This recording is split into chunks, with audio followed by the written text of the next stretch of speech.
Welcome back, drama lovers, to another heart-pounding recap. We open on a scene of pure opulence, with a chandelier that costs more than my entire life sparkling from the ceiling. This isn't just any party. It's an elite banquet for the city's rich and powerful. And tonight, our girl is on a mission. Dressed to kill in a glittering black gown, she scans the room with purpose. She's here to meet the mysterious Mr. Mo. Just the name sends a shiver down your spine. Mr. Mo, he's a legend in S-City, a ghost, a myth. No one knows the extent of his power or even what he's like. He's a digital phantom with connections to everything and everyone. His name? Mo Yenting. Our heroine, Chai Nana, takes a steadying sip of wine. She spent a fortune just to get an invitation to this meeting. Just as she's stealing her nerves, a woman in a sharp purple suit approaches. Ms. Chai Nana, she says, Mr. Mo is ready for you. Nana gives a cool all right. She's led down a long, intimidating hallway. The assistant gives her a warning. Mr. Mo works on a basis of equal exchange, and he's not a man who needs money. Nana gets the hint. A man with an information network this vast must have spent decades building it. He must be at least 2 years old. The assistant gives a sly smile. You are a natural beauty, Miss Chai. You are Mr. Mo's type.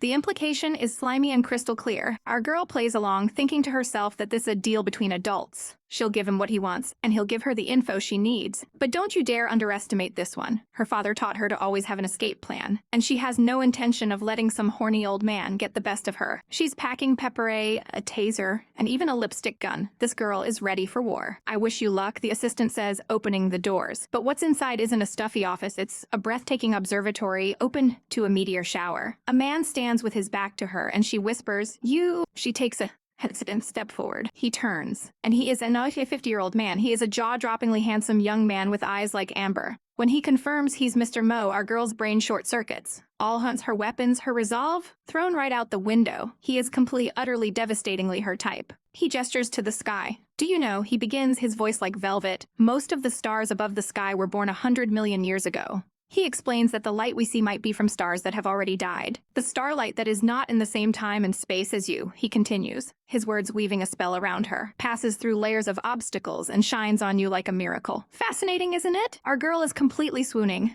Yes, it really is, she breathes, introducing herself. This man's appearance, his voice, it's all heavenly, but he cuts right through the romance. So, what do you want, and what can you exchange with me? Panicked, she pulls out a photo with the faces blacked out. I want information on the people in this photo. His expression instantly turns to ice. This deal cannot happen. Please go back. The rejection is swift and brutal.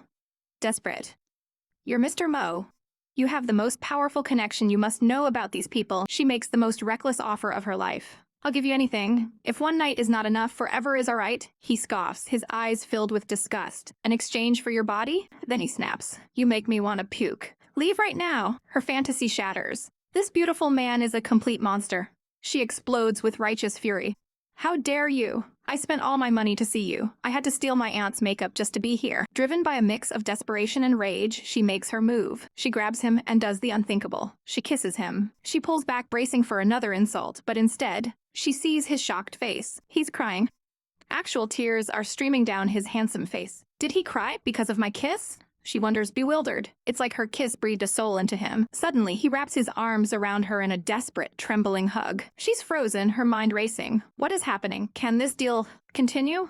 She stammers his name, and he pulls back just enough to ask, are you okay? Then, he buries his fin in her neck, clinging to her like a lifeline. One more time.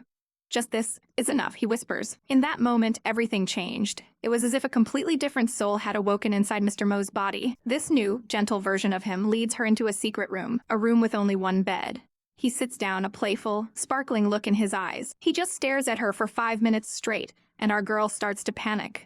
Does she need to take the initiative? He breaks the silence, calling her Nana in a voice so sweet it makes her body go limp. He notices her shaking and covers her eyes gently, asking if she needs a heater. His touch sends her spiraling into daydreams about their future children. Then, with a few clicks, he pulls up the information on one of the people from the photo. He's already sent it to her email, explaining he'll only give her one profile at a time. The email dings on her phone. She gets it now? He's creating excuses for them to meet again. He confirms her suspicion. Pulling her onto his lap, he purrs. This way we have the chance to meet again, isn't that right? She asks what he wants in exchange for the information.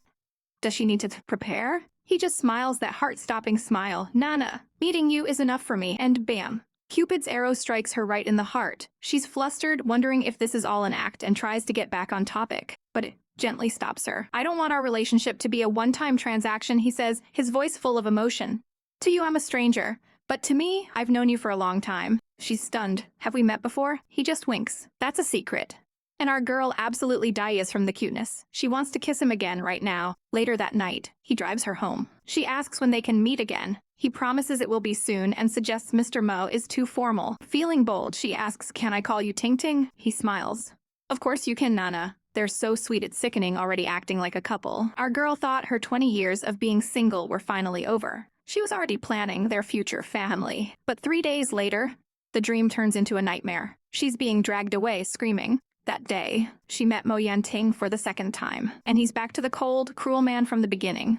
His eyes are filled with pure hate as he orders his men, "Get this crazy lady tied up." Our girl is in pure shock. This man has to have an identity disorder. He's completely crazy and she's trapped. Our poor heroine is trapped, wondering why she's being treated this way by a total psychopath. Later, our girl finally gets home, kicking off her heels with a sigh. But relaxation is not on the menu tonight. She finds her 2 friends chilling on the couch, asking if she's in a good mood because she met a guy. She daydreams for a second, wishing she could meet a handsome, gentle man who'd fall for her at first sight. Her cousin, Chai Li-ming, immediately calls her out, saying it's obvious she's met someone. He launches into a lecture, warning her that men who fall in love that fast are definitely scumbags. His friend, the gorgeous Qiu Yingyu, savagely roasts him, pointing out he was a playboy for 20 years. This protectiveness isn't new. We see a flashback to primary school where our girl Cha is already a spitfire, annoyed at the seating arrangements. Then in junior high, kids spread rumors just because she's hosting a program with a boy. It gets worse in college, when people see her getting into her uncle's car and immediately assume the worst. Back in the present, her cousin grills her about the new guy's finances. She brushes it off, saying she just has a slight crush. She finally admits the person she met is Mr. Mo. The name drops like a bomb, and her cousin snaps. Mo Yanting, no. He immediately goes into overprotective big brother mode, much to Yu's annoyance. He explains that Mo Yanting's background is a complete mystery, and he's almost certainly tied to the dangerous Liu He society. Chai. Na's expression darkens. She knows he's like a sweet but poisonous melon, and she's determined to taste it. But she makes a vow. If he's connected to her parents' past, she will never go easy on him. Her cousin realizes she's one step ahead. She's already gotten information from Mo Yanting, and now she plans to get the invitation code directly from the source. With a determined look, she sends a quick text, "Investigate. Observe." Meanwhile, a ruthless reporter named Wu Xin arrives at an office building. She's immediately confronted by a distraught man. He screams that because of her fake news, his wife is gone. He explains that his wife was cyberbullied into suicide after Wu Xin twisted a story about stopping a thief into a story about her beating a child. Wu Xin just smirks, completely unbothered. "What does this have to do with me?" The man is horrified by her coldness, but this wicked woman doubles down, saying his wife was just too weak and deserved to die. The man completely snaps, screaming that he'll never let her live in peace. As security guards drag him away, he continues to lunge at her. And what does this monster do? She pulls out her phone and starts recording the whole thing with a sickening grin. She's already crafting her next clickbait headline, a twisted story about the husband seeking revenge. She smiles as the man curses her, promising she'll face punishment for her actions. But watching from the shadows is our girl, Chai Na, her eyes filled with cold fury. 2 days later, the plan is in motion. Chai Na, putting on an Oscar-worthy performance, meets with the reporter Wu Xin, sobbing into an Wu Xin complains that she hasn't had a good day since meeting Mo Yanting. Chai Na continues her fake crying as Wu Xin presses her for details about her relationship with him. Chai Na, through crocodile tears, says she'll tell Wu Xin a little secret about Mr. Mo. Something very private. Unseen by them, Mo Yanting himself is in the same restaurant, looking over with a thoughtful expression. He's been trying to piece together the night he met her, a night that ended with a kiss he can't fully remember. His thoughts are interrupted when his assistant says the car is ready. Back at the table, Chai Na leans in and drops the bomb secret. Mr. Mo only lasts for 3 seconds. She sells the lie with heartbreaking detail, claiming she has to put on an entire Broadway show just to cover for his pathetic performance. She scoffs that if it weren't for his money, no one would ever be his fiancé. As she speaks, Mo Yanting feels a chill, as if someone is watching him. Chai Na quickly glances around but sees no one, dismissing it as her imagination. Then, with a sly look, she's come to think of it, it's about time, it will happen soon. Suddenly, a massive explosion shakes the entire building. Wu Xian's reporter instincts kick in immediately. She sees a breaking story and tells Chai Na to get a photo before she runs off to get the scoop. The second she's gone, Chai Na drops the act, a triumphant smirk playing on her lips. A few minutes later, Wu Xin returns, totally bummed.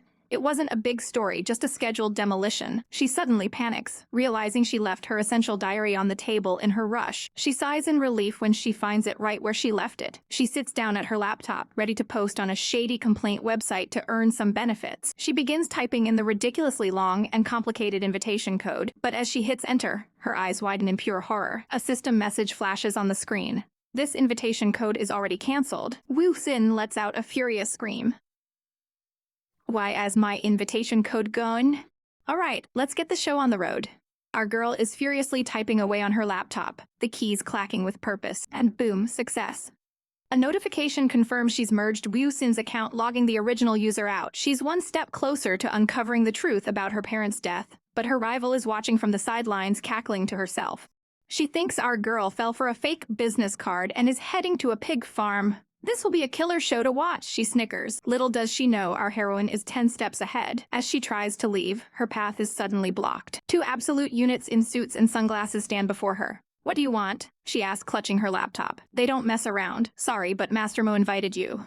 Before she can even process that, they grab her. Arish, are you robbing me in broad daylight? She yells. They drag her into a dark room where she looks up, absolutely stunned. She lays eyes on a devastatingly handsome man with fiery orange eyes. Her blood runs cold. It's him. The man, Master Mo, looks down at her with an icy glare. Tie up this crazy woman, he orders. In her head, she's screaming. This man is definitely a schizophrenic. They throw a hood over her head and toss her into a bedroom. She finds herself on a luxurious bed, her hands bound tightly with a golden rope. Where did this psycho bring me? She wonders, her heart pounding. The room is massive, clearly a presidential suite in some high-end hotel. She tries to crawl to the window to see where she is, but her legs are completely numb. Suddenly, a chilling voice comes from behind her. This, the 28th floor. Do you want to jump out and escape? It's Master Mo, and he leans in so close she can feel his breath. Aren't you my mistress? His voice drops to a whisper. Why do you want to escape? He brings up her conversation at the restaurant, accusing her of being a reporter trying to cook up rumors about him. Then, in a shocking move, he falls back onto the bed, pulling her down with him. She panics. Mr. Mo? It's a misunderstanding, but he's not listening. He pins her down, his eyes burning with intensity. He grabs her bound wrists, making her cry out in pain. He gets dangerously close, his lips almost touching hers. So you put on a half-hour exaggerated performance for my 3 seconds, he snarls. She trembles, stammering. I made a mistake. He starts unbuttoning his shirt, revealing a chest that could cut glass. His voice is pure ice. So show me the half an hour of exaggerated performance that you have prepared for me. He demands now, immediately. Her mind races. This isn't the charming flirt from the restaurant. This is a full-blown demon. She remembers her own harsh words to the reporter and realizes this man, Mo Yunting, has a terrifyingly split personality. I was wrong. Let me go, she begs.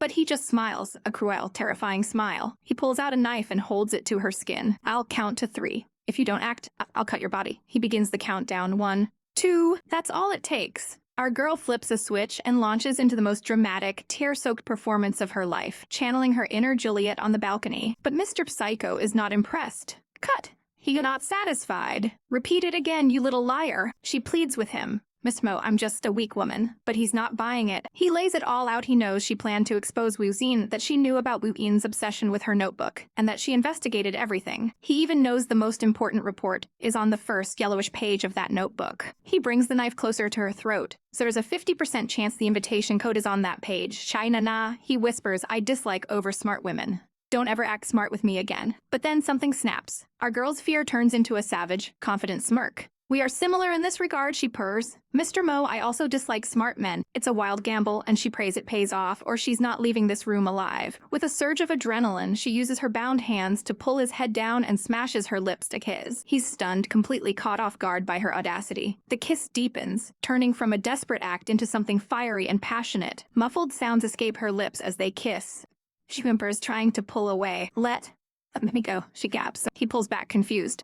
What's wrong, Nana? Her eyes dart down to the knife still clutched in his hand. Mo Yanting. Don't touch me with a knife, I beg you. He looks down, horrified. As he just realized he was holding it, he drops the knife instantly, his expression changing from terrifying to deeply concerned. He pulls her into a tight, protective embrace. "Nah," he says softly. "Please believe me." Our girl looks absolutely broken. She whispers an apology to the air, promising to take care of her other, more fragile self. "I promise," she vows. She's made up her mind, thinking fiercely, "I'll never give him a chance to intimidate you again." But her resolve crumbles as he gently holds her in his arms. She knows she should be angry, but his tender touch is melting her heart. The doctor had warned him that her skin was too delicate. Seeing her chance, she gets on the phone. She asks to contact Mr. Mo for all the information on the Liu He Society, hoping she'll never have to meet this man. But then she feels it, his hand holding her phone, trembling. He whispers, his voice strained, "I disagree." His composure shatters completely. "I have no meaning to stay alive in this body if I can't see you," he cries. His eyes burn with a desperate fire as he begs, "I want to meet you every day." Promise me that? Her mind flashes to a chibi version of them. She knows meeting him every day could get her killed by his other personality, but his adorable catboy pleading is impossible to resist. He leans back, a sly, seductive look on his face. In that case, he purrs, "I'll give you an exclusive benefit." He drops the most chaotic offer yet. "Do you want to touch me?" Our girl's imagination runs wild, picturing him as a fluffy cat she can just endlessly. But she tries to hold back. She nervously asks if she'll have to take responsibility, and he just grins. "What do you take me as?" he teases. "If you want to touch me, then just touch me." Our heroine's brain short-circuits. It would total waste nut to touch him. She gives in, placing a hand on his chiseled stomach. Her mind is screaming, "Wow, such strong abdominal muscles." She wants to touch his chest too, but worries he might hate it. He smirks, taking her hand and placing it firmly over his heart. "If you want to touch, then touch properly," he says smoothly. "This is a right that only you can enjoy." She's a blushing, flustered mess, his chest, his abs, his face. She likes it ALL. For a split second, logic returns. She thinks, "It is clear that I should stay away from this mentally ill person." But then he leans in for a kiss. "I am being bewitched by his beauty. What should I do?" Suddenly, a cold voice cuts through the moment. "Master Mo, time is up. How should we deal with this woman?" A man in a suit, Jingchen, stands in the doorway, his presence icy. The sweet personality is gone, replaced by the cold, ruthless Mo Yanting.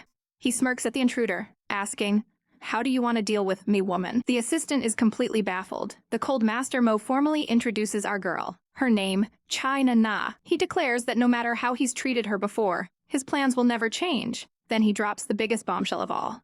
"She is the woman I'll marry in the next 6 months. He issues a chilling warning to his assistant. Disrespecting her is disrespecting him. Girl snaps. She yells, completely stunned. "Didn't you say you wouldn't ask me to take responsibility?"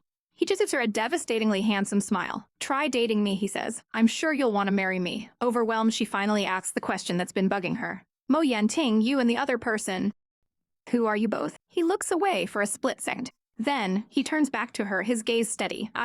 His brother." The next morning, the cold Mo Yanting stirs awake. He sits up, looking around in confusion. The bedroom, in my house?" He clutches his head, trying to piece things together. "She kissed me again yesterday. What happened then?" A cheerful voice cuts through his thoughts. "Oh, Mr. Mo, you're finally awake?" It's China Na, beaming at him from beside the bed. "It's me, the woman that Master Mo loves the most." He's horrified. "How could you be in my bed?" he demands. She just winks, teasing that she's already seen and touched everything. He absolutely loses it, screaming in disgust. "What did you call me?" he seethes, grabbing her. She calmly explains, "I wasn't calling you. That nickname refers to your brother." She starts gushing about how cute Ting Ting is, which only makes him angrier. "Stop using that disgusting name," he roars. He shoves her off the bed. His patience gone. Security. "Get this perverted woman out of my house and deal with her." But then, his butler Jingchen walks in, bowing deeply. "Good morning, mistress." Mo Yanting freezes as the butler bows respectfully to the woman he just tried to throw out. He glares at his loyal butler, completely baffled. Then he snaps, grabbing our girl and throwing her back onto the bed. "I don't care what method you used to seduce the other me," he snarls. "I, Mo Yanting, will never allow anyone who threatens my life." "Master Mo, please don't do anything harmful to the mistress," Jingchen interrupts urgently. Mo Yanting whirls on him. "Kui." The butler lays out the devastating truth. Every important company document, password, and piece of evidence are all in the hands of Miss Chai. And the kicker, none of us know where Miss Chai hid it. Jingchen delivers the final blow. If Miss Chai's appears, a program will automatically make those unseen evidence public. Check. "Mate." Mo Yanting stares at her, his rage turning to ice. "Who did it?" he asks, his voice dangerously low. She bursts out laughing, victorious. She says with a grin, "It was your brother." He grits his teeth. "Don't say that name anymore," he growls before laying out a new deal. a truce between the two personalities, with her help. He then hands her a piece of paper. This is a letter from Ting Ting to you. He looks away, clearly humiliated by his other self's sentimental gesture. Seizing her moment, our girl launches herself at him, planting a kiss right on his lips. Younger brother, she yells gleefully. Let your elder brother come out. A friend's voice echoes in her mind, asking if Mo Yanting hurt her. Our girl thinks back on their chaotic, heart-stopping day. He had leaned in close, his gaze intense, asking if this was finally the day they'd make things official. But she flinched away, insisting she hadn't promised a thing. He simply takes a step closer, his voice dropping to a seductive murmur. Then, I'll just do my best to make you like me back. But before she can even process that swoon-worthy line, his body is racked with a sudden, agonizing jolt of pain. He gasps, completely losing control, and collapses toward her, crying out her name. Ting Ting! She catches him, her heart hammering in her chest. What's wrong? Should I call a hospital? He just shakes his head weakly, asking her to help him sit for a moment. But inside, he's reeling. He's losing his grip on this body, and the episodes are getting worse. She gently lays his head in her lap. He pleads with her not to worry, then a playful smirk crosses his lips. Hey, Ting Ting, you're getting goosebumps? When she denies it, he gets a blushy and insists, Liar, I felt it. He gets adorably insecure, asking if it's because he's calling her Ting Ting. Our girl's heart melts, and she quickly reassures him. It's all right, I like it. Later, after he's feeling better, they sit down for a meal. Our little nugget absolutely demolishes her plate, looking like the cutest hamster ever. Just then, a butler announces that the piano is ready. He leans in, his breath warm, against her ear. Let's play together. They sit down at a stunning white grand piano, a perfect picture. He thinks to himself that this is it, the dream he's had since he was a boy, playing with his partner. The moment her fingers touch the keys, his hands join hers, creating a melody that seems to pull the rhythm straight from her heart. She's stunned. He's matching her perfectly, following her lead. Their playing is a chaotic, beautiful mess. A conversation told through musical notes instead of words. She looks at him, her soul trembling. How is it possible? How could there be someone in this world who understands her so completely? In that one, breathtaking moment, she knows. The music told her everything. This is the man she's been searching for. A true soulmate who resonates with her on every level. And as their lips meet, she realizes this kiss is different. This isn't a contract or a summoning. This is real. This is their first kiss. He pulls back, his eyes full of raw emotion. Can I leave the ambiguous stage and become your boyfriend from now? Our girl's eyes go wide, her world tilting on its axis. Meanwhile, our heroine's brand of justice is making waves. A man who was publicly shamed and ruined weeps alone, feeling utterly useless. Just then, his little girl runs in. Daddy, I'm home. He wipes his tears, but she tells him her backpack is unusually heavy today. He opens it to find it overflowing with cash and a letter. It's an apology from the reporter who destroyed his reputation. He breaks down, clutching his daughter, sobbing that all he ever wanted was an apology, not the money. He holds her tight, finally feeling a sense of release. And who do we have to thank? Our girl, of course, in full Robin Hood mode, having distributed the corrupt reporter's ill-gotten gains to all her victims. The reporter, Wu Xin, is seen leaving an interview with authorities, fuming that some woman stole from her account and to find her. But she doesn't get far. Two officers stop her in her tracks. They pull out a pair of shiny handcuffs. It's not about rumors anymore. It's about embezzlement. How? Who reported me? She shrieks as the cuffs click shut. Back with our male lead, his assistant confirms that all the evidence against Busin is solid. She's going away for 5 years. The assistant then cheekily asks if our girl accepted his proposal. As if on cue, his phone buzzes. He answers with the smuggest grin you've ever seen. My adorable girlfriend, is it my turn to take action this time? But while one villain falls, another preys on the innocent. A terrified girl with pink hair is on her knees, begging a man to let her go. He grabs her face, blackmailing her with videos from a night she was drugged and can't remember. He threatens to send the videos to her classmates and colleagues if she doesn't obey him, leaving her weeping on the cold floor. Desperate and broken, she climbs to the ledge of a rooftop, ready to end it all. As she steps toward the edge, a voice slices through the air. Don't budge. Suddenly, an arm wraps around her, yanking her back from the abyss. It's our heroine. The girl sobs that her life is ruined, but our girl holds her tight. It's not your fault, that bastard drugged you. She looks at the terrified girl, her eyes blazing with righteous fury. Trust me, she promises, I'll definitely delete them. Here is the script for your YouTube manhwa recap. Our girl and her man are having a sweet moment, just enjoying each other's company. She walks into the building for her big interview, while her gorgeous boyfriend gives her a supportive smile. She throws her arms around him, cooing, I'm not nervous when you're here. He reminds her that he's the one interviewing her, but inside he's just swooning, thinking how amazing his girlfriend is and that she'll definitely pass. He gives her an adorable, encouraging kiss on the forehead, but our heroine gets all flustered, whining that it's annoying because so many people are watching. The whole lobby is staring, whispering about the handsome man and the gorgeous applicant. Just then, a manager calls her name, and she snaps to attention. Her man gives her one last whisper of good luck, and she flashes the manager a confident smile. The interview is a smashing success. She shakes hands with the manager, a guy named Bai. He tells her she's outstanding, and she immediately seizes the opportunity, inviting him and her boyfriend to dinner. He gets a little cagey, suggesting they just exchange contact info for now, and here's why this manager Bai is a complete and utter scumbag. His MO is horrifying. He drugs women, takes videos, and then uses them to blackmail their boyfriends. This monster is an HR manager by day, but he also owns his own bar. This is exactly what our girl was counting on. She knows he's hiding an invitation code for a secret society at his bar, and she's determined to get it to help another girl he's targeting. She turns to her boyfriend, asking him to play along. With a warm smile, he reaches out his hand to her. Our girl immediately launches herself into his arms for a dramatic hug, catching him completely off guard. Her mind is racing.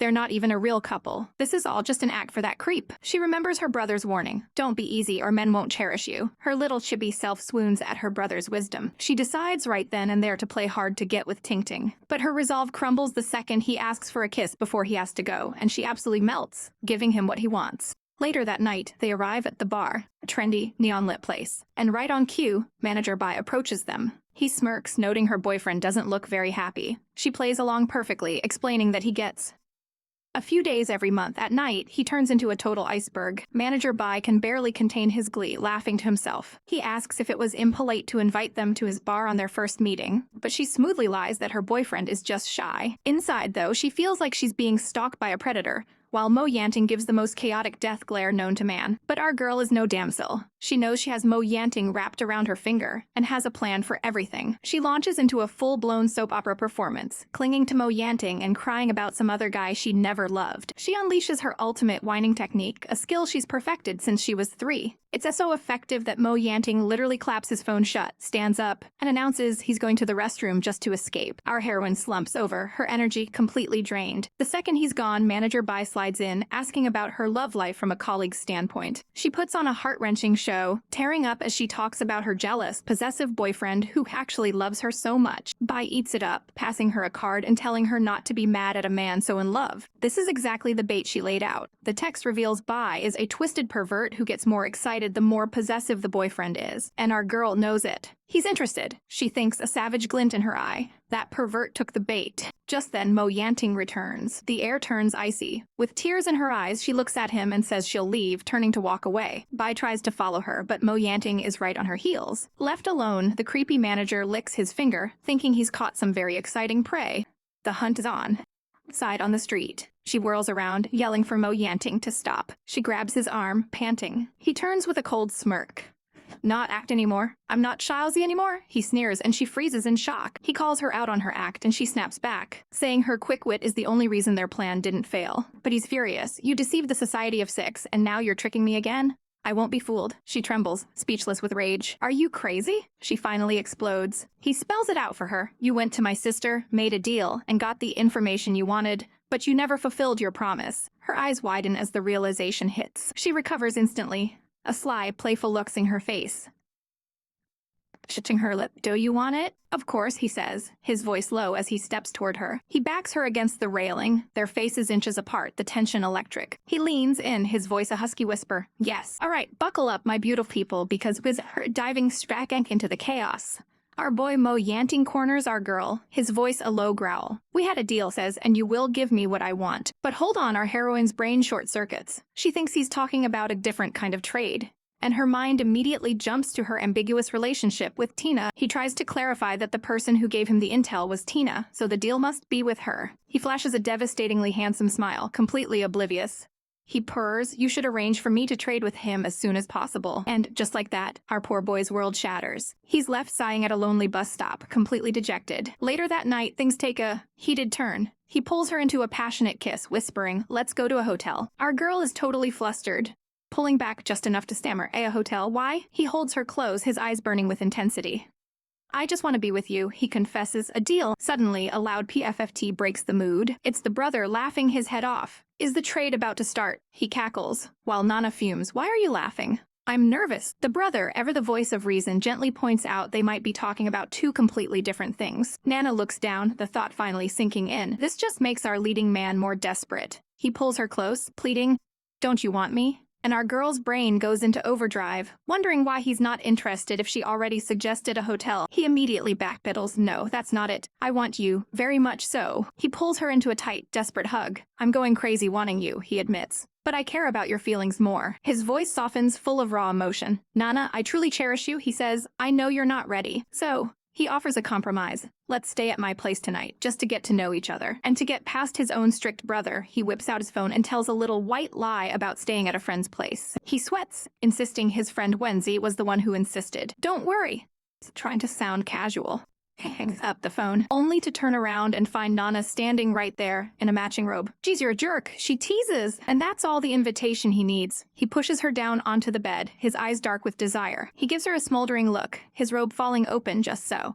"Come and get to know your bad boy husband's skills," he whispers. He calls her my Nana before pulling the sheets over their heads. The next morning, he wakes feeling tired and heavy. He cracks open an eye and sees our girl sleeping peacefully on his chest, which sends him into a full-blown panic. Perverted woman. Lost. He screams internally, before literally kicking her out of bed.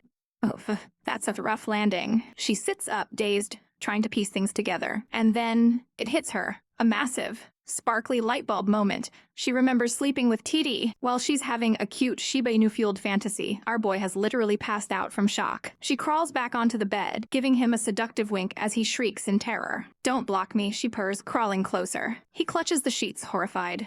Did you do anything to me?" She leans in, absolutely loving this. "Don't be nervous," she says with a grin. "We were just getting familiar."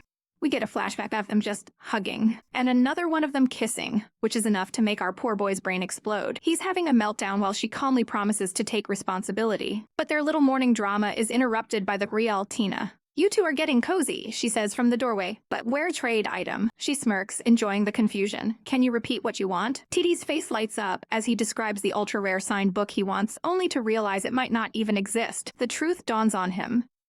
"Sky Nana." He sees, "You took advantage of me for nothing," and with a mighty banji, our heroine is yeeted out of the room. Alone in the hallway, she calls Tina for an explanation. Tina casually admits the whole thing was a setup for a blind date. "He's all yours now," she chirps. No returns, no exchanges, goodbye, before hanging up, leaving Nana completely stunned. But before she can even process this betrayal, her phone rings again. It's Bai Jian. A slow, wicked smile spreads across her face. The big fish has finally taken the bait. A fancy white car beeps as it pulls up to the sidewalk. We're thrown into a flashback of our heroine as a little girl, her eyes wide with innocent wonder. She remembers a perfect childhood where her parents gave her absolutely everything. They were a picture-perfect, happy family, though she never quite knew what they did for a living, other than her father being a skilled website developer. But 6 years ago, that perfect picture shattered. Her parents on a long trip, entrusting her to her uncle's family. They claimed it was just a conference and that they'd be back soon. They even brought her a set of yin-yang fish ornaments as a souvenir. A year after their disappearance, her father vanished along with the yin fish.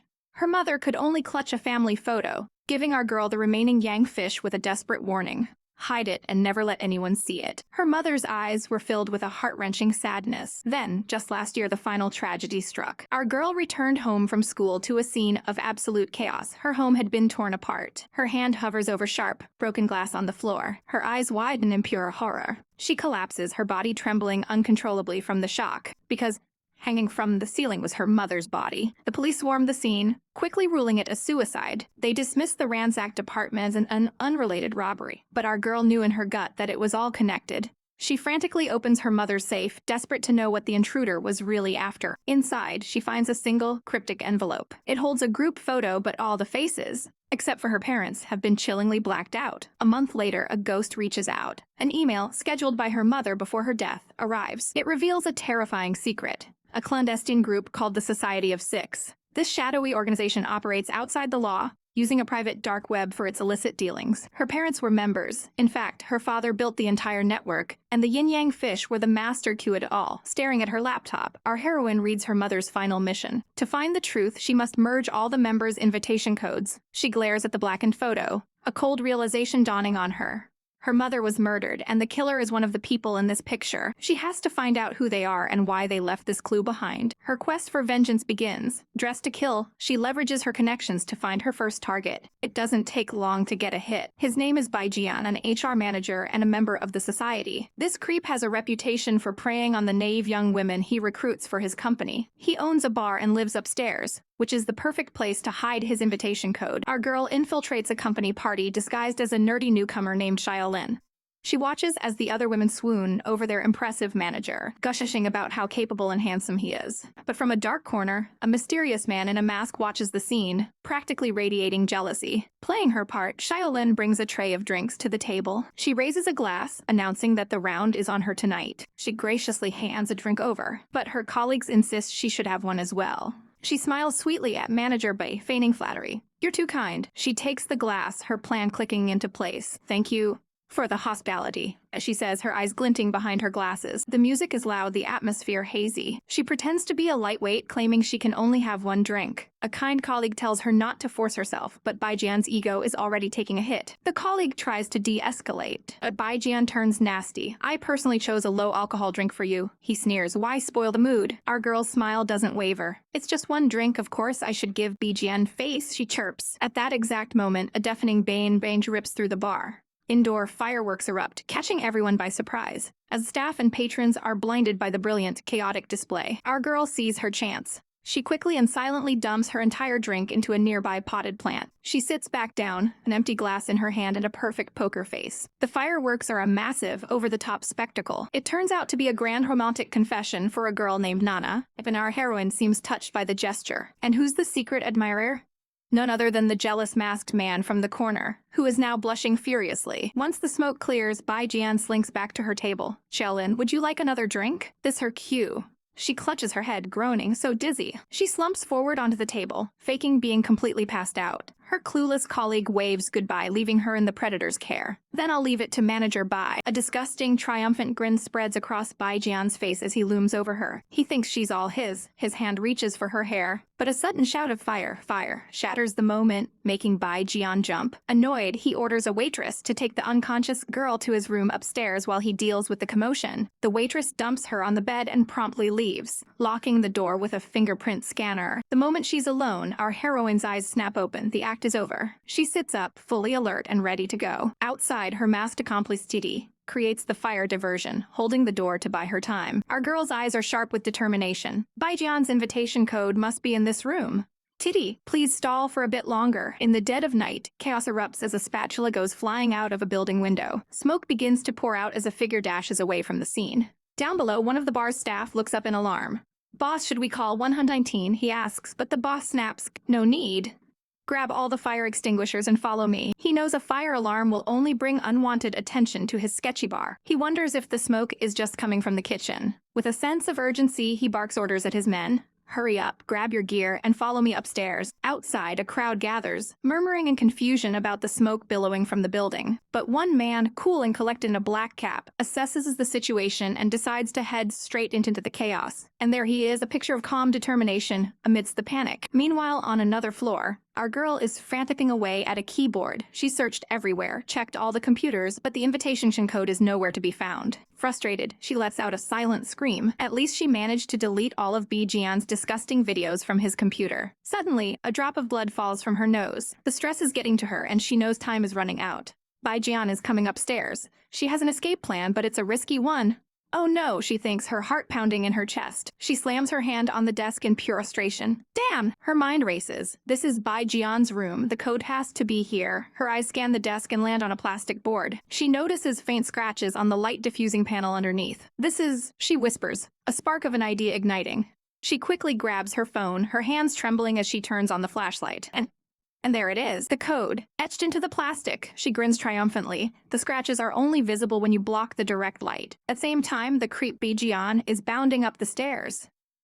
"My little kitty, your brother is coming to take good care of you." But his gloating is cut short when his foot slips on something slick. He goes flying, tumbling down the stairs in a chaotic heap. He lands with a painful thud, groaning, "Who spilled oil on the stairs?" He seethes with rage, convinced he won't let this go easily. He finally reaches the door, his hand shaking with fury. Was someone intentionally setting me up today? He growls. His face is a mask of pure, unadulterated rage. The door creaks open slowly. Our girl is already halfway out the window, trying to make a quick escape, but the door she locked is opening. Of course, Bijian has a key.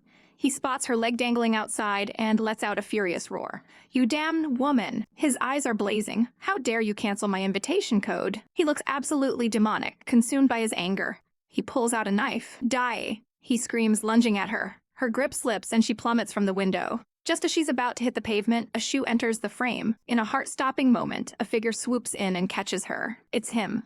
The handsome stranger from the street, her literal knight in shining armor. He lands softly, holding her securely. "Mo Yanting, are you okay?" He asks, his voice calm. She clings to him, still trembling from the fall, and he simply says, "You're welcome." With a charming little wink, he reassures her, "It wasn't high, I'm not injured." Upstairs, Bijian slams his fist on the railing in a fit of rage. He's already on the phone, screaming, "You're blocking my money flow. No one's leaving alive." Our hero and heroine are now sprinting through the dark city streets, putting distance between them and the bar, panting as they run, explaining the gravity of the situation. "This operation involves a society of 6. The fewer people, the better," he says. "That's why they came without backup." The car is over there, he points. But their escape route is blocked. Baijian and his thugs are waiting, armed with bats and a pickaxe ready for a fight. They start smashing their car to pieces. Our girl pulls her hat down, her heart sinking. "They've blocked the road on this side," she whispers. His expression hardens with resolve. "Nana, run back to the bar," he commands. "Escape from the other side? I'll hold them off." He gently places his hat on her head. "They won't recognize you. The only people left at the bar are female servers." But she grabs his arm, her eyes pleading. "You should go with me." He shakes his head. "We're bigger target together," he explains gently. "If discovered, we won't get far, and then both of us will fall here." He pulls his hand away. "Go now. They'll find us soon." His hand slips from hers. He turns to face the danger, calling her name one last time, "Nana," but she can't leave him. With tears streaming down her face, she whispers, I can't do it. I want to be with you." She runs back and throws her arms around him, holding on for dear life. He hugs her back, trying to soothe her. "I'm really good at this. These 3 guys are no match for me." He strokes her hair. "Be good, go back. The usual place, we'll meet up there," he says, just as he hears the thugs closing in. The sound, it's so close, she realizes in a panic. She shoves him toward a side door, just as the thugs round the corner, weapons clanging. But instead of hiding, he steps out from the shadows. A lone figure against the bright light of the garage door. The thugs stop in their tracks. "So it's you, kid," the leader sneers. He points his pickaxe at him. "You're that woman's accomplice, aren't you?" A dangerous smirk spreads across our hero's face. "I'm the mastermind." He cracks his knuckles, his eyes burning with intensity as he issues a challenge. "Come at me if you dare, brother." "Bring more people, it's urgent." Our girl cries into her phone, sprinting desperately through a dark alley. She leaps across a terrifying gap between stacks of crates, her heart pounding in her chest. Mo Yanting is buying her time, and she can't let his sacrifice be for nothing. She's to a halt, gasping for breath. I can't do it." But then her eyes harden with resolve. She crouches down, trembling, refusing to be a burden to Titi. She clutches her phone, a desperate plan forming in her mind. She just has to hold them off. Meanwhile, back in the warehouse, a thug swings a massive pickaxe right at Mo Yanting's head. But in a flash, a foot slams into the weapon, sending it flying. It's Mo Yanting, coolly adjusting his collar as if he were swatting a fly. He delivers a lightning-fast kick, sending the goon reeling. And with savage efficiency, he stomps the guy into the ground. The pickaxe clatters uselessly onto the concrete. Mo Yanting scoffs at the downed thugs, a smirk playing on his lips. "A bunch of trash," he says, utterly unimpressed. The remaining goons realize they're outmatched. "Even if you take me on together," the leader sputters, but his words are empty threats. But just as victory is his, Mo Yanting stumbles. A wave of agony washes over his face. He clutches his chest, his body betraying him at the worst possible moment. "Damn it," he curses, collapsing against a car. He hunches over, completely vulnerable. Seeing his chance, a goon comes back swinging a baseball bat. The weapon connects with a sickening crack, and Mo Yanting is thrown to the ground, blood spraying everywhere. The cowards swarm him, kicking and beating him while he's down. He coughs, blood pooling beneath him. They show no mercy, stomping on him and raising their weapons for another brutal strike. He's a bloody mess, struggling just to stay conscious. The leader grins, a crazed look in his eyes as he raises his bat for the final blow. "Die!" He screams. But suddenly, the unmistakable wail of a police siren echoes through the warehouse. The thug freeze. That woman called the cops. His men panic, urging him to run, and they make their escape. Mo Yanting lies defeated, unable to move a single muscle. Our girl rushes to his side, cradling his battered head. Tears stream down her face as she whispers, "It's all my fault." She tries to pull him up. Come on, let's leave this place at once, she pleads. He weakly grabs her arm, his voice barely a whisper. You escape by yourself. I can't move anymore, he confesses, his body having given out. Her eyes widen in horror. Could it be that same problem again? Without a second's hesitation, she hoists him onto her small frame. I'll carry you on my back, Nana. She stumbles, but her resolve is absolute. Titi, I will absolutely not leave you here. But a sinister voice cuts through the air. The lead goon is back. So it was you, lady, using your phone to play the sound of a siren. He sneers. Stupid woman. They're cornered. Damn it. We've been discovered, she thinks, her heart sinking. The goons surround them, their leader's eyes burning with rage. You little minx, I'll deal with you right here today. But before he can move, a loud pop echoes and blood erupts from his hand. A sleek, lipstick-shaped object smokes on the ground. He screams, clutching his bleeding hand. My hand. What is that? A gun? Our girl stands defiant, tears of fury in her eyes, holding the lipstick gun. She bravely aims the tiny weapon at the stunned thugs. No tricks. Or else I'll shoot you all. She bluffs, her voice shaking but firm. She knows the truth. This lipstick gun only has one bullet. All she can do is act. But another thug isn't buying it. He grabs the injured Mo Yanting, pressing a knife to his throat. You can only fire one bullet, he hisses, but the remaining two of us can kill him. The blade digs into his skin. A heart-wrenching scream tears from our heroine's throat. If he dies, I want you all to go down with him. Mo Yanting looks at her, his gaze soft despite the pain. Don't worry about me, he whispers. Her bluff called, she lets the lipstick gun fall to the ground. You, go get that woman. Tie her up. The leader orders his lackey. But as the goon approaches her, he's engulfed in a blinding, electric blue light, screaming in agony. He's thrown backwards, landing in a heap on the floor, out cold. The leader holding Mo Yanting hostage stares in utter shock. In a panic, he slices the knife across Mo Yanting's neck. No. Our girl shrieks in terror. Let him go, an icy voice commands from the shadows. A new player has entered the game, and he is furious. You're the mastermind, aren't you? He doesn't wait for an answer, smashing a metal pipe into the mastermind's face with brutal force. The thug's head cracks against the car with a sickening thud. Don't hit him. Stop, our girl cries out, horrified. But the rescuer is relentless, bringing the pipe down again and again. Amidst the chaos, Mo Yanting forces himself to stand. He grabs the mastermind's wrist, stopping the assault. The battered man looks up confused. What? Mo Yanting gives him a slow, terrifying smile, his face a mask of blood and pure menace. He leans in close, his eyes glowing with a predatory light. The tiger takes a nap, he growls. And now the monkeys all want to be king? Here we go. Mo Yanting, battered and bloody, holds the blindfolded child with a terrifyingly calm smile. He whispers, they hurt me like this. We flash back to him being ganged up on, his hand crushed as he screams in agony. A voice barks out an order to take him down. But Mo Yanting is a blur of savage motion, even as he takes a brutal hit. Bam.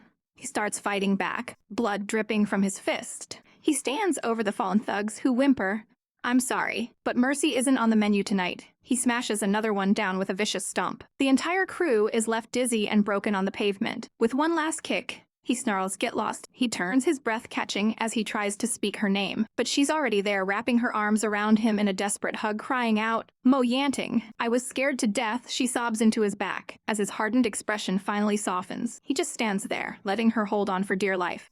He says quietly, I'm not your titi. Her tear-filled eyes meet his. I know, she whispers, her gaze falling to his bleeding shoulder. Your shoulder must be hurting a lot. She begs to take him to the hospital, but he pushes her away, all sharp edges and pride. Get away from me. I'm not your boyfriend. Our girl isn't having it. She snaps back. Your body ESTD's body. Listen to me. His resolve cracks and something dangerous flashes in his eyes. You forced me. He grabs her face, his gaze intense and overwhelming, and then crashes lips against hers. His hands slide to her waist, pulling her impossibly closer. It's a chaotic, desperate kiss in the middle of the wreckage. He pulls back, his voice low. Titi, you can't be so reckless in the future. And just like that, the cavalry arrive. Nana's brother and sister-in-law stand there, armed with a pickaxe and a bat. Nana, the sister-in-law deadpans. You called us here just to watch a kissing scene? A small kid pops up, excitedly introducing Mo Yanting as Nana's boyfriend. Mo Yanting looks mortified while Nana's brother fumes. I'm our brother, not yours. The sister-in-law just smirks, teasing her fuming husband. Looks like he passed the brother-in-law test. After a quick trip to the hospital, they all head back to Nana's place. Her brother and sister-in-law are whipping up a late-night snack in the kitchen. Meanwhile, Nana stays with Titi, offering him some of her brother's clean clothes. He quietly thanks her and begins to take off his blood-soaked shirt.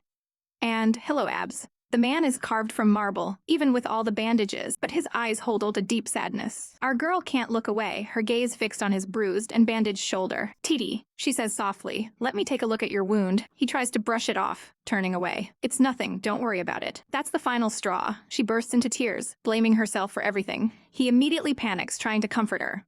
"Don't cry. Nana, you're already amazing." He pulls her onto the bed with him, his voice serious.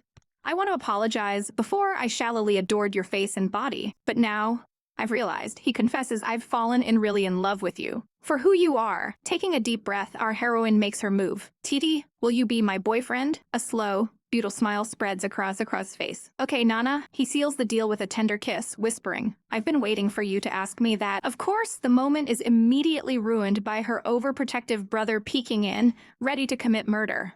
"What are you doing to my sister?" Later at the table, Brother Dearest serves them food with a face thunder. Titi then makes a total power move, swap a cilantro he knows she hates for the meat in her brother's bowl. Nana is floored. "How did you know I don't like cilantro?" He gives her a knowing smirk. "Didn't I?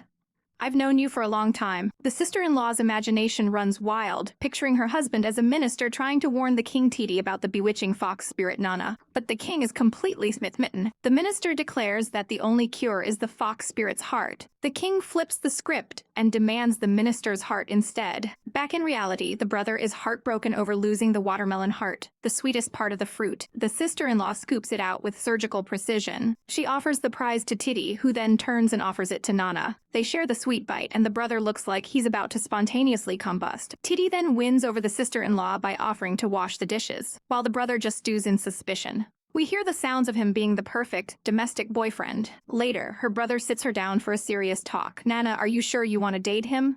She confirms she really likes him. He takes a deep breath, his expression grave. This Mr. Mo has been with women before, and then he drops the final heart-wrenching bomb. "You're not his first woman." Nana's world just shatters. Our girl is having a little chat with her sister-in-law, and she drops a bomb. She says her brother has a keen eye for people, and she could tell at first glance that Mr. Mo is experienced. At least 100 partners, she estimates. Her brother, Chai, pops up from behind the couch, adding that his skills are probably good too. Nana is absolutely floored, exclaiming, "Bro, you can even tell that." This, of course, inflates Chai's ego to the size of a planet. He puffs out his chest, completely dismissing Titi. He boasts that he's been with hundreds, if not thousands, of women, but his victory lap is cut short by a sudden, terrifying chill in the air. An aura of pure, unadulterated rage emanates from his wife. Her eyes glow red as she asks if he's proud of that number. She absolutely unleashes her fury on him, throttling him into next week. She then turns to Nana and tells her to take her man and lock the door, because she's going to handle her brother. The sister-in-law gives our girl a sly wink and slips her a little present. Nana's mind starts racing. Tonight, should they take the next step? They're an official couple now, it should be fine. Just then, Titi grabs her hand, pulling her toward bedroom. "Nana, let's go to sleep," he says, and our girl's face turns beet red. In her panicked state, she drops the little foil packet right at his feet. He picks it up, a devilish smirk playing on his lips. "You want to use this with me, Nana?" He purrs. She frantically denies it, stammering that it's not what he thinks. But he's not letting her off that easy. He pins her to the floor, his face just inches from hers. His eyes are smoldering as he looks down at her, promising, "I'll be gentle, it won't hurt." As she stares up at him, her heart is a battlefield. He leans in closer, asking what's wrong. Her thoughts spiral into a heart-wrenching vortex of jealousy. Did he kiss other women like this? Did he use that with them? The thought of him being with anyone else makes her heart ache, and tears begin to fall. The second he sees her tears, Titi completely panics. He scrambles off of her, begging her not to cry and promising to wait for her. But she just hides her face, ashamed. "Don't look at me," she whispers, feeling so petty and childish. He looks at her, his own heart breaking to see her so upset. He gently lies down beside her, pulling her into a comforting embrace. He holds her tight, softly asking her why she's crying. After a moment of silence, she finally speaks. "I know I'm in the wrong," she sobs, "but I still want to cry." She looks at him with tear-filled eyes and asks if he's ever felt this way, this intense, overthinking jealousy. "Titi, I really like you," she confesses, her voice thick with emotion. "I selfishly want to possess all of you." She buries her face in his chest, clinging to him. She begs him to forgive her unreasonable behavior, just this once. He holds her tighter, calling her a silly girl. He swears to her that she was his first love, the only woman for him, and tells her not to be sad. She sniffles, whispering that she believes him. It doesn't matter who came before, as long as she's his last. With newfound resolve, she looks up at him. "Titi, I love you so much, she declares and pulls him into a searing kiss. He's completely lost in the moment, breathing her name. He grips the bed sheets, his voice husky as he promises, I will be gentle. He leans in again, whispering, I want you. But the door slams open. It's her brother, roaring like a protective lion. Don't you bully my sister. He orders them to get dressed immediately. He sits them down for a lecture, saying he's not against them dating, but they must be respectful. He declares himself the man of the house, responsible for protecting Nana's honor. Titi, looking like a chastised puppy, swears his feelings are genuine, but Big Bro isn't buying it. He whips out 2 marriage certificates, saying this is genuine proof. Titi immediately agrees, promising to get married. Satisfied, the brother leaves them to behave. Nana tells Titi he should get some sleep, and he smiles sweetly back at her. The second the door closes, however, the angel act is over. Titi is right back on top of her, his eyes burning with desire as he whispers her name. He takes her hand, calling her honey. He admits he does have experience with men and women. Then he kisses her knuckles and clarifies, but all those experiences were given to me by Gayu. Just then, a shriek echoes from downstairs. Mo yanting. Nana looks down confused, and he points to the dress she just took off. Rascal, she breathes. He just hums, leaning in to steal another kiss, completely undeterred. In a lavish walk-in closet, a voice calls out, honey, our girl, looking absolutely stunning, asks for a little help with her zipper. The back of her gorgeous gown is wide open, a clear invitation. Her man, looking devilishly handsome, smiles and says, I'd love to. But this sly devil has other plans. Instead of zipping her up, he starts pulling the zipper. She gasps, completely caught off guard. He leans in, his voice a low whisper. You asked me to pull the zipper? Didn't specify up or down. With a flick of his wrist, he sends the dress sliding off her shoulder. She calls him a jerk, but her face is blushing crimson. He presses gentle kisses against her skin and she trembles. Mo yanting, she breathes, we just woke up. She calls him a big pervert, but he just captures her hand, his touch electric. It's all because my wife is too cute, he murmurs. Their fingers intertwine in a silent promise. He then reveals a stunning secret. I am 2 years older than him in experience, he confesses. I am Mo yanting from 2 years in the future. He admits that every bit of experience he has, she was the one who gave it to him. You're my first woman, he says with heart-wrenching sincerity. And also my last. And then we snap back to reality. The tender man is gone, and in his place is the cold, present-day Mo yanting, who wakes up utterly confused. He looks down at the girl sleeping soundly in his arms and scoffs. Tish, it's her again. Sudden. Our girl, still half asleep, smacks him right on the head, mumbling about how annoying he is. He gets up, completely done with the morning, and announces he's going to work. Her cute chibi form pops up, begging him to eat first, worried her titty will get hungry. But he's having none of it. He glances back with an icy glare and says, seeing your face without makeup, I've lost my appetite. Savage, she doesn't miss a beat, calling him pathetic. Another man watches this chaotic exchange unfold. He's completely stunned by their dynamic. Mo yanting just gives him a cold "what's up?" before turning to leave. The 2 men share a painfully awkward silence. Mo yanting storms out, slamming the door behind him. The other woman asks Li Ming what's wrong, and the poor guy is having a full-blown existential crisis. He can't believe his senses. Spends one night with her and turned into a virgin? He's practically short-circuiting, sputtering, a genuine, no-substitute virgin. How did they change overnight? Meanwhile, in another part of the city, our girl is tying up loose ends. She meets with her friend, confirming she's erased Ajan's disgusting footage from the computer. She holds up the phone, ready to wipe it clean for good. With a single beep, it's done. There's nothing left in this world that can threaten you now, she says. Her friend breaks down, sobbing with relief. Thank you, she cries, admitting how terrified she's been of running into that monster. Our heroine pulls her into a comforting hug. Don't be scared, she says, her eyes hardening. Evil will befall him soon enough. You can feel the chilling promise in her words. As night falls over the city, a man picks up a glass of whiskey. It's none other than the scumbag lawyer, B. Jian. A woman cozies up to him, thinking he's her prey for the night. He smirks, getting closer. But she's the one in control. She snaps her fingers, her tone suddenly sharp. She asks about 2 members of their secret society whose invitation codes were suddenly lost. Before he can process it, a wave of dizziness hits him hard. He collapses onto the bed, his body completely paralyzed. Something is terribly wrong. He's trapped. That's when he sees it. The woman pulls a camera from her purse. You damn woman. Did you drug me? He gasps. She just laughs. I just switched our drinks, that's all, she purrs. She holds up the camera, ready to roll. What do you want to film? He asks in pure terror. Don't be nervous, she says with a wicked smile. With all the films you've made, I thought you might like to be the star for once. The door creaks open, and 3 absolute units of men walk in. They saw your work, she explains, and they really want to make a movie with you. The lawyer screams in horror, no, I don't like men. The can keeps rolling. Relax a little, the woman advises calmly. Otherwise, you're the one who'll get hurt. She heads for the door, leaving him to his fate. A blood-curdling scream erupts as the door bangs shut. His desperate cries echo from behind the closed door. Lost. Darling.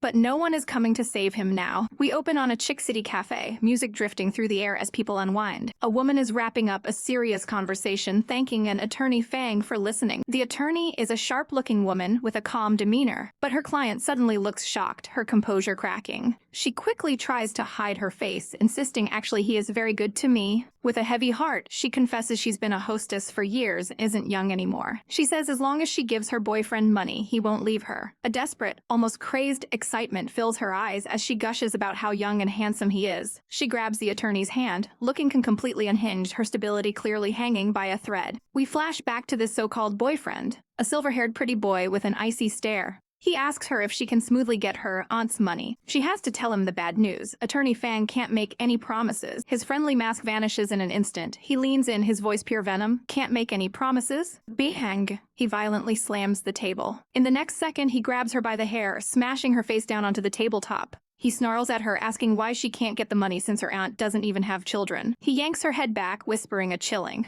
"Don't worry." Sobbing on the floor, she promises him they'll get the money, that there must be a way. Back in the present, the attorney, having heard this horror story, simply stands up to leave. But hold. The scene shifts, and a girl who looks suspiciously like the attorney is now yelling at the silver-haired boyfriend. "You're acting too fake." He whispers that he deliberately bumped the table himself because their target, the real Fang Rui, is a sly old fox who would see through a bad performance.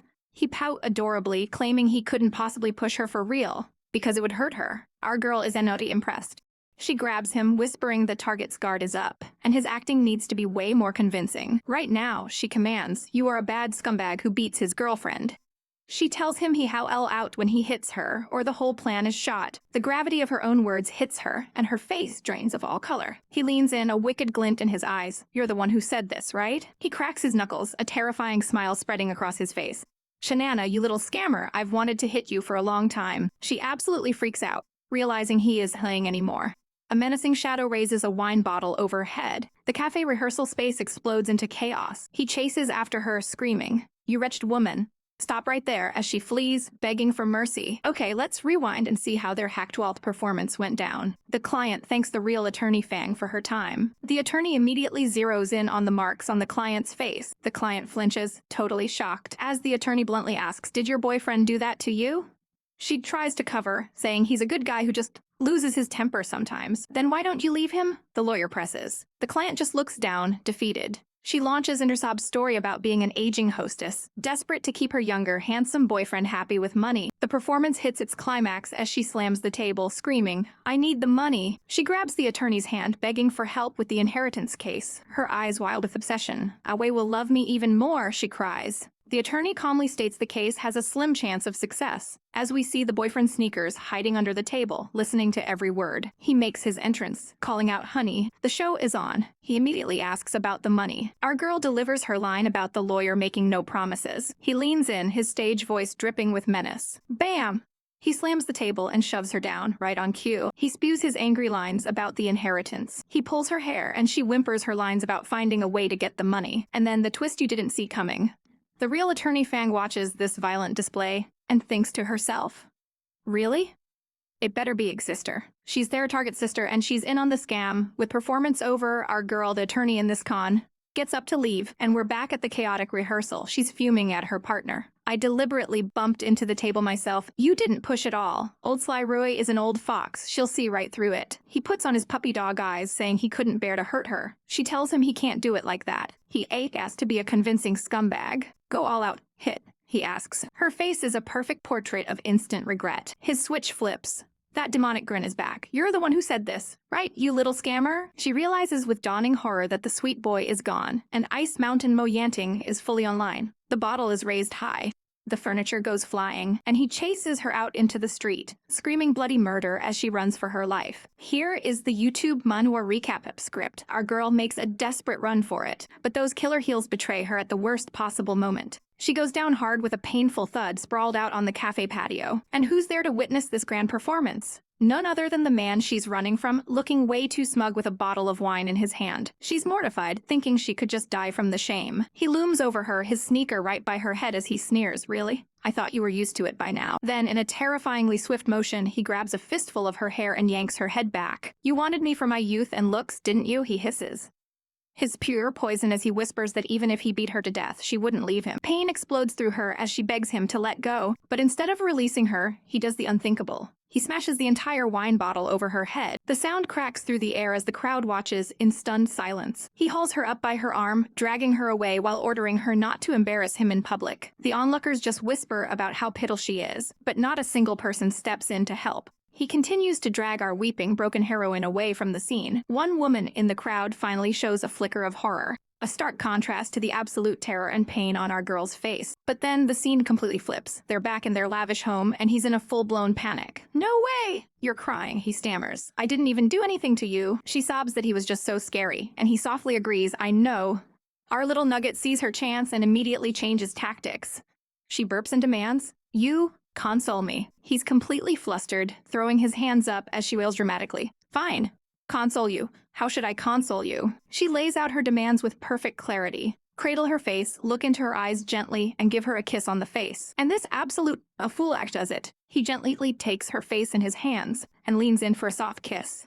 For a moment, his expression turns serious, almost tender. He pulls her into his lap, holding her like she's the most fragile thing in the world. And then she whacks him in the face with a squeaky toy hammer, giving him a massive nosebleed. "You jerk," she yells, apparently mad about his other reaction. Now he's the one crying, accusing ATR of having improper thoughts. He's bright red, yelling that it's a normal physiological response because he's a man. She just huffs, declaring she's not enraged anymore and doesn't need his coaxing. "I can't be bothered with you, you crazy woman," he shouts, stomping away. But she's not done with him yet, chasing him down, yelling, "It's Titty's time now, show some awareness. Pucker up." He tries to play it cool, taking a phone call, but she launches herself at him for a kiss only to be blocked by a very protective cat. Suddenly, the playful atmosphere vanishes. He grabs her wrist, his eyes turning icy and unfamiliar. "From now on," he says in a low, dangerous voice, "I will never let my brother take over my body again." She freezes, asking what he's doing. He leans in, his expression predatory. "This body is my own. I'm not going to play along with your lies anymore. Chai Nana, you've lost your trump card." Without warning, he throws her over his shoulder and starts walking. He just drops her on the floor. As she sits there dazed, she feels a strange sense of déjà vu. He pulls out a designer belt with a smirk. But as he starts tying her hands, our girl chirps, "You actually look pretty good when you smile. Just as good looking as my Titi." He immediately short-circuits, blushing and stammering that flattery will get her nowhere. He tries to regain control, gloating that he destroyed the program she used to blackmail his other personality. "That's it?" He demands, "I've taken your trump card. Is this all the reaction I get?" She looks at him, completely unbothered. "Then, Mr. Mo, what kind of reaction do you expect from me? Crying and begging you to let me go." His eyes widen for a split second. "Seeing me cry would make you happy?" she asks, and you can see his resolve crumbling.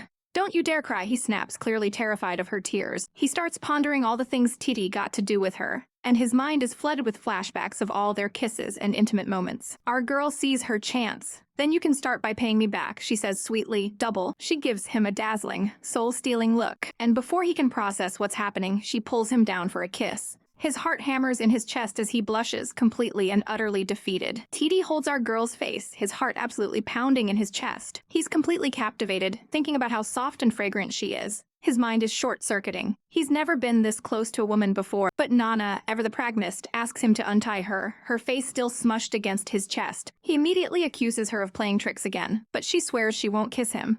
Onto the scarf, she drops an absolute bombshell of a challenge. Within 24 hours, I'll be the one to kiss her. The shock on his face is priceless. Our girl lunges for him, grabbing his cheeks, but he dodges with lightning speed. She doubles down her bet. "If you kiss me first, then from today onwards, you'll be my little kitty."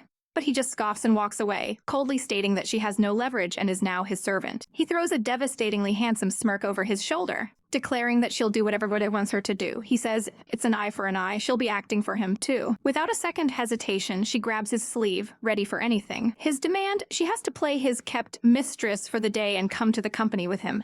And our chaotic queen just beams. "All right, darling." The elevator dings, arriving at the top floor of a skyscraper. Suddenly, Titi has vanished, replaced by the cold, dark-haired CEO, Mo Yanting. He coolly tells Nana to dye her hair back before work. The office employees immediately start gossiping. wondering who the mystery woman with their strict boss is. They're convinced it must be true love. Mo Yanting keeps a stoic expression, completely ignoring the stares. But our girl is an Academy Award-winning actress, clinging to his arm and gushing about how happy she is to be there. He gets adorably flustered, coughing and telling her to do whatever she wants. Inside his lavish office, he gets right to work while she settles on the couch. It doesn't take long for the boredom to set in, but as she watches him, she can't help but admit that he's quite handsome. She continues to stare, a thoughtful look on her face. Finally, he closes his laptop. Work is done. He leans back in his chair with a satisfied sigh. When he looks over, he finds our little nugget has completely passed out on the sofa. In a rare moment of tenderness, he gently drapes his jacket over her. He stands there for a long moment, just watching her sleep.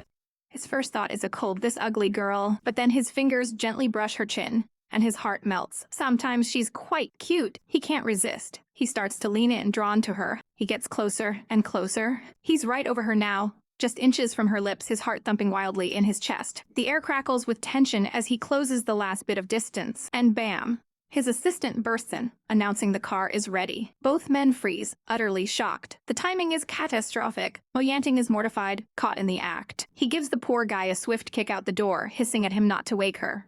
But the damage is done. The commotion stirs our girl from her slumber. She sits up, groggily apologizing for falling asleep. Then she spots the jacket. "Mr. Mo, did you cover me with this?" she asks, a hopeful smile on her face. He snatches the coat back, completely embarrassed. Trying to regain his cool, he smirks. As punishment, he declares, "You're having dinner with me." Later that evening, soft music plays from a record player. They're in his stunning kitchen, but the mood is anything but romantic. He takes a single bite of the salad she prepared and immediately spits it out. Our girl bursts into tears, wailing that this meal is torture. He snaps that he's eating the same slop she is. She continues to sob over the salad. He can't take it anymore and stands up. All right. He sighs, finally giving in. "I'll go you some food." Her tears magically vanish as she requests beef, but then he catches her trying to dump her salad onto his plate. "Hey, I saw that." The mighty CEO puts on an apron, looking like a very handsome, very disgruntled house husband. He starts cooking a perfect, sizzling steak just for her. Overwhelmed, she wraps her arms around him from behind, whispering a soft "thank you." He tries to play it off, saying it's no big deal. But then he feels her hands wandering. "What are you feeling up?" he asks, completely flustered. She innocently replies that she's feeling his abs and that TD always lets her. He gets even redder, boasting that his pecs are even better, before threatening her with death if she touches them. He serves her a 5-star meal, a beautiful steak and egg. They sit down to eat, and she is absolutely beaming. As he watches her devour the food, a predatory look enters his eyes. He leans in, his voice a low growl. "Chai Nana, this meat isn't free. The price? Tonight you stay?" He smirks, a man who knows he's just won the game. In the dead of night, our girl lies awake, her thoughts racing. Bad guy Moyen, Titi. Her mind drifts over the events of the evening, her clothes scattered on the floor a testament to the chaos. His voice cuts through the silence, low and dangerous. "Are you done playing yet?" Moyen is panting above her, a fine sheen of sweat on his skin as he asks, "Enough?" But our girl isn't one to back down. She glares up at him, a fire in her eyes. "You're underestimating me, aren't you? I can hold on for another half hour." Her bravado quickly fades, however, as she thinks to herself, "I feel so bad, I can't do this anymore." He scoffs, reminding her that she had no problem sleeping on top of him before. The tension is electric, his chiseled abs just inches from her tear-stained face. He leans in closer, his gaze burning into hers as she whimpers. "You're such a big bully." The tears finally fall as she cries. "Always picking on me." She lets out a soft whimper, and clicks his tongue in annoyance. Teeth! Such a delicate woman, such a hassle. And with that, he pushes himself up, revealing he was holding his own weight the entire time. I'm very light, okay? He huffs, as if that's the main issue here. She yelps and scrambles away, clutching the sheets to her chest like a shield. But she can't resist one last tug on his shirt, which brings him dangerously close. "Why are you so close to me?" she stammers, completely flustered. A moment later, he's the one in bed, yelling, "Hey, who gave you permission to sleep in my bed?" Our girl, an absolute savage, rolls her eyes. "Of course we should sleep in the same bed," she retorts, as if it's the most obvious thing in the world. He's left sputtering, realizing she's technically right. So the lights go out. They lie back to back under the covers. But Moyen can't sleep. His mind is on his brother. Suddenly, he feels a hand creeping over. Our girl is dreaming, muttering about abs and telling someone to feel them. He freezes, a horrified blush spreading across his face. He glances over at the chaotic sleeper, who then gently strokes his lips in her sleep. Moyen about to have a full-on system failure, his face turning beet red. Then she whispers the words that stop his heart. "Like you," followed by "I really like you, Champi." His heart just exploded. Defeated by the sleep confession, he gives in, pulling her into a gentle embrace. The next morning arrives, and Moyen wakes up feeling like he's been through a war. That little brat crushed me in her sleep all night, he groans, and yeah, she was basically using him as a human teddy bear. His eyes narrow with murderous intent. Should I just kick her away?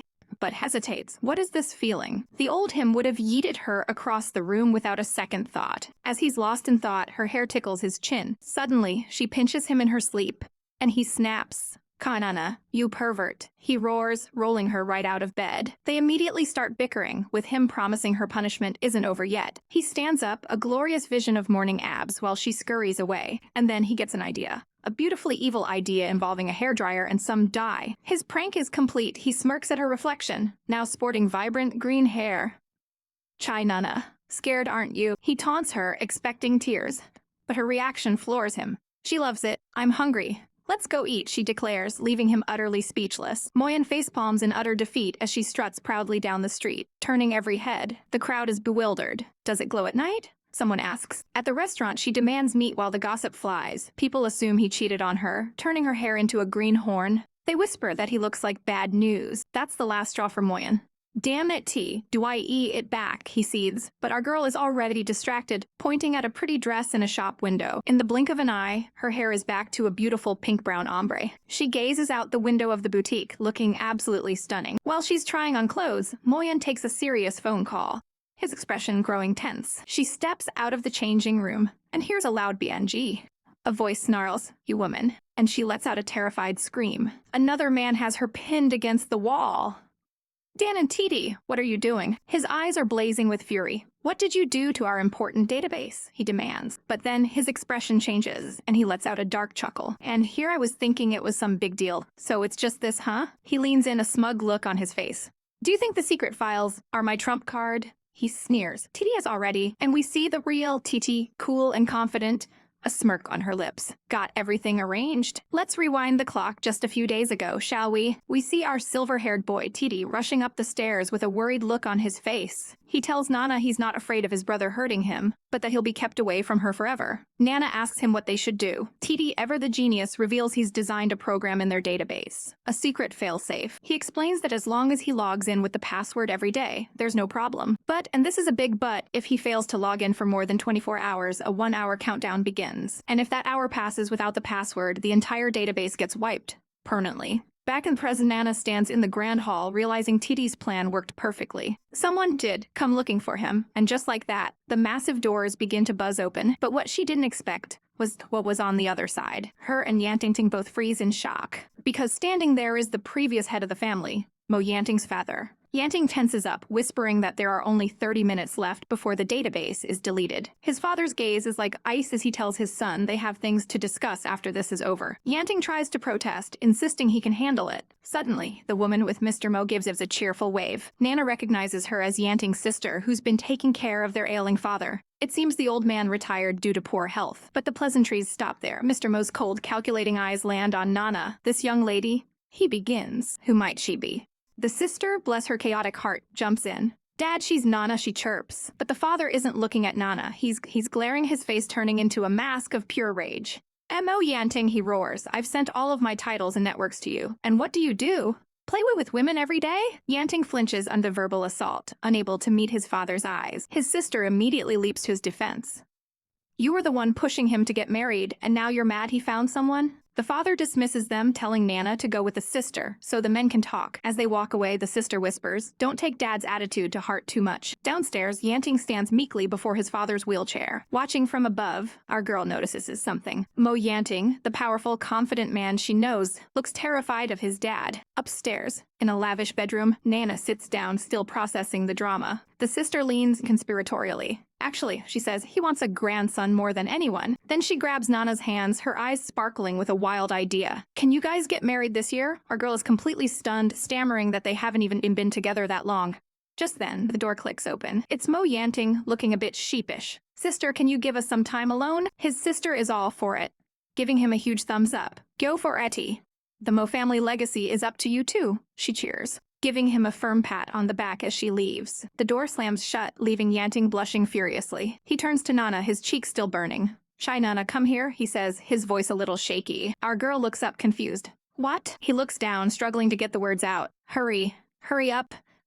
But oh, the tables have turned. Nana smirks, a playful glint in her eyes. I'm sorry, Mr. Mo, she says, her voice dripping with sweet defiance. Within these 24 hours, I definitely won't kiss you first. She looks him dead in the eye, a challenge in her gaze. If you want to kiss me, come here yourself. And just like that, our boy is left a stuttering, blushing mess. The game is on. Our girl sits across from the icy Mr. Mo, a smug look on her face. Mr. Mo, she begins, have you forgotten our bet? He looks up, his eyes burning with an unholy fire. Within 4 hours, he says, his voice a low growl, you will kiss me on your own initiative. The confidence is radiating off this man, but our heroine is just as sure of herself, basking in the glow of her impending victory. She claps her hands together with a triumphant little grin. But you lost. From now on, you are my little kitty. But he does not like that. He snaps, grabbing her wrist in an iron grip. Impudent girls. He snarls, and in one swift motion, he shoves her down onto the bed. She cries out his name, completely shocked by the sudden aggression. His grip tightens, and she flinches in pain. You hurt me, she cries. He just glares down at her, his expression cold and unreadable. Finally, he releases her, muttering that women are nothing but trouble. That's why I like Titi, and not snaps back. Titi is gentle and considerate, much better than you. She did not just say that. A dangerous glint enters his eyes as he leans in close. Oh, he hovers over her, their faces mere inches apart. If I were gentle and considerate, he whispers, his hand tilting her chin up to meet his gaze. Would you like me then? He gives her a predatory smirk, expecting her to melt. But our girl is made of stronger stuff. Don't flatter yourself. She spits out. I would never fall for her. The words hang in the air, heavy with defiance. Someone like you. And that's all it takes. He crashes lips against hers. It's a clumsy, angry kiss. And she yelps. You bumped my tooth. You don't even know how to kiss. He just growls. Enough with the small talk. And dives back in. But then, something changes. The kiss deepens, becoming skilled and passionate. And her eyes widen in shock. She knows this kiss. It's not Mo Yanting anymore. It's Titty. Her heart flutters, and she wraps her arms around his neck. She tells herself the feelings are for Titty, that any warmth she feels for the aloof Mo Yanting is just a mistake. The kiss is absolutely breathtaking. Yes, she thinks, that's it. It has to be Titty. He finally pulls back, his thumb gently caressing her lips as her heart hammers in her chest. Although I'd like to be affectionate a little longer, he says in Titty's soft voice, I have to go and finalize our marriage with my dad. He gives her one last sweet peck. Hurry back, he whispers. I've missed you all day. He leaves, and our poor heroine is left completely dazed. She clutches her burning cheeks, trying to get her chaotic heart under control. Titty! Titty, you love, she screams earnestly, desperately trying to convince herself. She paces the room, a whirlwind of confusion and emotion. Her eyes land on a desk, and she wanders over, picking up a picture frame. It's an old photo from Mo Yanting's school days. As she looks closer at the group of boys, her hand freezes. A horrifying realization crashes down on her, her face paling in shock. Suddenly, she hears footsteps approaching. Mo Yanting is back. Nana, are you anxious? He asks, walking into the room. I talked with my dad a bit longer. Mad? He asks, his voice soft. He wraps an arm around her, telling her his dad has agreed to their marriage and wants grandkids. But she slaps his hand away with a sharp clap. He freezes. Nana? She stands up, her back to him, a storm brewing inside her. Her fists are clenched so tight her knuckles are white. She turns, her eyes filled with an icy fury he's never seen before. Perhaps I should call you Society of Six member Mo Yanting. His world shatters. The color drains from his face as he stares at her, utterly exposed. Her mind flashes back to when she first started university, a naive girl who didn't understand her parents' warnings. She remembers the terror, the glint of a hidden camera, and the suffocating realization that the Society of Six had targeted her. The memory alone makes her feel sick. Back in the present, she shoves the photo in his face. You said the member with the blacked-out face was dead. That fat guy. She points directly at the chubby, glasses-wearing boy in the photo. It's clearly you. He looks down, defeated. I've changed so much, yet you still recognize me? He asks quietly. The other members of the society didn't. She scoffs. Even back then you were a good-looking and cute chubby guy. I'd recognize you anywhere. He looks up, surprised by her words. The photo frame slips from her hand and clatters to the floor. If I had told you beforehand, he asks, his voice trembling, would you still have become my girlfriend? Her answer is brutal. That definitely won't happen. He reaches for her, pulling her into a desperate embrace and burying his face against her. That's why I hid the truth, he chokes out. I love you, he pleads. But it's too late. She pushes him away with all her might. I can't date someone from the Society of Six. Tears start to fall. She forces the words out.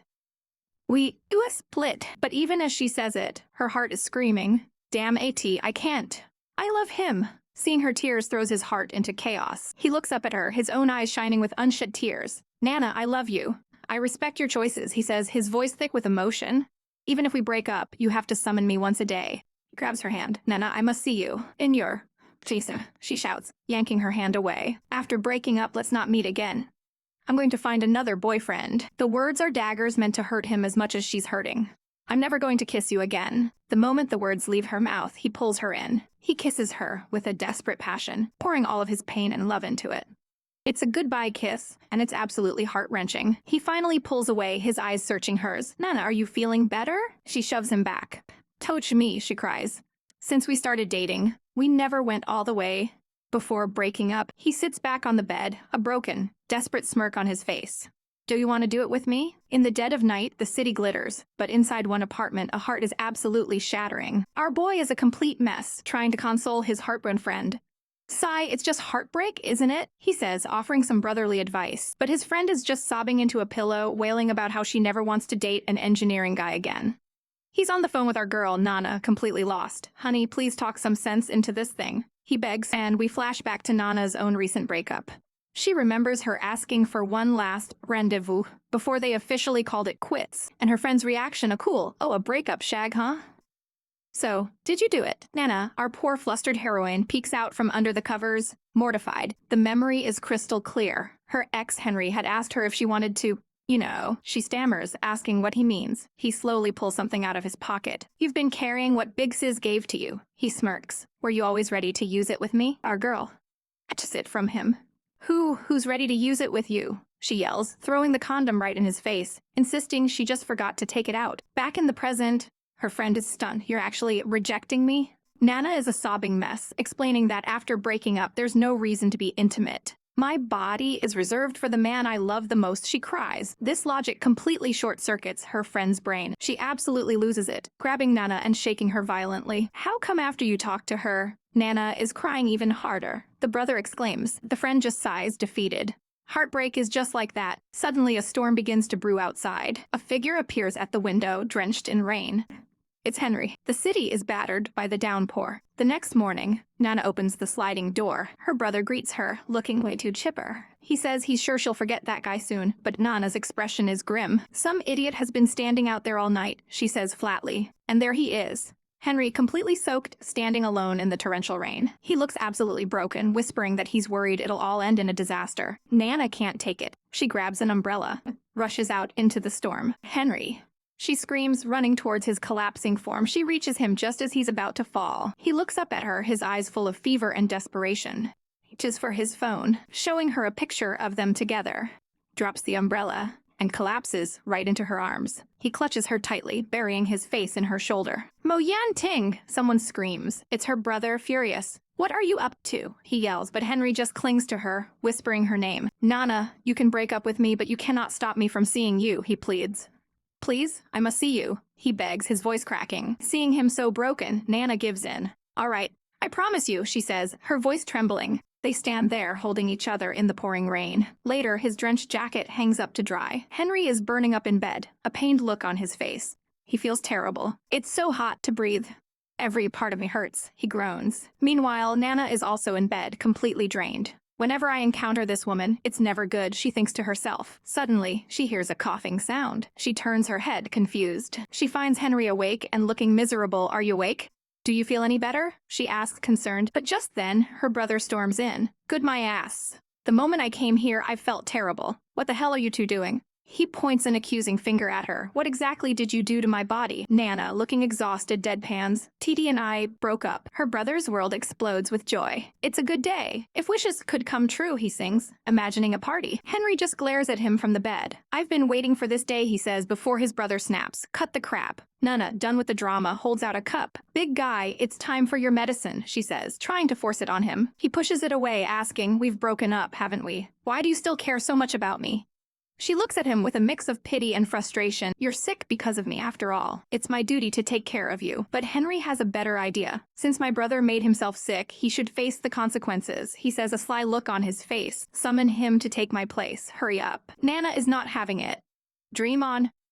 Henry is shocked. Why, this isn't my fault. Make him feel bad for a while. But she confesses, I still love him. It hurts me to see TD uncomfortable. This revelation hits Henry like a ton of bricks. "You wicked woman, you're making me suffer on purpose," he sees. He tries to get up in a rage, but he's too weak and just flops over. "Be careful not to move around recklessly," Nana warns, rushing to his side. "You're running a high fever of 40 degrees Celsius. Henry looks up at her, flushed and delirious. "I want to pee," he says weakly. "I want to take a bath." Nana's face is a perfect mask of pure, unadulterated annoyance. "Are you toying with me?" The poor man is burning up, sitting weakly on his bed. He runs a hand through his sweaty hair, his face completely flushed with fever. Just then, our girl pops in to announce his bath is ready. But he's in no shape to walk. He grabs her chin, his voice a desperate whisper, "Help me." The fever has completely wiped him out. Our tiny heroine becomes a human crutch, staggering with him towards the bathroom. "First stop the toilet." She holds him steady, yelling, "I'll support you, go pee." But Mr. CEO is feeling a little shy. "So tired. What a hassle," he groans. "I can't pee with you here." "Oh, you can't, can you?" Our girl's patience snaps like a twig. "Quit it, hurry up," she roars, straining to hold his dead weight. "I can't hold on much longer." Finally, a triumphant splash and flush. He collapses onto the edge of the tub, completely spent. "Take off your clothes," he orders weakly. Without missing a beat, she declares, "I'll do it for you." She gently peels the shirt off his back, the steam rising around them. He turns, his gaze intense, as he gets dangerously close. Our girl flinches, completely flustered. He smirks, enjoying her panic. "It's not like you haven't seen my body before," he teases. He just tells her to hurry up. So, she gets to work washing his hair in the tub. As she lathers the shampoo, she can't help but think he's actually kind of handsome. Suddenly, his eyes snap open, catching her red-handed.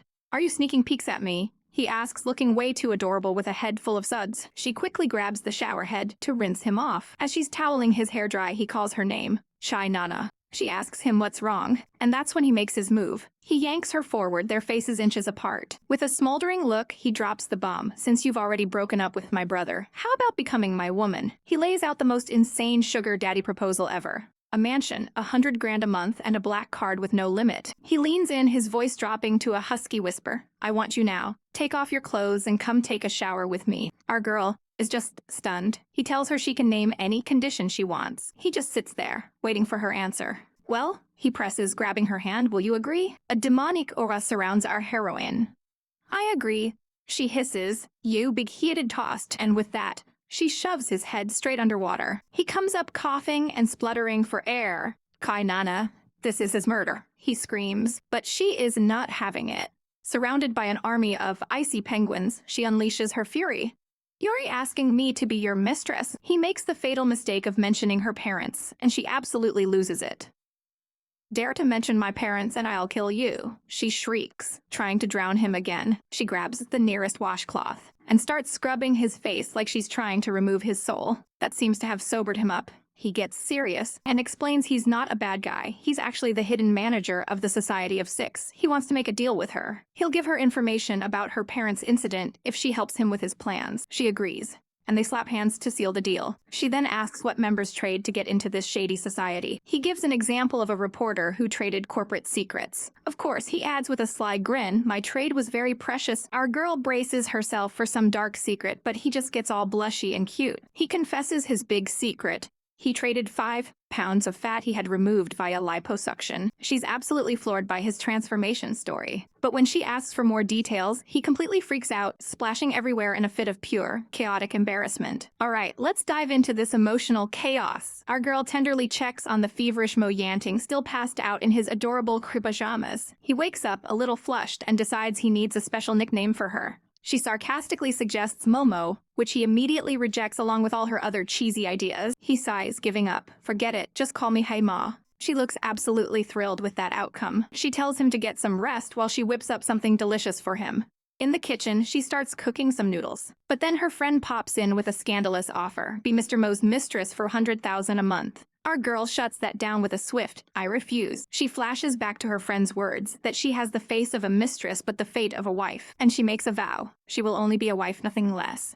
With newfound resolve, she clicks off the stove. But her friend isn't done, oh no. She sneers, "So, did you miss another chance to get your beloved virgin boy?" The cruel words strike our heroine like a bolt of lightning. In the living room, a sudden, heart-wrenching scream shatters the silence. Oyanting jolts, asking why on earth she's crying again. She's a sobbing mess. He tries to explain that an important guest is coming over and she needs to get it together, but the tears just won't stop. He holds up a book, Time and the Universe, revealing the guest is a famous writer. He hands it to her, basically telling her behave herself. Her eyes go wide as she stares at the cover. He then drops the bomb. The actual author of the book is coming to their house, and he desperately wants an autographed copy. A moment later, he's already digging into the noodles she made, calling her Momo. He snatches the bowl from her, complaining it's not enough food, but then softens, saying he'll let her meet the guest. After devouring the entire bowl, she worries about gaining weight, but he has a very specific condition for this meeting. She has to pretend to be his fiancé. She completely loses it.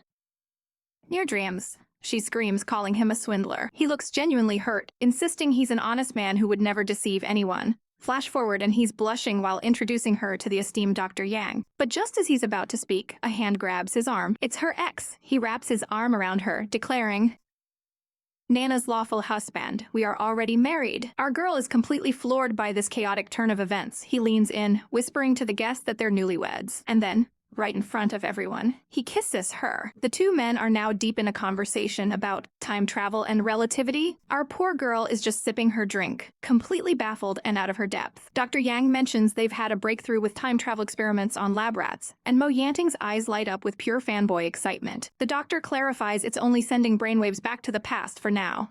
Then, the moment of truth, Dr. Yang presents the signed book. Mo Yanting takes it with trembling hands. He opens it to find a personal message from the author wishing him and Nana a happy life together. He's so touched, he starts crying. He's a sobbing, thrilled mess, declaring himself a fan for life, while our girl awkwardly suggests he just go home with the doctor. Later, Dr. Yang is at the door, shoes on. He waves goodbye, but then turns back with a knowing smirk. "You and Nana have broken up, right?" The door slams shut. A single, heartbreaking tear rolls down Mo Yanting's face as his ex calls his name. The air turns icy as he's told to leave the house, but he suddenly feels dizzy and collapses. Out on the balcony, under the stars, things are tense. Her ex calls her Momo, saying he fulfilled his promise and she shouldn't call him a liar anymore. But she snaps back, "You're still a con artist." He's devastated, muttering that she's an evil person and a liar herself. Suddenly, her heart begins to pound in her chest. He pulls her into a tight embrace, whispering a soft "thank you," and then he leans in and gives her a real soul-stirring kiss. And we are back,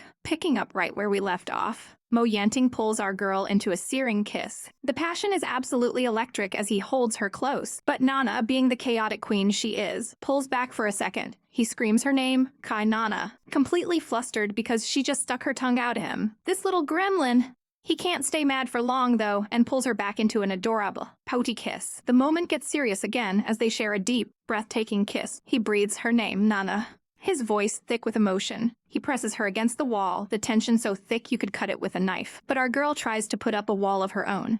"We already broke up," she says, her eyes defiant. "Since you're already better, go back." But this man doesn't know how to take a hint. Heaps on his best puppy dog eyes. "I'm not Wines. Tonight I want to share a bed with you." And it looks like his little act worked because next thing you know, it's nighttime and there's some serious wriggling happening under the covers. Suddenly, Nana yelps, "Emo, bang! Where are you touching?" He has the audacity to act innocent, saying, "Sorry, I couldn't control myself," or "You can touch me back." Our girl is scandalized. "No!" She screeches, "We've already broken up. Don't think I can't resist your charm."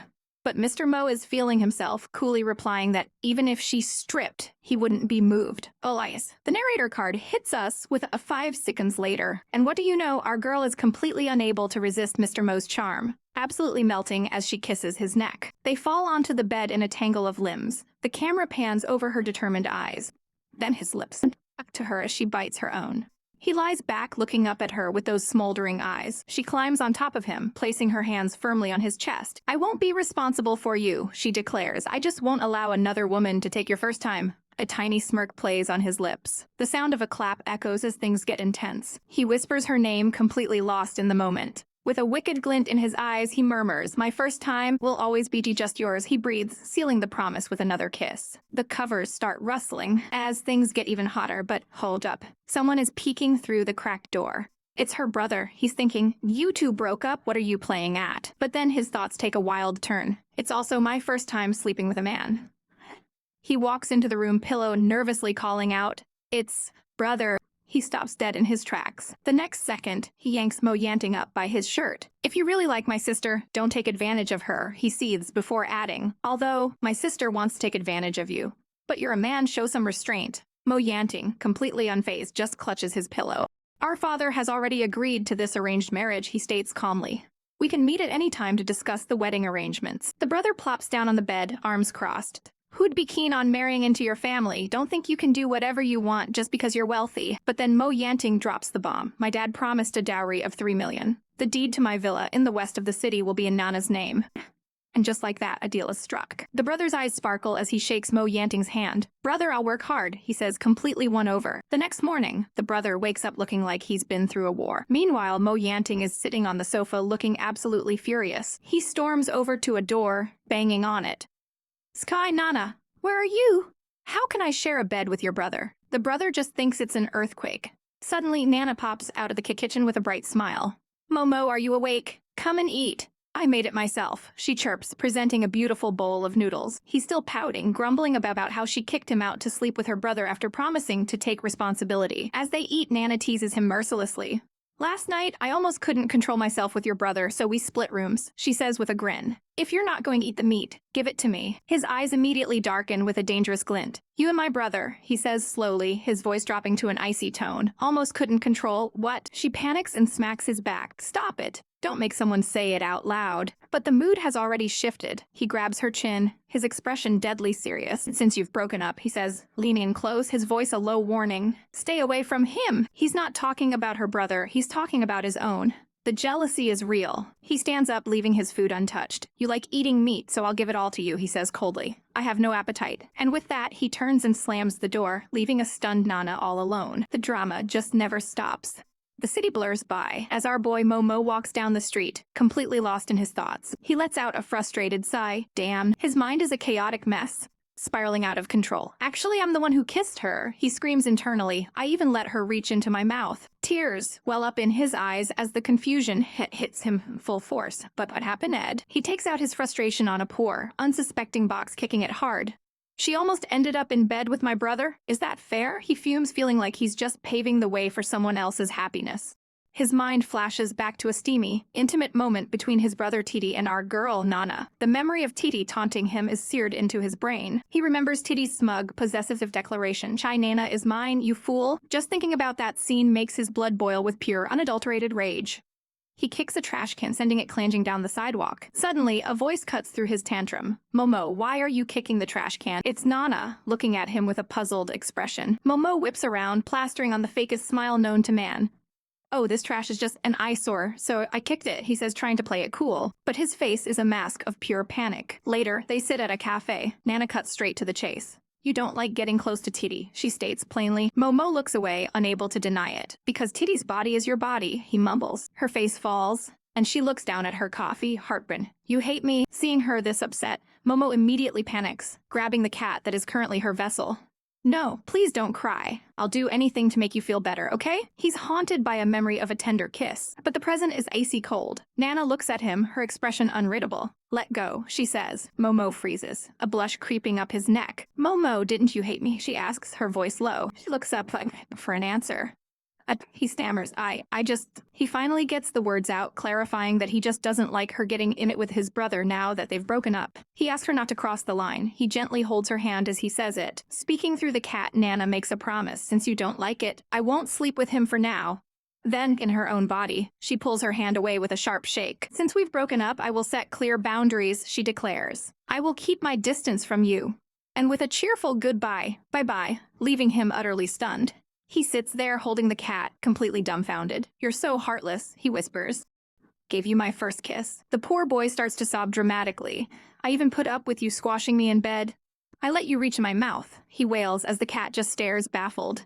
Meanwhile, our girl is on a mission. She's undercover at a high-end club lined up with other hostesses. Her plan is in motion. She and the brothers are working together to get invitation codes from the Society of Six. Their next target is a man named Sitao. The madam presents the ladies to a client and a hand taps a table, making a choice.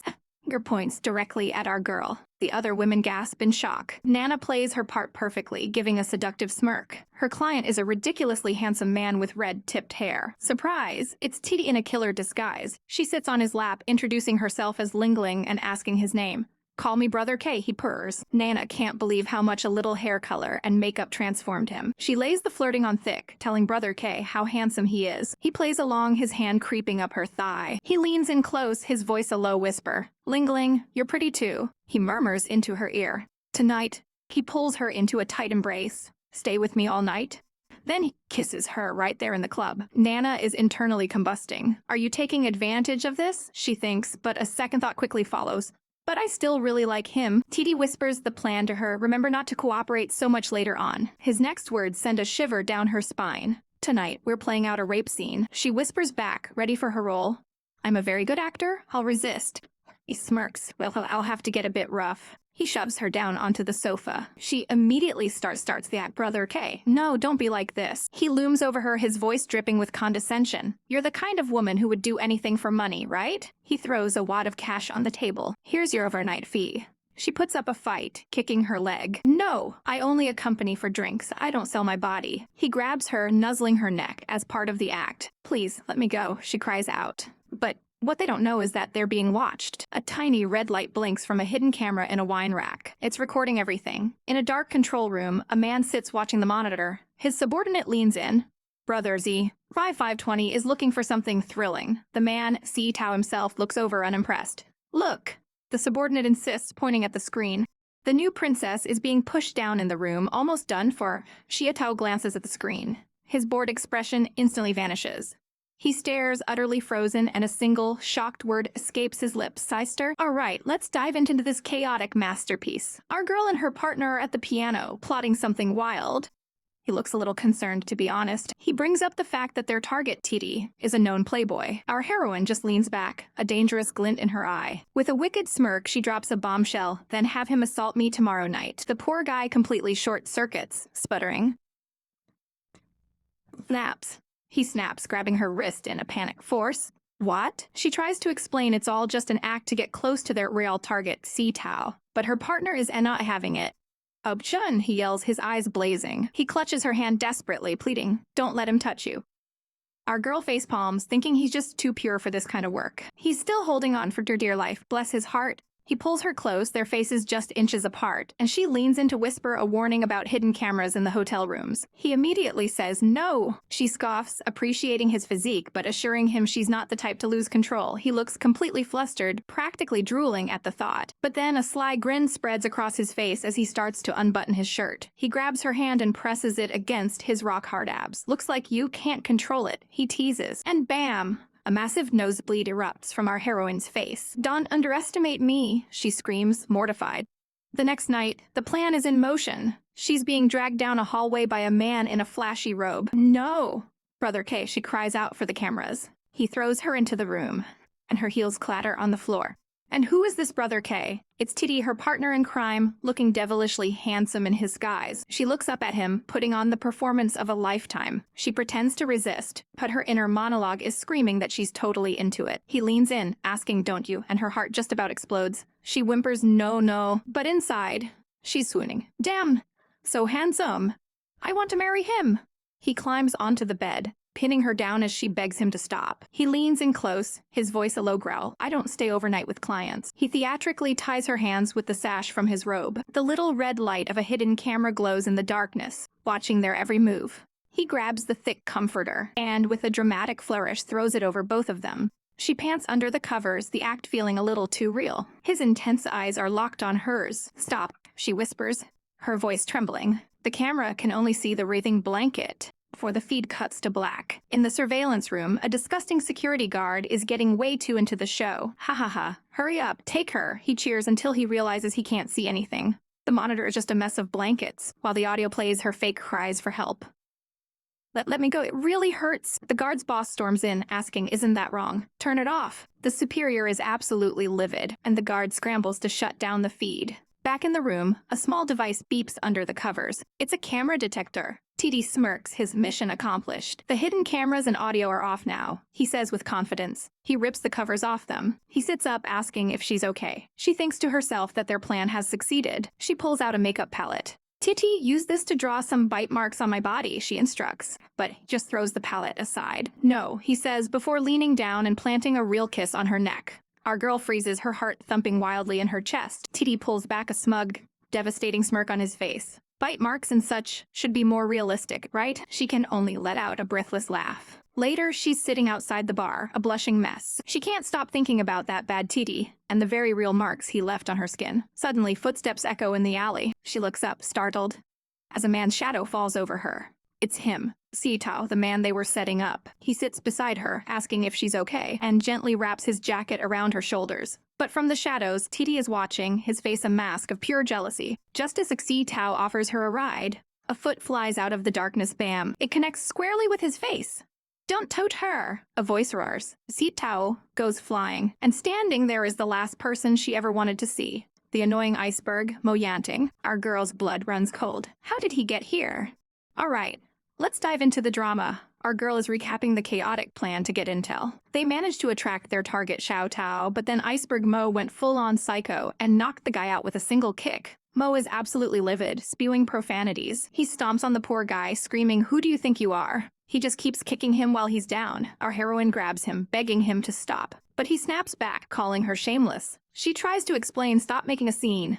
I finally got a connection to Xiao Tao," but he's not listening. His eyes are burning with a jealous fire. He whispers, "You," as his gaze falls to her neck. He sees the marks on her body, and his mind jumps to the absolute worst conclusion. Boom. The man completely loses it. He pulls out not one but TWO giant assault rifles, ready to unleash hell. "You jerk," he screams, his sanity snapping like a twig. He opens fire, bullets flying everywhere as he yells, "Go to hell." Our girl, horrified, screaming, "Stop. It's not him." As the bullets rain down, she finally cries out the truth.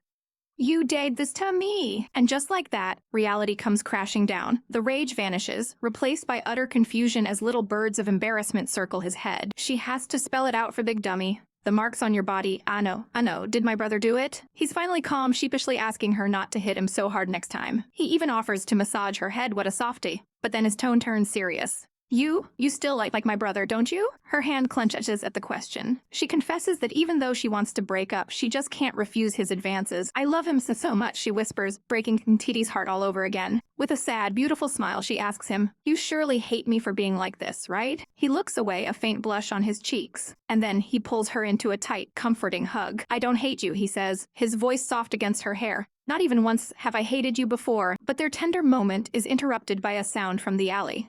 Someone stomps down hard, and a heavy object is thrown with a sickening banji. She flinches. "What's wrong?" "It's nothing," Titi says coolly, still holding her close. "Just a mouse." Meanwhile, the mouse, Aka Xiao Tao, is lying unconscious and foaming at the mouth. And now, we get his heart-wrenching backstory. We see a young Sitao being berated by his father. His mother couldn't take the abuse and ran away, leaving him and his sister to fend for themselves. They'd hide outside, too terrified to go in when their drunk dad was home. Their life was like a wilting flower. One day, their father fell down the stairs in a drunken stupor and died.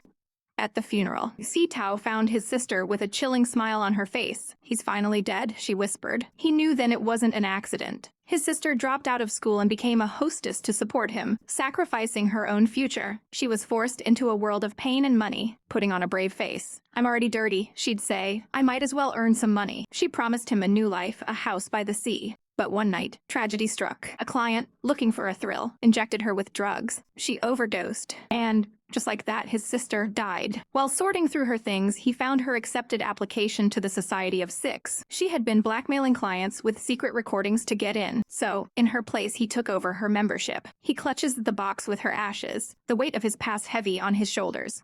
In another time, we see him arrive at a client's door and knock.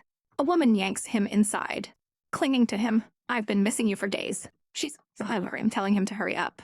But he brushes her off, stone-faced. "I'm a bit tired. Let's get down to business." He heads straight for the laptop, needing to log into the Society of Six website to make some money. The woman watches him, pouting, "Stinky man." Back in the present, Titi has pieced it all together. Sitao and his new woman, Fangri, must have logged into the site from their hotel room. Our girl hatches a new plan.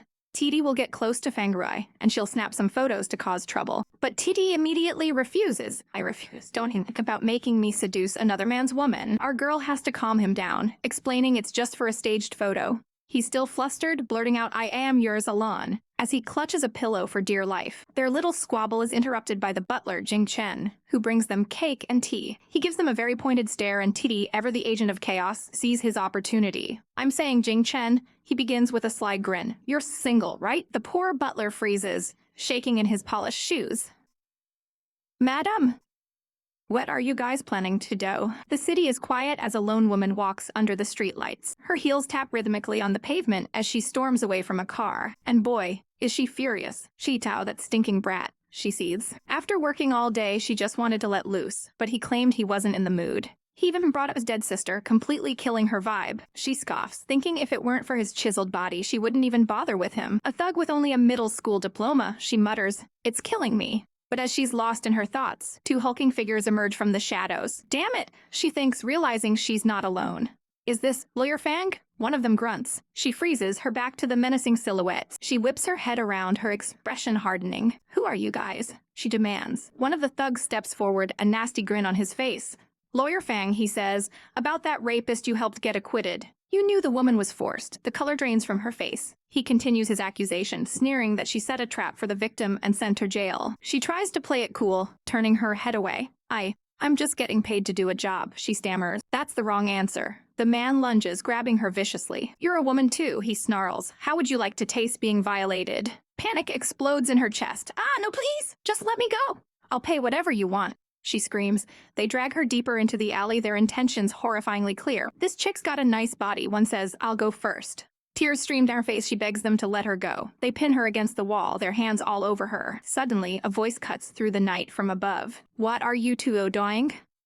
One of the snaps back. "Brat, mind your ownness, or else you're in for it." But the mysterious figure just smirks. "Just got fired by my boss today," he says, looking down at them, and with a handsome, almost bored expression, he adds, "I'll take it." Before the thug can react, he lunges with a box cutter. Lawyer Fang screams a warning. "Careful," but our mysterious hero is too fast. He effortlessly catches the man's wrist, stopping the blade inches from his face. "Oh, shh!" Thug shrieks as his arm is twisted with bone-crunching force. "Big brother, spare me," he begs. The hero simply says, "Get lost," and the two cowards scramble away, leaving the box cutter on the ground.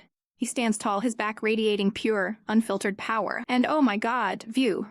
Lawyer Fang is absolutely floored, her mouth hanging open. "He's so strong," she gasps, completely captivated. As her savior starts to walk away, she calls out, "Wait, to show my gratitude. Please let me treat you to a meal." Meanwhile, on a rooftop somewhere else, two figures are snapping photos. Click, click goes the camera phone. "Yes!" The first step to success, a girl cheers, but her companion groans. "Mo Shao, it hurts." Jing Chen is serious. The man Mo Shao just smirks. "Now you can rest a bit," he says coolly. He turns to the girl, Chai Nana. "I sent out Jing Chen, so hard work. How will you thank me, Miss Chai?"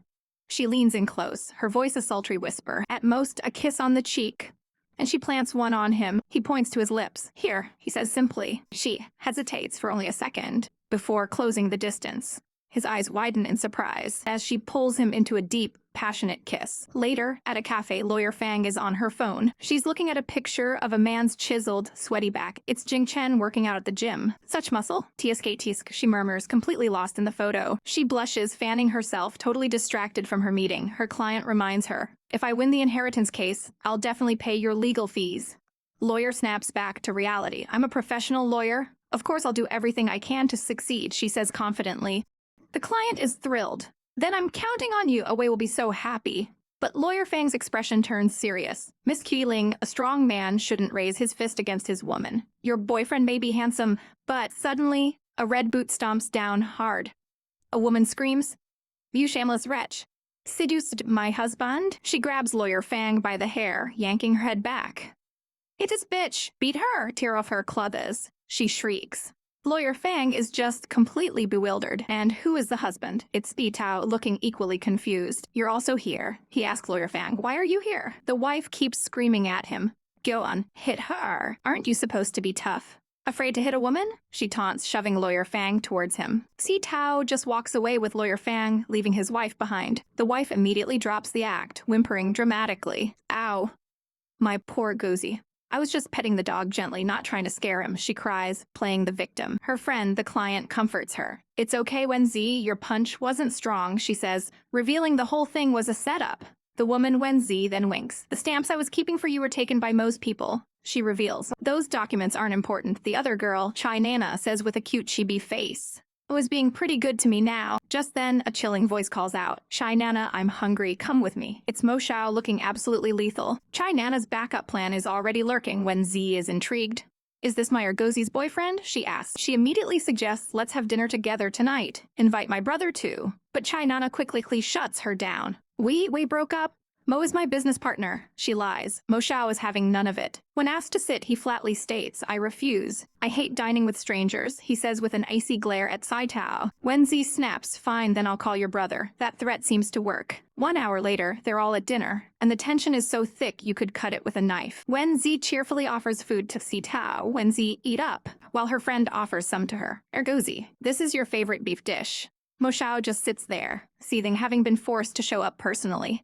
Our story opens with our girl Nana having a grand old time with her friends, but the fun is cut short when a handsome stranger arrives, and Nana's face lights up. Brother Xiaozhen, long time no see, she chirps, clearly happy to see an old friend. He flashes a charming smile, looking every bit the cool city boy. Nana gets prettier and prettier, he says smoothly. As they catch up, the mood at the table gets a little tense. Our male lead, Momo, offers Nana a job as a receptionist, but she quickly turns him down. She claims her bad temper would scare customers away, but Xiao chimes in. You're so pretty, even if you hit someone, it would make them happy. Nana flushes, but Momo just looks smug, clearly not enjoying this little reunion. Suddenly, Mo's expression turns deadly serious. Come with me, he commands, grabbing her hand and yanking her from her seat. As he drags her away, Xiao Zhen calls out, completely baffled by the sudden exit. He's left sitting at the table, a picture of pure confusion. Momo pulls her into a hallway, fuming. Are you done? He asks impatiently, waiting for someone to get out of the restroom. Once they're alone, Nana crosses her arms, demanding to know what his problem is. Momo's jealousy explodes. I don't like him. Don't let you talk to him, he snaps, grabbing her arm. She calls him childish, but before they can argue further, his phone rings. It's a crisis. His dog, the adorable but ferocious Fangirui, is literally holding someone hostage, refusing to let them leave. But this chaos sparks an idea for Nana. They can use this as an excuse to spy on her friend. Momo is immediately on board with the plan. They ditch their friends without a second thought, leaving them to stare at an empty table. Cut to a moody bar where Nana and Momo, now in disguise, are on a stakeout. They're eavesdropping on a woman sobbing to a man about her cold boyfriend. Nana is fuming, convinced the vixen has stolen her man. She gets so worked up, she spits out her drink in a dramatic puff of mist. Momo just smirks, finding the whole thing hilarious. So the vixen is indeed you, he teases. Nana's horrified. You don't believe me? She cries, looking utterly betrayed. He just raises an eyebrow. Who forced a kiss on me the first time we met? He retorts coolly. Nana sputters, launching it into a completely unhinged denial. I've only ever forced on you, she yells, pointing a finger at him while trying to defend her honor. Momo just calls her a little liar, and in his frustration, he slams his glass down on the bar with a loud bang. The other patrons glare, and Nana shrinks in her seat, mortified. Meanwhile, the target of their stakeout, Jing Chen, is dropping a tipsy Miss Fang home. He helps her from the car, but she's looking at him with blush-dusted cheeks. Being a gentleman, he says it's not proper for him to go up and walks away. He gives one last smoldering look, and Miss Fang practically swoons on the spot. Watching from the shadows, Momo snarks. Of course a gentle gentleman is likable. Nana scoffs. Good-looking, but such an awful personality. Momo's head whips around. Are you talking about me? His voice dangerously low. Before she can answer, he pulls her into his arms. You've been annoying me for the better half of the day, he murmurs, then crashes his lips against hers. She shoves him away, fuming that he's the annoying one. The bickering continues all the way into her apartment, with a slammed door. Later, they're both chilling in their pajamas and skincare face masks. If it were anyone else, I would have kicked you out already. Momo grumbles. Nana just dares him to try it, giving him a sassy side eye. Suddenly, she lunges at him, wanting to feel the muscles, and tackles him onto the bed. Their chaotic moment is interrupted by Momo's actual brother, Titi. In 2 weeks, I am going to meet your father to discuss the wedding. He cries, begging them to behave for just a little longer. Lying on top of a stunned Momo, Nana blurts out, I don't want to get married. I'm just playing around. Momo is shook. You bad woman you want to play with without taking responsibility. He gasps. The lights finally go out, and 2 pairs of slippers rest side by side on the floor. In the quiet darkness, Momo opens his eyes, a thoughtful look on his face. He turns to Nana, who is also wide awake. He looks down at her, his expression unreadable in the dim light. Leaning over her, he asks the one question that could change everything. Do you want to get married to my brother? Here we go. Momo drops an absolute bombshell on our unsuspecting girl. Chai Nana, do you want to marry my brother? Nana's heart skips a beat. She confesses to herself, I still love him, but there's a huge problem. He hasn't proposed to me yet. She flashes back to Momo showing her a gorgeous ring, telling her he found it in his brother's pocket, certain it was for her. Our girl got so flustered, telling him not to spoil the surprise. Back in the present, Momo's expression turns serious. He cuts right to the chase. Did you break up with him because you're afraid? He asks if she's scared Titi is hiding some grand scheme. Scared that she's just a pawn to him, and that all his deep affection is just a lie. Nana is stunned. How do you know? Momo explains that he knows she's actually very cautious and sensitive, despite how long they've been together. A sad smile touches her lips. Yes, Titi, he's especially good to me. But her eyes tell a different story. She just doesn't understand any of it. And so begins the heart-wrenching flashback. She remembers the very first time Titi appeared, he seemed to be completely smitten with her. He stared at her like he could never get enough, and for a moment, she let herself believe it was love at first sight. She's had plenty of admirers, but Titi's obsession was on another level. He handed over top-secret information on the Society of Six just because she asked. The alarm bells started ringing. She suspected a deeper conspiracy. So our clever heroine decided to test him. His refusal to make a deal with her was baffling. He insisted he'd known her for a long time, which calmed her down for a while. But his understanding of her was unnervingly perfect. He knows she's a sucker for his handsome face and perfect physique. He can literally read her mind. And what's more, he lets her do whatever she wants. He even knows all her eating habits, down to the last detail. He knows her favorite foods, her favorite music, even her favorite song from childhood. His knowledge of her is just too much, far too much. And yet, despite all the secrets and red flags, she fell for him. She fell uncontrollably and madly in love. His mysterious aura and the strange feeling of déjà vu made absolutely helpless to his charm. She let herself just revel in his tenderness, enjoying the pure bliss of being loved. The moment he risked his life to protect her, she made up her mind. She didn't care about his secrets anymore. She just wanted to be with him. She was ready to gamble everything on him. But then the devastating dropped. She found out he was a member of the Society of Six. Every single doubt came crashing back down. Could he be the creep who installed surveillance cameras in her room? Did he investigate her entire life? Her world shattered into a million pieces. Was everything his approach, his pursuit, his love all part of some twisted, elaborate scheme? So, I broke with him? She finishes her story, her voice hollow. She curls into a ball, looking so small and broken. Momo gently places his hand over hers, his gaze full of warmth. You trust me? He asks softly. Even though he took over this body and I don't know what he did, I can feel it. He genuinely likes you? Nana lets out a little laugh, the tension breaking. How would you know what happened? She teases, before getting comically aggressive. We share the same body, DU8. He's been threatening me all the time. She remembers waking up terrified, only to find a knife and a note from Tited. Don't bully Nana, or else. He even wrote love notes on the mirror and changed all the screensavers to her pictures. Momo dramatically bursts into tears. This is torture, he wails as Nana tries to comfort him. But then Momo's expression changes completely. He pulls her into a tight embrace. Don't worry. His voice low and serious. Even if the whole world wants to hurt you, my brother will definitely protect you. And just as our hearts are about to melt, he shoves her away, blushing furiously. Cut it out. Don't even think about trying anything shameful. He dives under the covers, completely flustered. I'm tired. Good night. His heart pounds wildly in his chest as he lies there, wide awake. Thank you, Momo, Nana whispers into the darkness. They both finally drift off to sleep. The next morning arrives. Momo wakes up feeling fantastic. Momo, you awake? A voice says. He opens his eyes and bam. Nana's is inches from his, and she's leaning in for a lick. It's your brother's turn to log on today, she declares playfully. He panics and leaps out of bed. Wait, I'm going to teeth, don't you as you might to rush. He hears her from the bathroom. Got it, yours is the pink one, right? He runs in and hands her a brand new one, thinking how spiritual this all feels. A moment later, Titi is back in control, looking devastatingly handsome in his PJs. Shy Nana, I'm ready. He approaches her and gently touches her chin. What's that on your face? Is that toothpaste? She giggles. Nope, it's beard foam. I shaved. He caresses her cheek, a soft smile on his lips. No wonder your face is so smooth. The air crackles with electricity as he leans in and kisses her. It's not a gentle peck. He kisses her eagerly, desperately, like a man dying of thirst. The intensity leaves her breathless. Oh yeah, this is definitely Titi. They pull apart, and his eyes are smoldering. Just now, his voice dangerously low. The kiss with my brother looked quite intense, didn't it? Busted. Nana flinches, but instead of getting mad at her, he slaps his Obion face. Oh, he's not mad at her. He's furious with Momo. He pulls her into a possessive hug, his eyes blazing with jealousy.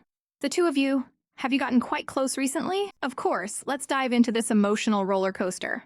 The tension is so thick you could cut it with a knife. Taty corners our girl, his eyes blazing as he asks if she likes his brother. But his mind is screaming, I'm not jealous, I'm really not jealous. He leans in close, trying to explain himself. Titty, listen, let me explain. His fist clenches by his side, the cute cat pajamas doing nothing to hide his frustration. But Nana is having none of it. You don't have to explain to me, she says, her voice as cold as ice. She delivers the killing blow, reminding him of the painful truth. After all, we've already broken up. Just as the silence becomes unbearable, a voice calls out that it's time for dinner. Taty's hand falls from the door as our heroine walks away, her shoulders slumped in defeat. Downstairs, the brother-in-law is whining about the lack of food, completely oblivious to the drama. Nana glides past Taty without a single glance, the ultimate cold shoulder. She announces that food will be ready soon, her gaze fixed on anything but him, and in what feels like minutes, she lays out a feast fit for a king. I only had time to make 2 quick dishes. She says a total lie because this looks incredible. Her brother-in-law is practically losing his mind over how delicious it all looks. Quietly, Taty picks up a piece of savory meat with his chopsticks. He places it gently into her bowl. Eat some meat, he murmurs, a silent plea for a truce. The food sits there, a lonely offering in her bowl of noodles. But it's the final straw for our poor girl. A single, heartbreaking tear escapes and streams down her face. She suddenly snaps, shoving her bowl away and shouting, I don't want to eat anything, before scrambling out from the table. Taty is left stunned, calling her name into the empty space she left behind. The scene cuts to the cold, empty street outside. Our heroine runs blindly in her adorable pajamas, tears streaming down her face. It's all my fault, she sobs, convinced she's a terrible person for having feelings for 2 brothers. Suddenly, a voice calls her name. It's Taty, caught up to her. She looks up at him, her eyes wide with shock and sorrow. Without a word, he wraps his own coat around her small frame. It's cold outside, he says gently. You'll freeze like that. Then he pulls her into a tight, protective hug. I didn't mean to make you upset, he whispers into her hair. And that's when the dam breaks. She completely falls apart in his arms, wailing that his brother thinks she's a fickle temptress and that she fell for them both. I couldn't resist your temptation. I fell for you, she confesses. But I still wavered towards him. She pounds on his chest weakly, begging him to stop being so nice to her. He gently tilts her face up to his gaze intense as he looks into her tear-filled eyes, and then he crashes his lips against hers, silencing all her chaotic thoughts with a single, desperate kiss. He pulls back, his thumb wiping away a tear. Do you feel better? He asks softly, a small smile playing on his lips. They find a bench near a fountain to sit and talk. He asks if his words upset her. She shakes her head. No, it's my fault, he declares, startling her. He confesses, Nana, I'm really scared of arguing with you. His hand clutches the fabric over his chest. Seeing you cry, it just hurts my heart. He pulls her close again, burying his face in her shoulder. If you're sad, then it must be my fault, he vows. Whatever it takes to make you feel better, I'm willing to do. Our girl is a blushing, flustered mess. Their eyes meet with a spark of intensity, and he leans in to plant a sweet kiss on her cheek. He holds her tight and whispers, my Nana, I love her the most. But wait, a sudden thought strikes her and she freezes. How does he know how to comfort me like this? She wonders. She never taught Tai these steps. She only taught Momo. She pushes away from him, suspicion dawning on her face. As if on cue, his phone buzzes. He turns away to answer the call. On the other end of the line is Momo, and he sounds deadly serious. Quickly go change your clothes. We're leaving soon to investigate. Taty asks what's wrong. Do you still remember we canceled the invitation code of 6 members? Momo asks. Nana's blood runs cold. She remembers 2 of them, Wusin and Bijian. Taty's face turns grim, his eyes dark with terrible news. He delivers the final, horrifying blow. Both of them this morning, they died. The day starts with a grim trip to the hospital. Doctors rush into a room, their faces etched with concern. But it's too late. The scene cuts to a cold, sterile morgue. Meanwhile, in a lavish home, our 2 leads are trying to piece together a horrifying puzzle. Tapping away at a laptop, he lays out the chilling facts. Wuxin and Bijian's medicine was tampered with and their monitors were broken. This was no accident. He tells our girl not to panic, that they don't have evidence yet. But her mind is already racing. What does this monster want? A terrifying thought grips her. Was my mother's so-called suicide also their doing? He sees the absolute fear in her eyes. He gently pulls her close, his voice a low comfort. Nana, don't be afraid. I will be with you. Just then, his assistant interrupts, needing to report something urgent. He pats her head reassuringly. I'll be right back. But as soon as he's gone, her eyes snap to her purse. The keychain inside the yang fish is glowing ominously. He steps out of the room to hear the report. The news is bad. The men watching their targets were drugged with laced coffee. He can only mutter. Suddenly, a blood-curdling scream rips through the air. He whips around in a panic. Her laptop has been thrown to the floor. Our girl is on the ground, completely breaking down. He rushes to her side. Nana, what's wrong? She's just sobbing. Mom. His eyes dart to the laptop screen, and what he sees makes his blood run cold. It's a video of Nana's mother hanging.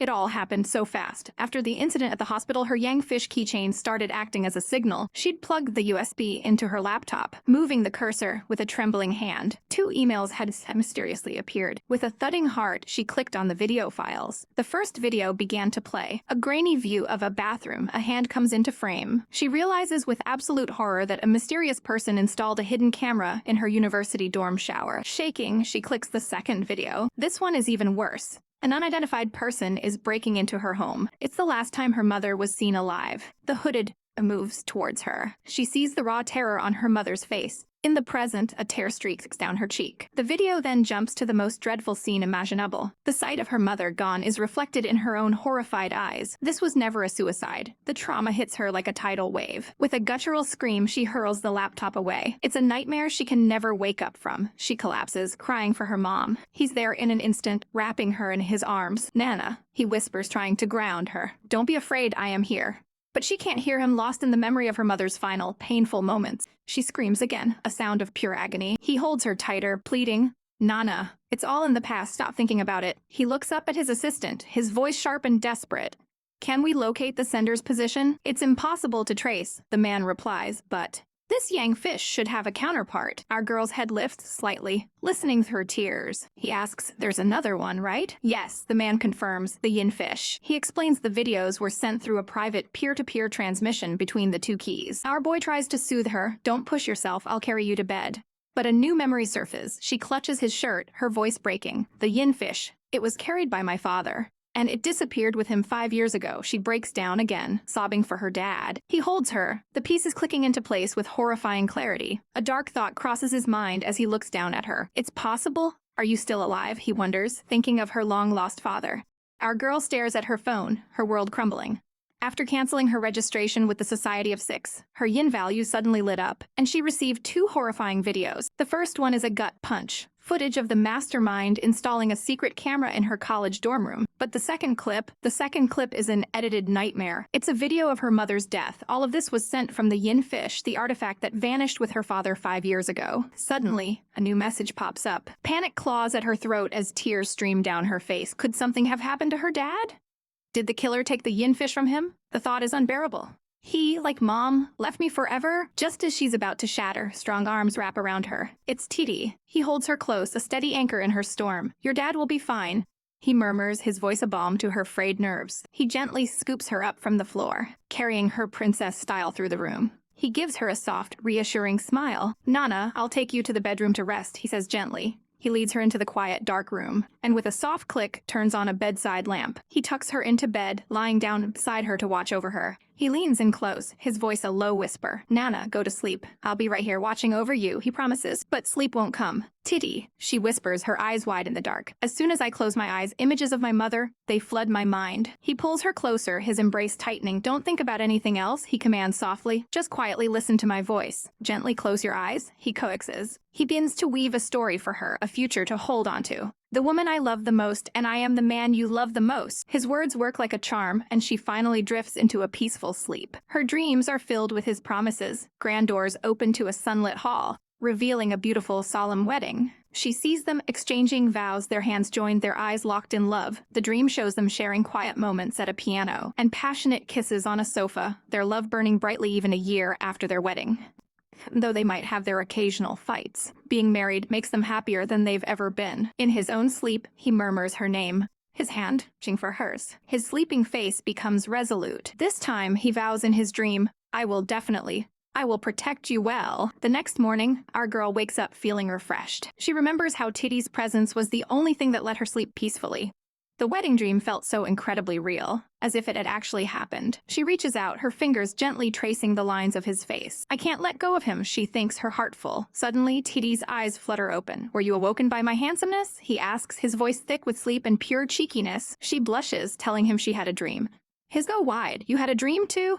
Don't tell me you dreamt of pouncing on me, face to face, then on top, and after that from the back, our girl absolutely snaps, landing a solid punch on his head. Oh, dreams, the same dream as you? Shameless. As he reels from the hit, his phone on the nightstand starts buzzing insistently. He quickly grabs for it. He answers, but Nana is already scrambling over him. Jeffy me the phone. A chaotic game of keep away ensues, with him holding the phone out of reach as she pouts and struggles. Bad women always bully me. Woo! He teases, acting like a victim. Meanwhile, across the city, our two troublemakers are on a secret mission. Nana and her brother are spying from behind a utility box. Their target is Jing Chen, who is busy giving a tourist directions. Nana's brother is impressed, noting how good his English is. A stylish woman in red heels walks past, her eyes immediately drawn to Jing Chen. The tourist thanks him profusely, and Jing Chen gives a charming smile in return. The woman is completely captivated, blushing at his accent. Jing Chen sends a subtle, knowing look her way as he waves the tourist off. The woman approaches him. Your English is really good, she says. He brushes it off with a humble smile. Yeah, I've studied overseas. She's smitten, thinking he has real subs under his tough exterior. His gaze then drops to her feet. Noticing she looks uncomfortable. You're bleeding, aren't you? He asks, pointing to her ankle. She flinches, surprised he noticed. Without another word, the man kneels right there on the sidewalk. He gently unbuckles her strap. And then, in a move that would make anyone swoon, he rips open a band-aid with his teeth. He carefully places it on her scraped heel, causing the poor woman to blush from embarrassment. Watching from their hiding spot, Nana's brother smacks TD square on the back of the head. That's the way I do your not label. Learn from this, he scolds. Back on the street, Jing Chen looks up with a gentle smile. Good thing I brought band-aids, he says, leaving the woman absolutely speechless. Our girl can't stand her heels a momenger, wondering if she can just wear something comfortable. And just like that, her new man swoops in, giving her a piggyback ride while sacrificing his own shoe. She buries her face in his back, totally flustered, as onlookers judge him for being a simp. One of them even scoffs, saying he'll never get a wife acting like that. He gently sets her down at a bus stop, telling her to wait for a moment.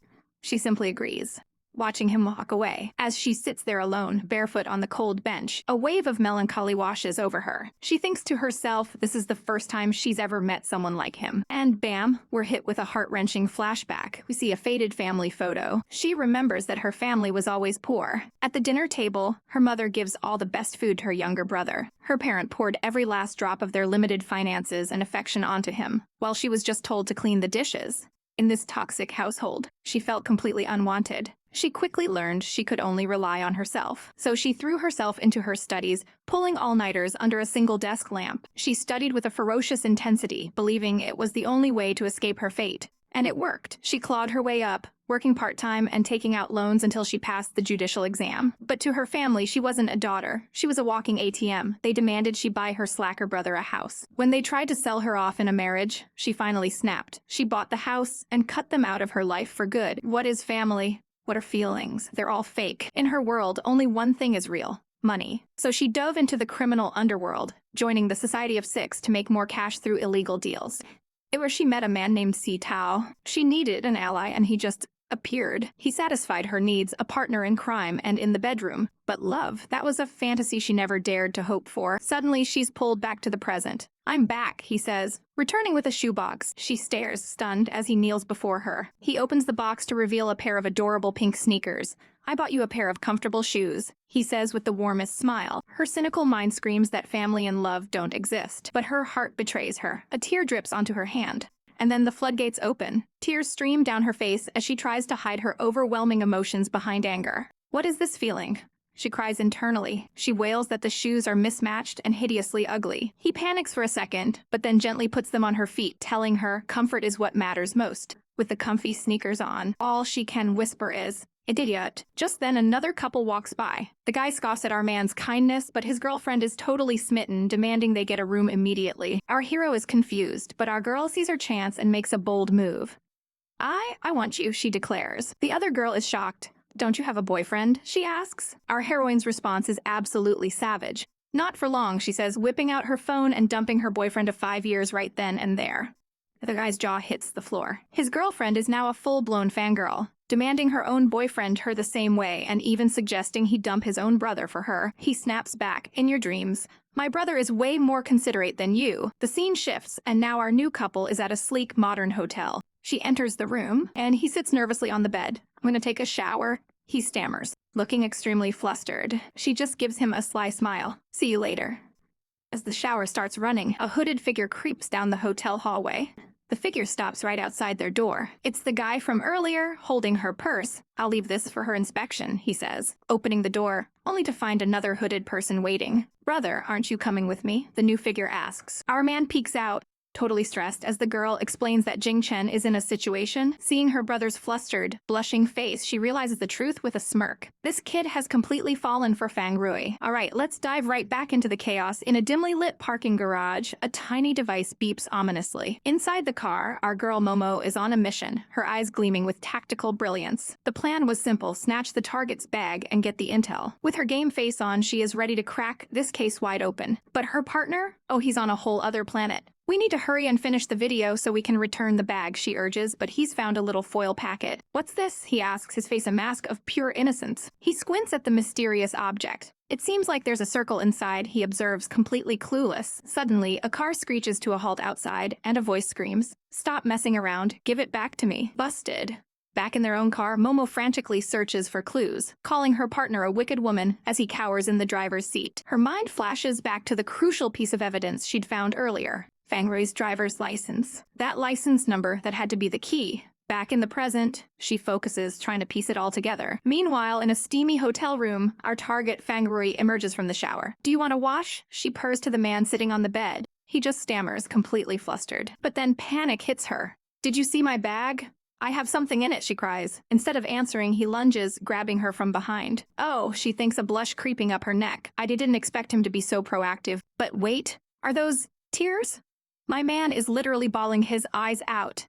He pulls her in for a desperate kiss, holding her tight as his life depends on it. In the hallway, a mysterious hooded figure approaches their room, stopping right at the door with its "Please make up room" sign. But after a moment of hesitation, the figure turns and walks away. Later, tucked under the covers, the man sighs contentedly. "My dear, you're amazing," he whispers. "I've never had such a great experience, but our girl is all business." She starts to get up. "Well, I'm gonna leave now." He bolts upright. "You're leaving now?" He begs her. "Stay with me a little longer, won't you?" Then, the waterworks start again as he apologizes over and over. She's completely baffled. "Why are you apologizing? I don't need you to be responsible." He grabs her arm, his voice trembling. "Even if you just want to have fun with me." "That's okay." He turns away, his back muscles tense with guilt. "No, it's all my fault. Please stop apologizing." She softens, wrapping her arms around him from behind. "I won't put pressure on you. I can give you anything you need."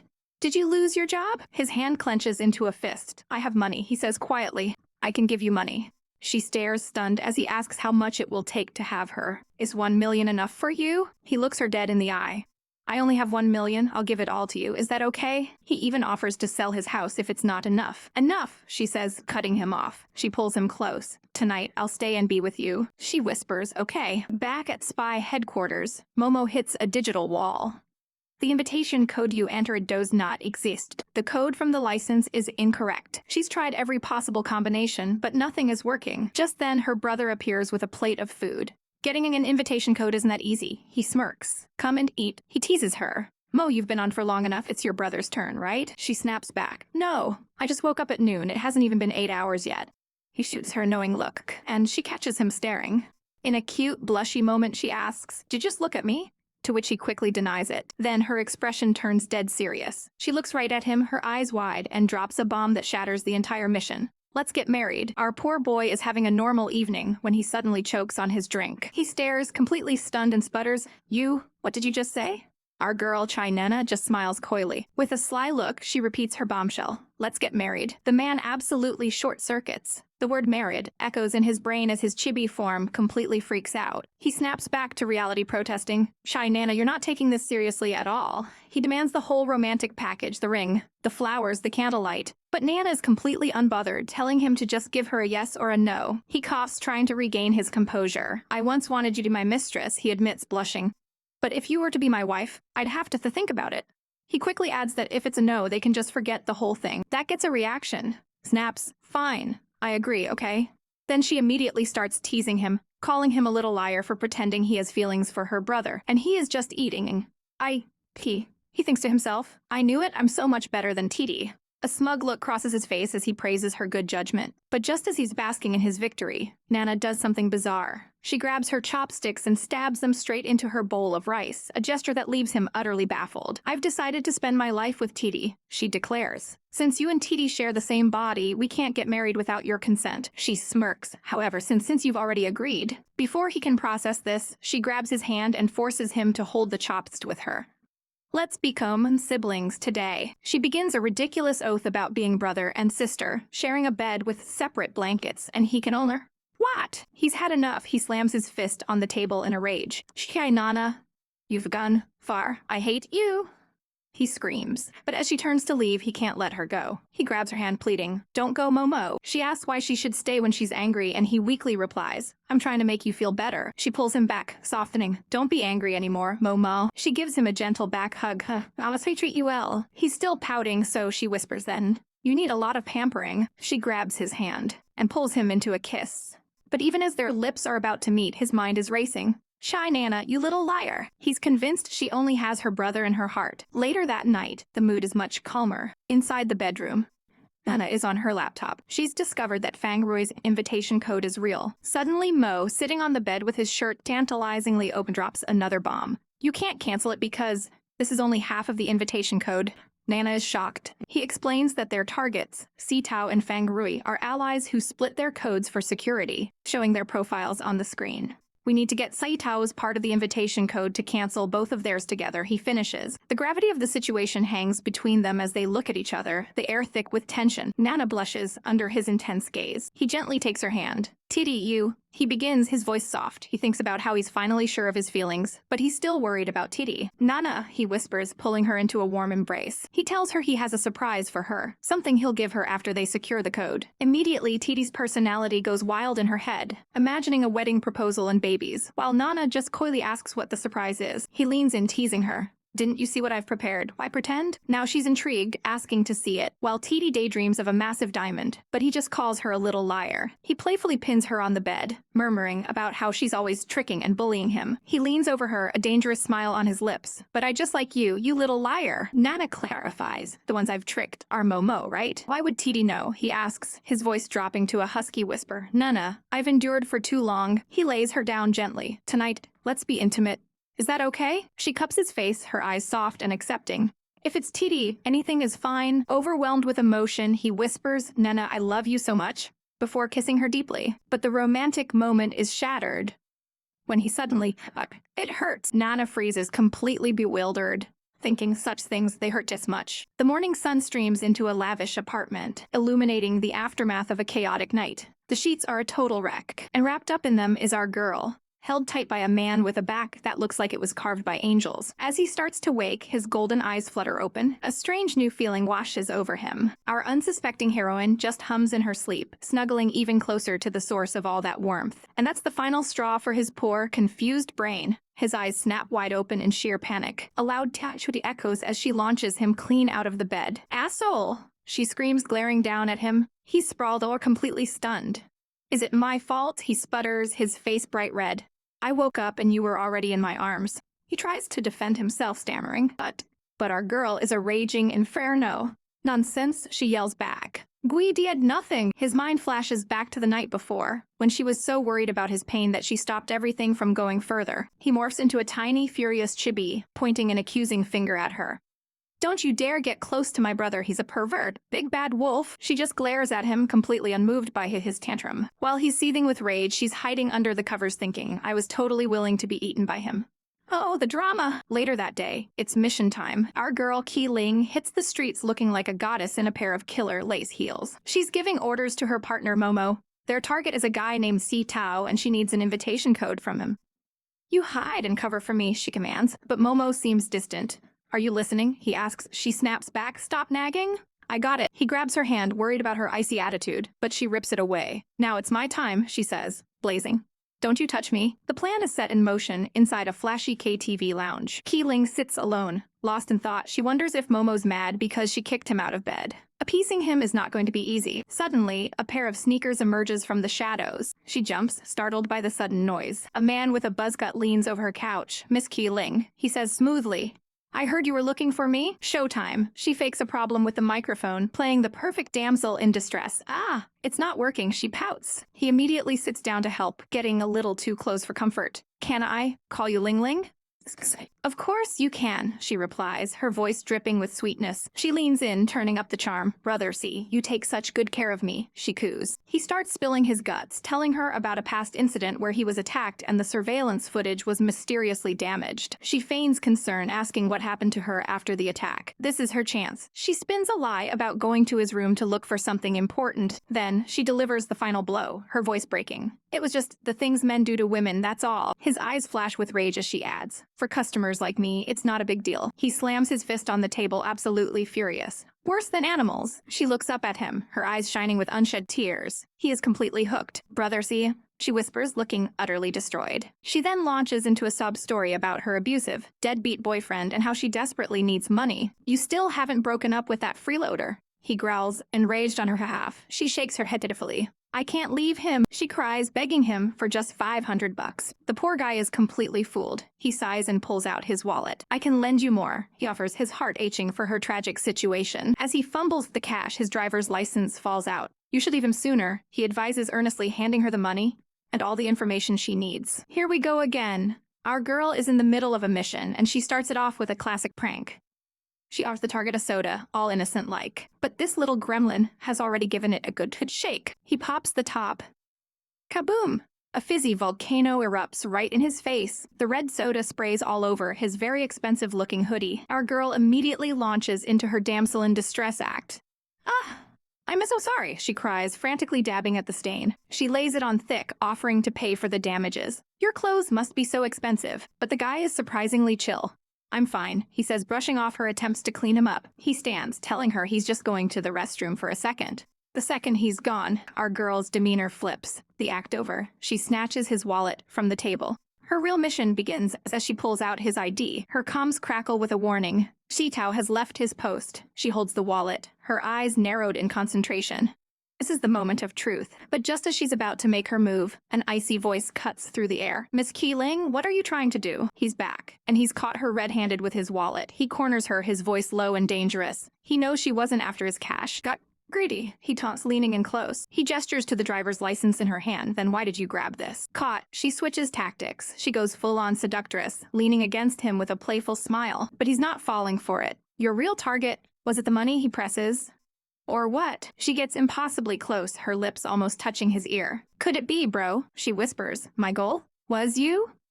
For a split second, it works. A faint blush creeps up his ear, he's flustered. But the moment is shattered by a brutal slap. Not from him, but from a newcomer who sends the first guy flying with a savage kick.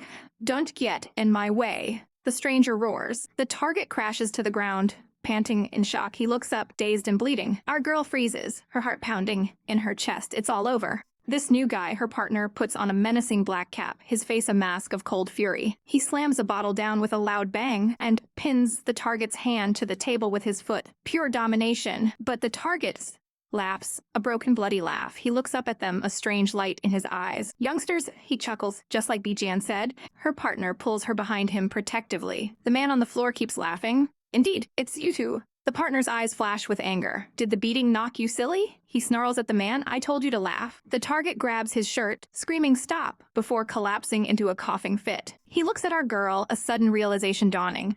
I was wondering why you looked so much like my sister. You came prepared, he gasps. I was hoping you were just greedy for money. Our girl's mind races. He sold out that flaw on purpose. He played her. If he hadn't mentioned his sister, she would have been completely fooled. The brother gets up and walks away. That invitation code belonged to my sister, he says, his back to them. I can't give it to you now. He stops at the door. I must fulfill the promise I made to her. After that, I'll give you the code.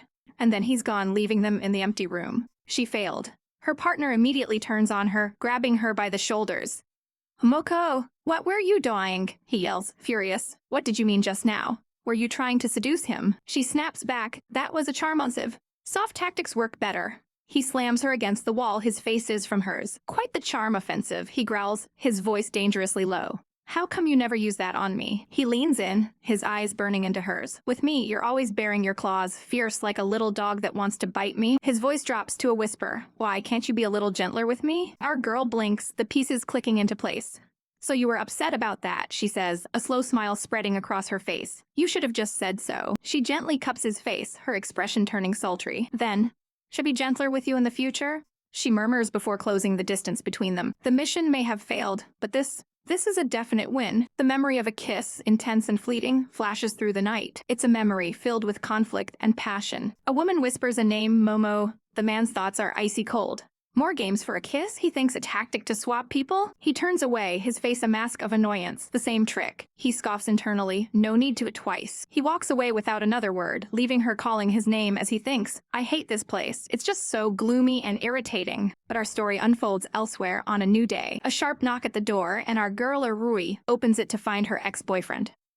We've already broke up, she declares instantly. He just walks in. She rummages through her purse with a sigh. I'm just here to give you the invitation code. She snaps. She shoves a small card into his personal space. Once you're done with it, make sure to return it, she warns, but he's silent. His mind flashes back to their last fight. She stood in, telling him, we've broken up already. I have a boyfriend now. I would never betray him. The words had hit him hard. So, you've got someone else. His jealousy flaring. The memory is bitter, the taste of nicotine and betrayal. He'd angrily crushed his cigarette in the ashtray. Back in the present, his anger boils over. He throws the card on the floor. I'm already tired of playing with you, he spits. Take your stuff and get lost. She just scoffs. Ha, I don't even want to see you. She stands her ground, ready to leave this toxic chapter behind her. But before she goes, she drops one last savage bomb. That bar girl you know, Ki Ling, she's a scammer, she says, a cruel smile on her lips. That new fling of yours might be one of hers. They get close to us just for the invitation code. He snaps, his back still to her. Quit spewing nonsense. Aishin would never be that kind of person, he yells. If it's not regarding the invitation code, let's not meet again. With a final echoing bang, she slams the door shut. Ari rushes to a cafe, her heart a little lighter. Her new boyfriend, the handsome Asian, is waiting for her. My dear. Sorry for keeping you waiting, she calls out with a bright wave. As she reaches him, she explains, I was just talking business with my ex. Don't mind it. She leans against him, laughing it off. My ex even talking nonsense, saying you got close to me just for the invitation code. Ha ha ha. But Asian doesn't laugh. His smile vanishes, replaced by a chillingly serious expression. Ari feels a sudden dread. She clutches his hand, her own voice trembling slightly. Ashin, you're not that kind of scammer, right? His hand goes limp in hers. She looks up at him, her eyes of confusion. Ah, Ashin, what's wrong? He looks down at her, his face unreadable. Why aren't you denying it? She whispers, her heart sinking. The silence stretches thick with unspoken truths. Her voice cracks. Did you get together with me because you like me? She forces a desperate, shaky smile. How could it be a scam for an invitation code? Ashin, say something. Stop joking with me, will you? And then he shatters her world with 5 simple words. Indeed, it was a lie. He continues, his voice devoid of emotion. I was commanded by young master to deceive you for your invitation code. Our meeting was a designed arrangement. The color drains from her face. She's completely stunned, her reality crumbling around her. Suddenly, she bursts into hysterical laughter. Paft, ha ha ha! You didn't fool me, she exclaims, a wild look in her eyes. She grabs his arm, pulling him along. All right, let's go eat. From now on, you're not allowed to tease me like this. I'll get angry, you know. But he stops. His voice is quiet but firm. It's true. He gently pulls his hand from her grasp. I've given you a way out.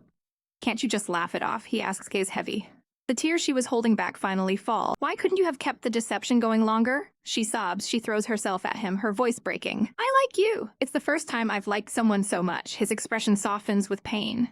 I'm sorry, at the beginning it was indeed a lie. He takes a breath. But afterwards, I fell in love with you. But it's too late. Liar, she screams, pushing him away with all her might. Go away. Don't want you anymore. She turns her back on him, her shoulders shaking with sobs. They stand there, 2 broken figures separated by a devastating truth. She begins to walk away, each step in agony. He can only stand and watch her go, his heart clenching. But then she stops. She turns and runs back, crashing into his chest and holding on for dear life. I'll give you double, she cries into his shirt. She looks up, her face a mess of tears and smeared lipstick. Can I lie to me for a lifetime, huh? It's a desperate, heart-wrenching plea. Let's be a real couple, truthfully. He pulls her into a tight embrace, his own resolve breaking. He buries his face in her hair and whispers single, promise-filled word. Okay, here is your GO8 Manhwa recap script. Back at the apartment, our girl is in for a surprise. Her brother and his girlfriend are absolutely floored by the extravagant meal Titi has prepared. It's a full-on feast. Her brother is already calling Titi brother-in-law, telling them to visit often after they get married. But our girl Nana is lost in thought, looking down at her plate. She can't shake the feeling that Momo has been giving her the cold shoulder all day long. Thinking back to that kiss, she realizes Momo had zero reaction to it. What is going on with him? Titi snaps her out of it, placing a piece of meat in her bowl. "What are you thinking about?" he asks with a gentle smile. She quickly deflects, saying it's nothing. With an adorable pout, she claims she's trying to lose weight. Titi just grins, suggesting she join him for workouts and diet meals. Oh, absolutely not. Nana immediately shuts that down, declaring she'll just eat the meat. Titi bursts laughing at her chaotic energy. After a splash, the group moves to the living room, but the vibe gets a little serious. Nana's brother pulls Titi aside. He points out that his sister hasn't home for days, and that they're sleeping together before marriage. "What do you think my sister is?" he asks, his voice laced with protective brother venom. Titi, cool as a cucumber, offers him a cigarette, and then he drops the smoothest line ever. "I treat her as my wife." He leans in, whispering that he's dead serious about marrying her, and will even throw in $1 million for the dowry. The brother gets yanked up by his girlfriend. She starts dragging him out, loudly announcing it's time for a date, because the house isn't soundproof. What a wingwoman. They grab their coats, practically shoving the main couple together, telling them to have the place to themselves for the night. And just like that, they're alone. Titi wastes no time wrapping his arms around Nana from behind. "Nana, I want to take a bath," he murmurs. "Our girl can only manage a small O." He leans in closer, his voice a husky whisper right in her ear. "I want my wife to bathe me." The blush is real. Next thing you know, we're in the bathroom. 2 decadent-looking milkshakes are waiting, and the tub is filled with rubber duckies. Adorable. Titi holds her close in the warm water, surrounded by the little ducks. "Just be honest with Titi," he says softly. "Are you nervous?" he asks. He tells her she's so adorable, he won't be able to resist her. He gently teases her, saying she's already pressing against him, but he quickly reassures her, promising he's afraid of hurting her and will wait a few more days. "Just holding you like this," he says, his voice thick with emotion. "I feel so happy." But Nana's mind is still troubled. She begins, "Recently, I feel like Momo doesn't seem to like me very much." Titi's playful mood vanishes. "Do you care a lot about him?" he asks, his tone unreadable. Nana panics, stammering that she only cares because he shares a body with Titi. But Titi just melts. He tells her it's okay to care, because Momo is her future husband too. When she starts to cry, afraid he's angry, he immediately comforts her. "I was wrong, wife, don't cry," he pleads, promising she can like whomever she wants, because he and Momo are the same. He even reveals that Momo has liked her from the very beginning. In a lavish mansion, our male lead wakes from his slumber. He glances over at the woman beside him, who is snoring her heart out. This woman, he thinks, a fond look in his eyes. He knows the moment she's awake, she'll probably hit him and definitely not let him cuddle. A devilish idea pops into his head. "If that's the case, I'll cuddle a bit more while I can." He wraps his arms around her. But just then, her eyes snap open. Shoot! She's awake! With a mighty TS whack, our girl sends him flying across the room. He lands with a painful slang on the hard floor. He groans, thinking, that familiar kicking technique is back. He looks up at her with his best puppy eyes. "Momo, your brothers do like me, but I can't feel it at all." She explodes in a flustered rage. "Oh, like it's you? That's nonsense. Don't flatter yourself." He looks genuinely hurt by her reaction. "What's with that expression?" he asks softly. "Because I said I don't like you." She turns away with a cold no. "You're not obliged to like me," she says, her voice flat. "If you don't, I can't help it." He's not having it. He snatches her hand. His voice trembles slightly as he asks, "So, to you, I'm just nothing special," he finishes, clutching his shirt in mock despair. He looks into her eyes, his own shimmering with tears, right? But our girl flips the script. She gently takes his hand in hers. "How can you say that?" She leans in, her voice a seductive whisper. "You are my future husband, after all." He scoffs, but she quickly reminds him he already accepted her proposal. Then, with a savage smirk, she pulls away. I've changed my mind." But he's faster, yanking her back into his arms. "You can't back out once you've agreed." The chaos is real. He calls her a little trickster and dives in for a kiss. But she shrieks, "No! I haven't my teeth." He just grins. "Emmy toe, chai nana, you deceitful little brat," he thinks. He can't fight this feeling anymore and closes the distance. His heart pounds as their lips meet. He's completely overwhelmed. Damn it, again? Later, our heroine is in business mode, reviewing some files. It seems a mission to secure some important invitation codes has completely failed. Suddenly, butler Ishigami appears, sparkling with joy. He's going on a date. "Girlfriend? You and Fangirui turned the act into reality?" Our male lead, however, is not amused. His gaze is icy. "If you're just playing around, I won't interfere." He gives a chilling warning about the consequences of betrayal. Ishigami immediately snaps to attention. "Young master, I'm serious about her. He swears he'd atone with his life before harming the family. Then he proposes a test, let his new girlfriend retrieve the missing invitation codes. If she brings me the 2 invitation codes, I'll believe she's on our side, Ishigami declares. He asks if that would be enough to earn approval for their relationship. Our hero's mind drifts. Last reincarnation, she was just playing with Fangrui. He looks over at his girl. This time, everything is different. She speaks up, aren't you being a bit cruel to him? He coolly replies that their feelings can't be that deep. They've only dated for a week. He then turns his intense, penetrating gaze on her. Well, why did you like me so much the first time we met? The scene cuts to a dark, foggy parking lot. Ishigami stands alone, a solitary figure in the gloom. He turns and walks away into the night. On the cold ground, a phone buzzes, its screen casting an eerie light. The sweet melody of a piano fills the room, but our boy isn't just playing music. He looks at Nana, his heart in his eyes, and says he has something important to tell her. But of course, the universe has other plans, and his phone starts ringing, shattering the perfect moment. Nana answers, and on the other end, a frantic man asks what happened. But a distorted voice cuts in, and Nana's blood runs cold. She snaps, "Who on earth are you?" The scene shifts. Nana and her partner Titi are being briefed. A voice changer led them to a trap. A setup to get invitation codes from 2 people named Fang Ruai and Shi Tao. Titi is warned to be extremely careful. His eyes are grim, but our girl just gives a firm yes, her expression hardened with resolve. Elsewhere, a woman wakes up, her face bruised and streaked with tears. She's terrified, looking around a dark, unfamiliar place. It's an abandoned, skeletal construction site. A creak echoes through the darkness. Another woman, tied to a flimsy chair, panics and screams. Who's there? Terror grips her as she feels the coarse rope tight around her neck. Impossible to remove. She whimpers for her friend, Si Tao. But he can't help her. He's on the floor, beaten, bloody, and bound. Heavy footsteps approach. A figure in a black hoodie descends the stairs, a sinister cackle echoing in the silence. The kidnapper steps into the light, revealing a chilling, blank white mask. The captive woman recognizes the electronically altered voice instantly. "You've broken the law," she cries out. She tries to bargain, promising anything if he'll just let them go. The masked monster just smiles. "My only demand is to see you dead." She pleads desperately, telling him their deaths are useless to him. She offers money, the invitation code, anything. "What do you need?" she begs. But he's not listening. He's on the phone, speaking directly to Nana. He gives her the address, an abandoned building, 6th floor. He calls it a little gift, a message from someone named Dashui Xiao. On the other end, Nana screams in fury. "Dalbaoho, are you?" The killer simply hangs up. He turns back, his crying victim, whispering the name Lawyer Fang. Leaning in close, his voice is a venomous hiss. "You won't survive until the police arrive." And with a final, brutal command, he kicks the chair out from under her. She screams, plummeting. But her survival instincts kick in. She grabs the rope and a metal bar, holding on for dear life. The killer watches her struggle for a moment, then casually kicks the support beam, sending a pile of heavy pipes tumbling down. She chokes, dangling helplessly, the rope digging into her neck. In a last, desperate act, she manages to dial her phone, crying out for someone named Ah Chen. She clings to the bar with one hand, phone pressed to her ear with the other, her strength failing. Her grip finally gives. The phone slips, cracking on the concrete below. On the other end of the line, a man's voice calls her name. "Ah, right. What's wrong with you?" But he hears only silence and a sickening dripping sound. Her bright red heels hang limp and motionless in the air. The call remains connected, a tragic testament to her final moments. A car screeches to a halt outside. Nana and Titi leap out, faces masked, ready for a war. They storm the building just as the killer tries to flee. Nana spots something that makes her eyes widen in pure horror. It's Lawyer Fang's body, hanging from the scaffolding. One of them immediately calls the police to report a murder, while the other calls in a fire alarm to the same address. Nana's face is a mask of cold fury.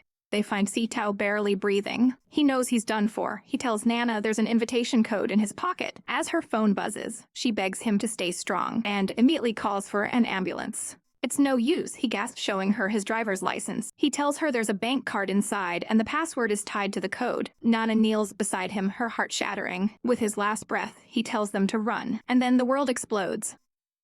The entire floor erupts in a massive fireball. Outside, fire trucks are just arriving. The blast tears through the structure, sending debris everywhere. Titi grabs Nana, screaming over the roar. "Nana, jump down. I must protect you," he vows. In split-second, selfless act, he shoves her with all his might, sending her flying off the collapsing platform towards the firefighters' safe cushion below. Nana watches in utter devastation as he's left behind. A second, even larger explosion engulfs the floor where he stands. His eyes reflect the flames, and the entire building is consumed by a hellish inferno. A desperate scream rips through the air. "Nana!" 18 months after our lovebirds tied the knot, Mo Yanting pulls his car into the parking garage. He's got a surprise for his wife, a gorgeous bouquet of red roses. He looks absolutely smitten, holding the flowers close with a hopeful smile. Our boy is clearly nervous, practicing what he's going to say when he gets home. He tries a simple home, but quickly scraps it, thinking it's too silly. He walks the door, trying out a suave, "Hey, babe, I'm back." But that's not right either. No, that's too pretentious, he mutters, a slight blush on his cheeks. He decides to just stop overthinking it. But as he reaches the front door, a cold feeling creeps in. Why is it unlocked? He cautiously pushes the door open, calling out, "Wife?" He steps into the eerily silent apartment. He starts to say. And then his world shatters. His wife, Nana, is lying motionless on the floor in a pool of her own blood. He whispers her name in disbelief. The beautiful red roses he bought for her scatter across the cold, unforgiving floor, their petals mixing with the blood. His face contorts in pure, unadulterated horror as he lets out a soul-tearing scream. Wife. Suddenly, his mind flashes back to a different, yet equally terrifying moment. An earth-shattering explosion rips through a building. He's thrown backwards by the force of the blast, his thoughts screaming for his wife. He tries to scramble to his feet, but the world spins as a sharp pain shoots through him. He collapses, clutching at his own collar. My body is out of control again, he thinks in a panic. Surrounded by flames, all he can do is whisper her name, Nana. Firefighters rush into the blaze, but Yanting has only one thought. My purpose here is to protect her. He shoves past them, ignoring their warnings. With tears of desperation streaming down his face, he screams for Nana, deaf to the firefighter yelling at him to stay back. Just then, a voice cuts through the chaos. "Titi." He snaps his head around, his eyes wide with a desperate hope, and there she is, walking out of the inferno like an angel. It's Nana, and she's alive. He reaches for her, his hand trembling. They crash into each other's arms in a desperate, soul-crushing embrace. But the danger isn't over. Another explosion rips through the building, and he shoves her out of harm's way, taking the fall himself. In that moment, Nana remembers his command to escape first. She quickly dons her fireproof mask. She's rocked by another blast. But even as she hits the ground, she thinks this is all just a thrilling adventure. The force sends her flying. But as she recovers, her eyes spot something miraculous. An alternate escape route. She explains that she simply saw the staircase and walked right down to safety. Back in the chaos, he's holding her tight, whispering her name as she trembles in his arms. They cling to each other, a small island of love in a sea of fire. She sobs into his chest, "I was so afraid I'd never see you again." And his heart just shatters. He promises her that will never happen, assuring her he's okay. Then he takes a single step back, the fire raging behind him like a scene from a movie. He looks down, his shoulders heavy with emotion, while Nana just stares, her beautiful eyes reflecting the flames. And then, right there in the middle of a burning building, our boy drops to one knee. He begs her to never act alone again, to let him face every happiness and every disaster right by her side. His eyes, red-rimmed and full of unshed tears, plead with her, and with a small, soot-stained smile, she whispers, "Yes." A single perfect tear traces a path down her cheek. He pulls out a small box, the ring. He knows her brother already spilled the beans, but he doesn't care. He looks up at her and declares, "I want to use it to propose to you." He makes a vow right there in the inferno. Through good times or bad, for the rest of our lives, we will be together. He gently slides the stunning diamond ring onto her finger, telling her she is his most important family, and that refusing is not an option. He looks her dead in the eye and says, "Shy Nana, you are destined to be my wife." And our girl just loses it, crying tears of pure joy. "How could I possibly refuse?" she wails. "I've waited for this day for so long." She screams, "I agree." And he sweeps her up into his arms, spinning her around in celebration. They share a passionate, smoke-filled kiss, completely lost in their moment, until a very stressed firefighter hilariously interrupts them, asking if they're done with the proposal so they can get away from the fire. The romantic moment is officially over as the firefighter starts hosing them down, scolding them, while our newly engaged couple can only apologize profusely. Let's dive in. After the dust settles, our guy gets down to business, cooperating with the police for questioning. He tells them everything they need to know, conveniently leaving out the whole secret society part. Then it's time to clean up the digital mess left behind. His fingers fly across the keyboard, and with a few clicks, Si Tao's original accounts are merged and cancelled. All the Society of Six accounts are now neatly tucked away under Yang Yu's control. He even takes care of Fruit's inheritance, making sure it gets to her parents. He's bought them a lovely new house, and her parents arrive, their faces filled with a mix of grief and hope. Yanting greets them with a simple, quiet, "Hey." Fruit's mother pulls him into a hug, calling him my baby. They look around the bright, sun-filled apartment, remarking on how wonderful it is. It's the perfect size for a couple, they say, a bittersweet observation. While unpacking, her mother tosses an old photo frame into a box, but Yanting's eyes lock onto the picture inside its Fruit, looking fierce and beautiful in a suit. He gently picks up the frame, his expression instantly clouding over with a heart-wrenching sadness. He turns to her parents and asks, "Uncle, Auntie, can you give this to me?" Her mother doesn't hesitate. "It's just something from the deceased that we were going to throw away anyway." Yanting clutches the photo to his chest, precious her, and leaves without another word. The door slams shut behind him, sealing his private grief. The sky is a soft, painted canvas as birds soar over the ocean. He used Si Tao's money to buy a house by the sea, fulfilling a long-lost promise. In a small, quiet yard, he buries the ashes of his sister, Fruit, and her brother. He whispers our heroine's name, "Nana, let's go." They stand on the rooftop, overlooking the sunset. A memory floods his mind, Fruit vibrant and full of dreams, telling her brother, "When we have money, I'll take you away from this city." She wanted to buy a house right by the sea, convinced the scenery there was the best in the world. In the present, light and music fill their home. Yanting is lost in his work, a contented smile on his face as he composes on his tablet. He's completely in the zone. Suddenly, Nana appears behind him, holding up her hand with a mischievous grin. "It's my surprise gift in return for you." She wiggles her fingers, showing off a stunning new ring. He is absolutely delighted, purring, "Well done, my darling." But this man is full of surprises. "Wife's is my comprehensive premarital medical report." He shoves the papers right in her face, and her expression is pure chaos. She scans the document, shocked by the level of detail. No communicable diseases, no family history of hereditary diseases, and even a head CT scan to prove he has no mental issues. Our girl peeks over the report, completely flustered. "TD, you're too polite." He leans in, his voice dropping to a husky whisper. "I'm very clean, Nana. You can rest sure to have me." And then the ultimate flex. "I am indeed a virgin." Nana's face explodes in a blush as she stammers. I'm also, for the first time." He takes off his glasses, his gaze intense. "I know, you don't to prove anything." She tries to play it cool, but he pulls her down onto the couch with him. "Tonight, we'll have a long time to be close." His eyes burn with desire as he asks, "Are you ready? My Nana." But our girl is no damsel in distress. She flips the script, pinning him down with a fiery look. "Come on, I've been waiting for you for a long time." She leans in close, a playful smirk her lips. Then, "See you tonight." Later, as the city sparkles below, Yanting is relaxing in bed. Looked into his game. Nana snuggles up beside him, and he asks, "Why were you so kind to let me get online early today?" Her smile is pure evil. "Because tonight, I'm going to spend a long time with your brother." Yanting's game avatar, who is also her actual brother, Si Tao, is frozen in disbelief. His face turns a brilliant shade of red, and he stammers, "You and my brother." He is speechless. Nana goes for the kill, flashing her hand. "Look at what's on your ring finger." The poor boy looks like he's seen a ghost. The moment is broken when an assistant enters. "Mo Yanting, your classmate Shigami called again." Nana's playful mood evaporates into icy annoyance. It turns out Yanting's brother has come to visit in person, and he brings news of a high school reunion. And the class beauty who had a crush on Yanting. Yanting just smirks. "When did we ever date?" Then he turns to Nana, his eyes glinting with mischief. "Now that you're not mine, sister-in-law, I'm off to find myself a mistress." And with a wave, he leaves a fuming, green-flamed Nana in his wake. His brother rushes to calm her down. "Madam, don't be mad. He's just teasing." But then he leans in, a conspiratorial look on his face. He slips her an address. "The gathering is at 6. Don't say I gave it to you." And so at Mo Yanting's high school reunion, a mysterious figure arrives. It's our girl undercover in a trench coat and a Gucci scarf, looking like a high-fashion spy. Announcing she needs the bathroom, she slips away from the crowd and into the women's restroom, taking a moment to collect herself. Just then, she overhears two women gushing. They're talking about Mo Yanting, how handsome he is now, how he lost weight and got rid of his glasses. One of them, a blonde with an arrogant air, scoffs. She pulls out a tube of red lipstick, applying it like war paint. "Tonight," she declares, her voice dripping with venomous confidence, "I will sleep with Mo Yanting. Here we go."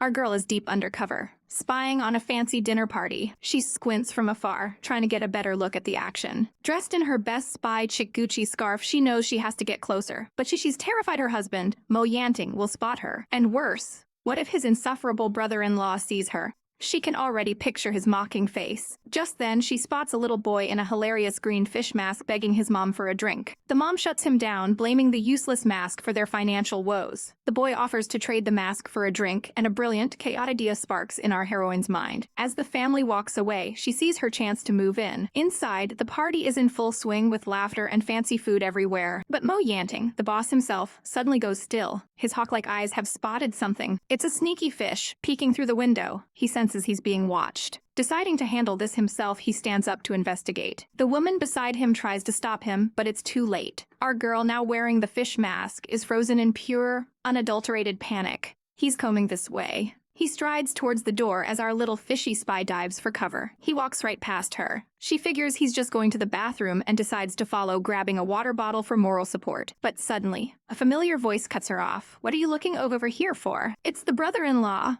She panics and tries to take a sip of water to look casual, but the fish mask's mouth gets hopelessly stuck on the bottle. She pulls and twists, fighting for life against the plastic bottle. The pressure builds until... pop! The bottle flies free, sending a geyser of water straight onto a pair of very expensive shoes. The entire table goes silent. The fish just assaulted the boss. Our girl is mortified. She desperately tries to see who she splashed, but the mask's tiny eye holes only give her a perfect view of their nostrils, and then she sees his face. It's Mo Yanting. She's waterboarded her own husband. The whole room holds its breath, expecting an explosion, but Mo Yanting just stands there dripping wet and says her name with a deadly calm. I say, "Chai Nunna." She frantically denies everything. "I'm not Chai Nunna, sir, who are you?" But the icy look in his eyes tells her he's not buying it for a second. A woman discreetly steps on his foot, trying to calm him down. The crowd starts whispering about having fish for dinner, but instead of exploding, Mo Yanting lets out a low, dangerous laugh and grabs her wrist. He drags the floppy green fish right out of the room. He slams her against the wall, his diamond ring glinting. She's trapped. He leans in close, his voice a husky whisper.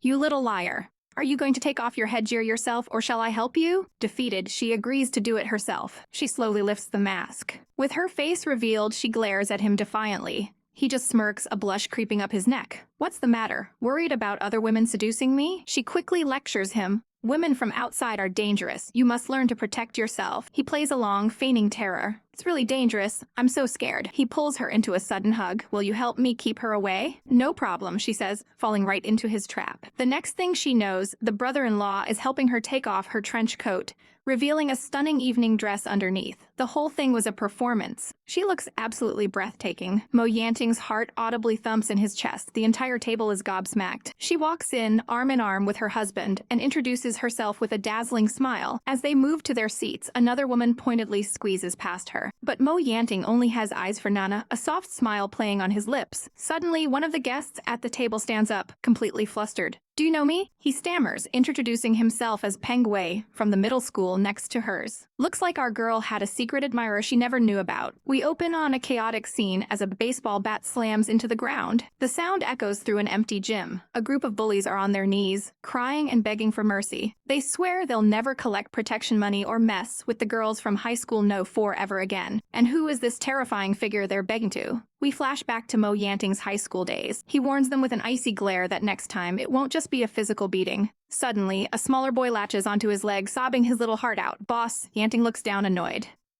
"Peng Wei, is someone bullying you?" The kid just wails, "Boss, you have to come with me." And so, our reluctant hero is dragged to a basketball court at night. His friend points to a group of girls. "This is the person who bullied you." A girl with striking lavender hair turns around, completely unafraid. "Who are you guys? What do you want?" "Peng Wei." The little crybaby steps forward to introduce himself. He stammers for a moment before blurting out the truth. I like you." The onlookers gasp. It's a confession. But our girl, Chai Nana, is completely unfazed. "What do you want? You want to date me?" Her friend whispers about how fierce she is, and honestly, we agree. Yanting, playing the role of protective big brother, steps forward. "Peng Wei is my brother, and he wants to date you," he says, his voice low. "Show some respect. Give him a chance." "Chai Nanas? Date him?" she snaps. This pathetic waiting behind his brother. Peng Wei flinched, but she's not even looking at him anymore.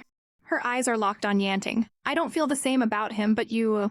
A smirk plays on her lips. "Chubby boy I find quite cute." Yanting freezes, completely stunned. She leans in, a playful glint in her eye. "Hey, chubby boy, do you want to be my boyfriend?" He snaps back, "Are you out of your mind?" But she just grabs his collar, pulling him close. "Even your shy and sundeer look is adorable." Our boy is blushing from head to toe, totally ripe for the picking. She leans in closer. "This is the first time I've felt this way. Be my boyfriend." But he shoves her away, his face beet red. "I don't need it," he declares that only slow down his punch and makes a run for it. He literally flees the scene. Chai Nana is left standing alone, watching him go. Later, at a fancy dinner, Peng Wei is absolutely losing it. "You still agreed to her? Really?" Yanting just sits there, looking stoic and handsome as ever. Meanwhile, our girl is getting all dolled up, wondering if the person she's meeting is him, and we jump to the present, where the two are walking hand in hand on a date. "Well," she said, "it's very much your style." He suddenly stops. "What?" He brings up her confession from all those years ago. to express yourself so assertively to me, so forcefully. This sets her off. Who do you think I am? She fumes. So many people are chasing me, but I only like you, and you're so cold to me. Yanting looks genuinely surprised, a blush creeping up his neck. You? Like me? He then confesses something of his own. Actually, back in senior year, I went to look for you. He flashes back to the 15th autumn sports meet at her school. He admits that just 3 days after rejecting her, he started to have regrets. We see his younger self, clutching a single red rose, looking terrified but determined. He went to the entrance of her school to find her. He nervously asked someone at the gate if they knew where Chai Nana was. And who did he ask? The one and only her brother, who immediately asked, who? Her brother's face darkens. You little pest, he sneers, grabbing Yanting's collar. The toad wants to eat swan meat? How dare you hit on my sister? A foot comes flying, and poor Yanting is getting chased down the street, screaming I was wrong. Big brother. Her brother roars back. Gobo's your big brother. The single red rose falls to the ground, crushed. Yanting's voiceover is heartbreaking. This insignificant flutter of the heart was ultimately buried in my youth. He deliberately forgot her name, her face, everything. Back in the present, he holds her hand tighter. She looks at him, soft and no. So you came back to look for me, she murmurs. My brother used to pick me up from school every day. She remembers being sick in bed, yelling at her brother for ruining her first love. She was heartbroken for a while. After that, I even forgot what you look like, she admits. When I saw your photo in my brother's room, my first thought was that the little fatso was cute. She laughs, a little embarrassed. I didn't remember it was you, I just thought my taste was weird. I thought I liked chubby people. His heart thumps loudly in his chest. He pulls her to a stop, his grip on her hand tightening. He looks down at her, his eyes blazing with an emotion she can't quite read. Chai Nana, he says, his voice low. His mind is racing, definitely not. He thinks about how she's supposed to marry his elf, his brother. Chai Nana is so cute, his inner monologue continues, and there are so many people who like her. He pulls her flush against him, their faces just inches apart. Why not let the brother who shares the same body as me keep her by his side? His thoughts turn dark and possessive. In that case, he wraps his arms around her, pulling her into a fierce embrace. One day, she will be mine. The air is thick with tension as our two lovers are locked in a passionate embrace. He whispers her name, Nana. I really want you, he breathes, his voice thick with desire. She doesn't hesitate for a second, her answer is soft. Me too. He pulls her closer, his confession spilling out. I want to possess you now.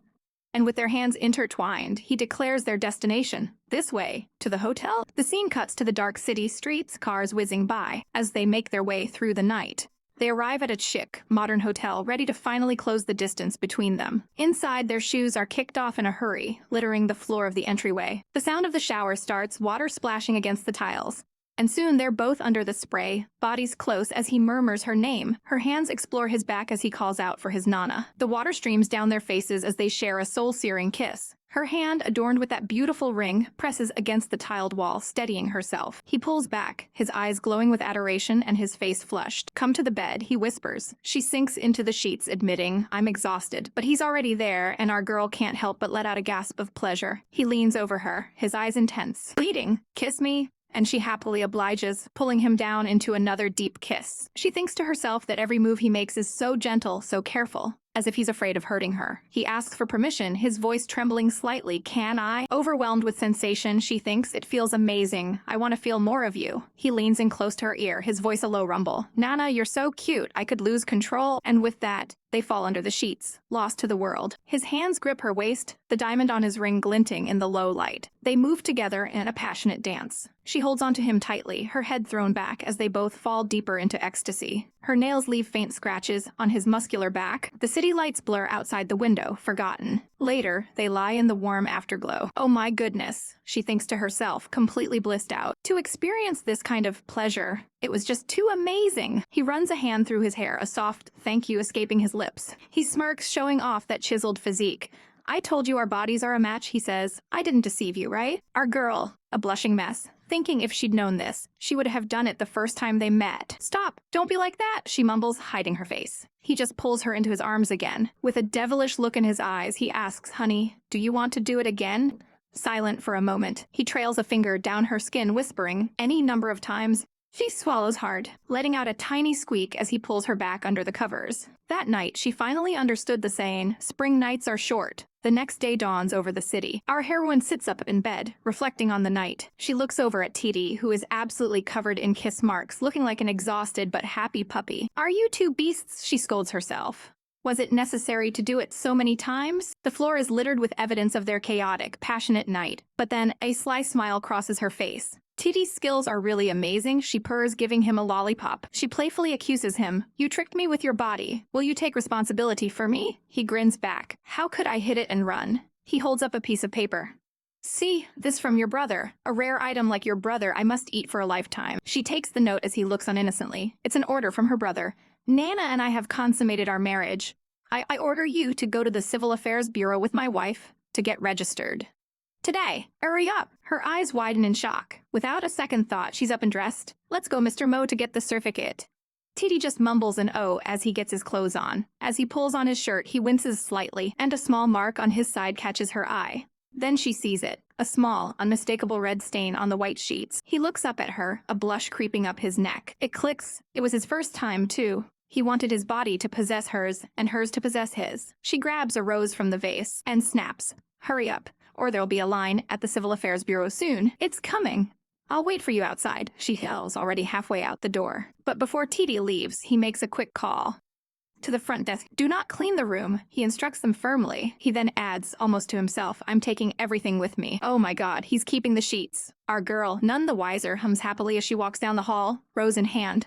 They arrive at the bureau and head to the photo studio. Look at the camera, the photographer says cheerfully. Titi is frozen solid, completely stiff. The photographer deadpans, you're getting a wife smile. But he's still frozen. Mr. Mo, the photographer tries again. You're being kidnapped, blink. Seeing her man struggling, our girl takes matters into her own hands and plants a huge kiss on his cheek. He blinks, stunned as she giggles. Too cute, little fatty. Pouts. I'm not fat now, you little liar. The photographer bursts out laughing. Ah, that feels right, he exclaims. Crack! He gets the perfect, radiant shot. And just like that, they're holding their official marriage certificate. Titi stares at it, dumbfounded. So, from now on, you're my wife? He holds the little red book like a sacred treasure, stammering. I'm a married man now. Nana leans in. Momo, when do we switch to your brother? But before he can answer, his phone rings. He picks it up.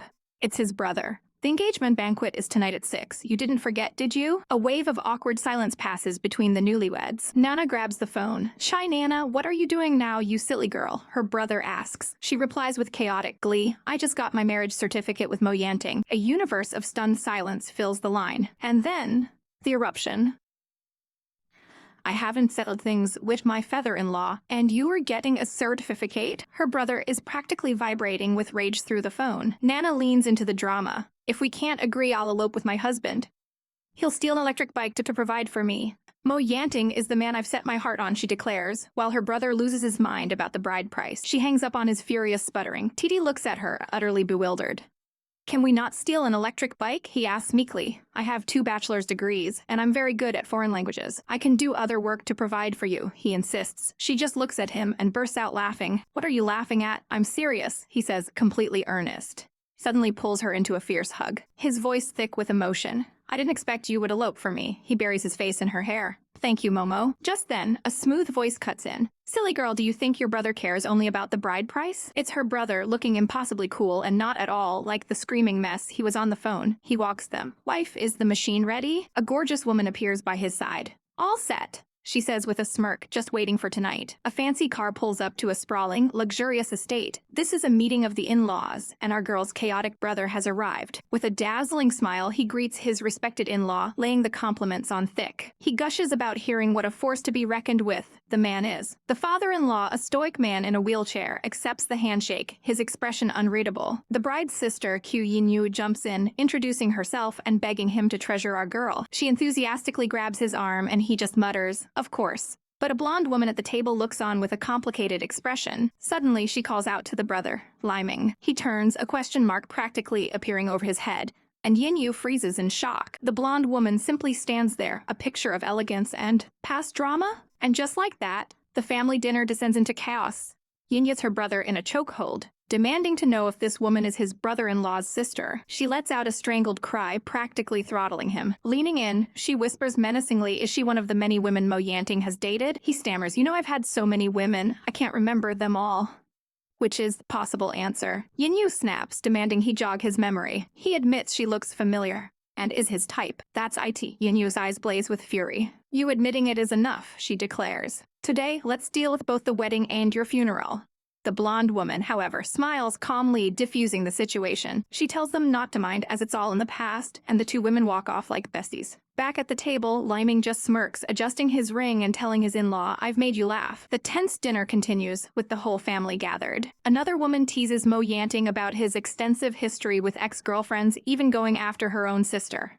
But Liming smoothly changes the subject, telling the father how his son-in-law is worried about his health. He says it's a coincidence. He loves tinkering and just built a new health-checking device. He pulls out a strange-looking machine, insisting they try it out right then and there. The father-in-law looks deeply unimpressed. As night falls outside, Liming places a sensor on the man's finger. The father scoffs, "There hasn't been a situation yet that makes me nervous in this world." Liming starts the checkup, asking casual questions about sleep and exercise. The father snaps back that half his body is paralyzed, so what exercise can he do? And then Liming's friendly demeanor vanishes. The smile drops. "My second uncle, Chai Yuan, disappeared and my second aunt, Song Kin, died," he says coldly. "Are you involved in this?" The father is stunned into silence. The blonde woman shoots to her feet, demanding to know what Liming is really here for as he rips the sensor off her father's hand. Even Mo Yanting looks shocked, asking his brother what's going on. Yin realizes with horror that her brother suspects Mo Yanting's father is behind their parents' accident. Liming quickly tries to play it off as a mistake, apologizing profusely. The damage is done. The father glares, his voice dripping ice, "Since Mr. Chai suspects that I'm the murderer, there's no point in having this meal today." He tells his son they're leaving. The blonde woman begins to wheel him away. As they leave, Liming thinks to himself that the father-in-law clearly knew his relatives. If not feeling guilty, why rush to leave? Liming calls after them, a venomous sweetness in his voice. "Even if we're not becoming in-laws, it'd be nice to catch up." The father's eye twitches with absolute rage. He spits that his family can't possibly attain the cunning and resourceful Chai family. Liming just smirks, and Yinyu realizes her brother never planned for peace. The father roars Mo Yanting's name, ordering him to go. Mo Yanting sits frozen, trapped between his father and his love. Then, he makes his choice. He reaches out and firmly takes our girl's hand. Looking straight ahead, he announces, "We are already married." Our girl looks at him, seeing the man who is so afraid of his father, trembling as he defies him. The father is apoplectic, screaming, "Now!" But Mo Yanting doesn't flinch, his gaze resolute as he prepares for the storm. Our boy Mo Yanting faces his family, his voice ringing with defiance. He holds our girl's hand tightly, a silent promise between them. He declares he's ready to abandon everything, the Mo family's vast business networks, even the prestigious Society of Six. He and Nana stand united, a powerful silhouette against the opulent room. Her expression is just as resolute as his. With a confident smirk, he delivers the final blow. "If you all don't agree with us being together, then we'll just leave this place." He's ready to start completely over just for her. This bold declaration sends his father into a silent rage. The old man's knuckles are white as he grips his wheelchair. Mo Yanting, he sees, his face a mask of pure fury. He glares at his son, asking if he's finally grown wings to fly away. Our girl gently places a hand on her man's shoulder, trying to soothe the escalating tension. Meanwhile, Nana's little brother is watching this drama unfold with literal heart eyes. He thinks Mr. Mo is obviously smitten with his sister, and the thought makes him blush. But his romantic mood is instantly shattered as he remembers his own tragic love life, blaming a certain Chai Liming for ruining all his chances. We get a quick flashback to the plan that started this whole mess. An incident was about to go down at the engagement banquet. To seize control, Mo Yanting whispered to Nana, "Kiss me. Let me handle it." Our girl looks at him, a spark of chaos in her eyes, and then she just goes for it. She pulls him into a deep, shocking kiss right in the middle of the room. He is absolutely stunned, blushing down to his neck. Her brother is losing his mind, wondering if this is really his son he's watching. The shockwave hits everyone. Mo Yanting pulls back, flustered but triumphant. He clears his throat. Sorry, I made a fool of myself in front of everyone," he says, not looking sorry at all. He turns to his father, who has just been wheeled in, looking absolutely thunderous. "I don't want to repeat the same words," he states firmly. His father's icy voice cuts through the air. "So you admit your mistake?" But our boy is unshaken. "Don't be angry," he says calmly. "I had my reasons." And then he drops the biggest bombshell of the night. He dramatically kneels, pulling Nana with him. "Nana and we have already tasted the forbidden fruit," he announces to the whole room. "Nana's already pregnant with my child." The room erupts. He looks adorably determined while our girl is blushing so hard she might actually combust. Her father and brother absolutely apoplectic. "You little rascal," her dad screams. "When did you make your move?" In a separate conversation, Nana's brother, Chai Liming, is desperately trying to clear his family's name. He tells a man from the Mo family about a lie detector test. The man asks if his father lied. Chai Liming insists the results showed no change in his father's vitals. He pleads, "My father has nothing to do with what happened to my in-laws. Please believe me." Back at the dinner table from hell, Mo Yanting is making his case to his father. "Dad, Nana, and I truly love each other. He begs, reminding him that she carries the Mo family bloodline. But his father is a block of ice, simply telling his assistant to push him back to his seat. Seeing her chance, Mo Yanting's mother smiles slyly and tells the staff to serve it up. The kids switch tactics to flattery, offering to order all of Father Mo's favorite foods. The tense dinner begins as wine is poured, and servants bring out the first course. Chai Liming, ever the instigator, raises his glass to toast his new father-in-law, but Nana is quick, snatching the wine from his hand. "You're pregnant," she reminds him with a pointed look. "Remember, you can't drink." She then smoothly grabs a glass of juice, telling her own father not to worry. With maximum sass, she adds, "Pregnant has to do with after 10 months. Mo Yanting wraps a protective arm around her, promising her father he will take good care of both Nana and the child. This sets her brother off again. "What child? Titi, did you give birth to it?" he shouts, slamming the table. He then tries to toast Father Mo again. Getting sloppy drunk, he slurs that he doesn't even need a dowry. This was all a test of his brother-in-law's feelings. Brother-in-law, about that dowry, he calmly lists the agreed-upon 4 million, stating, "You can't miss out on that." The brother is floored while Mo Yanting looks absolutely pleased with himself. Nearby, the ladies are having their own little chat. Mo Yanting's sister leans in and whispers to Nana. She asks when Nana and her brother Li Ming met. She gets right to the point. "Was it a one-night stances? We just played together." But Sister Mo doesn't let up. "The kind of relationship where you play naked together?" Nana, cool as a cucumber, simply replies, "Yes." Sister Mo's face instantly turns a furious shade of red. Meanwhile, the dads and the brother are getting absolutely plastered. Chai Liming drunkenly brags about how he's kept all the suitors away from his sister for Mo Yanting's sake. Then, a horrifying realization dawns on him. His brother kept him away from women too. A dark, murderous aura suddenly fills the room. It's Nana looming over him with demonic eyes. Before he can even process his terror, a stiletto heel connects squarely with his face. Their father, completely oblivious, tearfully tells Nana to visit home often.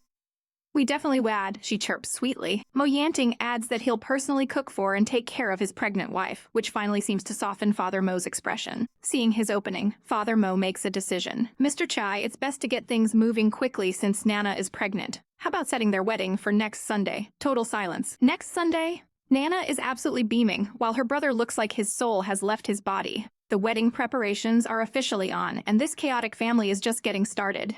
All right, let's dive in. The lights dim, the music swells, and we're back with our chaotic couple. After the family drama, our trio walks through the parking garage. The elevator dings, announcing its arrival. The ever-dramatic brother-in-law leans in close. "Brother-in-law," he starts, trying to be smooth. "Don't take tonight's event to heart." But our girl can't help it. Her mind is racing. The Mo family is a whole universe of secrets and power struggles. The elevator doors slide open, and as they step out, the brother-in-law drops a bomb. Is Nana really pregnant? He even warns them that if she is, they can't share a bed. Yanting just flashes a killer smile. But our girl blurts out the truth. "Not pregnant. I was lying to my dad." The brother-in-law just stands there, short-circuiting. Huh? Yanting asks how they'll keep the lie going, but his wifey is already 10 steps ahead. With a mischievous glint in her eye, she says they'll just have to make the fake into reality. The pure shock on the brother-in-law's face is everything. Later that night, our lovebirds are finally alone in bed. Yanting's gaze is unbelievably soft as he looks at her. He whispers, "Nana, don't worry about the child. Let's get the wedding done first." He gently takes her hand, stroking the engagement ring. "We still have time for making a real one." Oh, the tension. Feeling bold, she gently covers his mouth with her hand. He flushes, completely caught off guard. "Dear," she whispers, "are you just thinking about wanting a child? Or do you want it?" She immediately blushes, thinking, "Meanie, don't make me say it first." But Yanting's eyes are blazing. A wife's request must be fulfilled, he declares, leaning in for a kiss. And it's like that the night gets intense. He whispers her nickname, Titi. As things get even more heated, he murmurs her name again, and she breathes back a simple yes. Suddenly, his eyes open in shock. No, it's not possible, he thinks, his mind completely blown. Argaffled. "What's wrong?" she asks, pulling the covers up. The next morning, Yanting is a wreck, running a hand through his hair. Last night, he mutters, "It's too much." He looks at her, blushing to the tips of his ears. "You're still swollen." "I'm going to take a quick shower and come right back." Nana chills in bed, casually playing a game on her phone.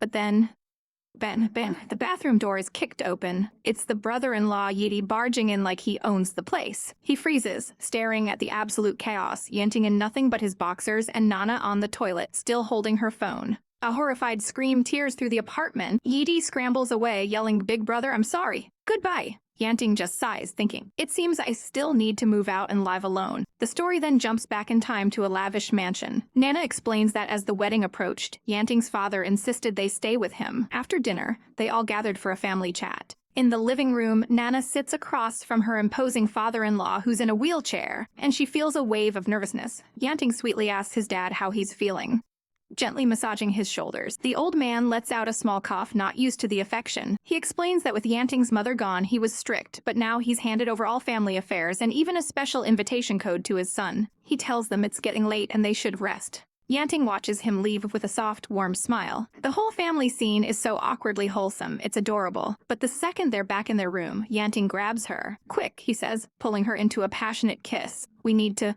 And you can guess the rest. The next morning, they're tangled in the sheets. Yanting chuckles, his voice husky. "It seems we played a bit too hard, wifey." They cuddle close, and Nana feels completely at peace. Really can't remember any worries anymore. Super happy. Yanting's not done, though. He whispers, "Want to be even more blissful. How about you take the lead this time?" Meanwhile, in another part of the house, a woman is on a treadmill with Yanting's father. She suggests they take a break, but he's not even breaking a sweat. "This amount of exercise doesn't tire me out," he says coolly. "And hold on, this is the same guy who was just in a wheelchair. He's ripped." That birds. No unusual activity detected from Chai Liming. Takes a long drink of water, his expression cold and calculating. This frail old man is a complete facade. What is he planning? Our girl's bestie, Wenzi, is absolutely over the moon that she's getting married. She grabs her in a chaotic hug, promising to make her look stunning for the big day. And she's taken her to the one and only Sister Chen, a total beauty guru. Wenzi explains that our girl's wedding photo shoot is tomorrow, so they both need a full day of pampering. Sister Chen offers her best technician for such an important client, but Wenzi gets a sly look in her eye. She says she's not comfortable with anyone else. The savvy businesswoman then suggests that our girl handle both of them. And our little nugget, ever the professional, just giggles and agrees. So, the plan is set. Our girl's friend, Jiowen, works at this super exclusive, high-end beauty salon that caters to the mega-rich. She gets her 2 clients settled in for their luxurious treatments. As she works her magic, Sister Chen lets out a sigh of pure bliss, and then she drops an absolute bombshell of an offer. She'll invest in Jiowen opening her own shop, but on one condition: she provides services only to her. Jiowen is completely flustered, insisting she can't possibly accept, but the powerful woman just tells her to think about it. Suddenly, our girl's phone buzzes. It's Momo. She answers while still wearing her face mask, and when she tells him she's at a beauty salon, he completely flips out. Her friend panics, yelling that they only service female clients here. But our girl is totally unfazed, cheerfully telling her friend to pack up a takeaway spa kit for her. Later that night, back at their apartment, our boy Momo is reluctantly getting a facial on the couch. He tries to act all cool about it, but we know he's secretly loving the attention. She leans in close, her cheeks flushing as she whispers what she wants. A full spa treatment just like at the salon. Before he can even protest, she pounces, announcing a full-body treatment is next. Their little roommate is absolutely scandalized, screaming at them to get a room. In the privacy of their bedroom, the treatment begins. She presses her hands into his muscular back, but he tells her to relax. She immediately snaps back that his muscles are too tense, and it's like massaging a rock. He lies back, looking serene as she moves to his front. Her hand gently comes to rest on his sculpted abs. His eyes fly wide open, a blush creeping across his cheeks. This massage is starting to feel a little unprofessional. The next morning, the crew is already setting up for the big photo shoot. Our poor groom is already squatting on the ground, shivering in the cold. The chilly air hits him hard and he lets out a tiny sneeze. But then he looks up and the world stops. There she is, a breathtaking vision in a stunning white wedding dress. She looks like an absolute angel. He's completely mesmerized, whispering that his wife is perfect, super beautiful. The photographer snaps away, capturing their picture-perfect moment. But reality bites back, and it is absolutely freezing out here. The cold finally gets to our girl, and she shivers on the steps, trying to stay warm. Without a second thought, he whips off his own jacket and drapes it over her shoulders. He shuts down her protests, pulling her into a warm back hug and insisting that he's sturdy enough to handle it. Her heart flutters at his sweet, protective gesture, and she whispers a thank you. But just as the romantic moment settles and he lets out a massive sneeze.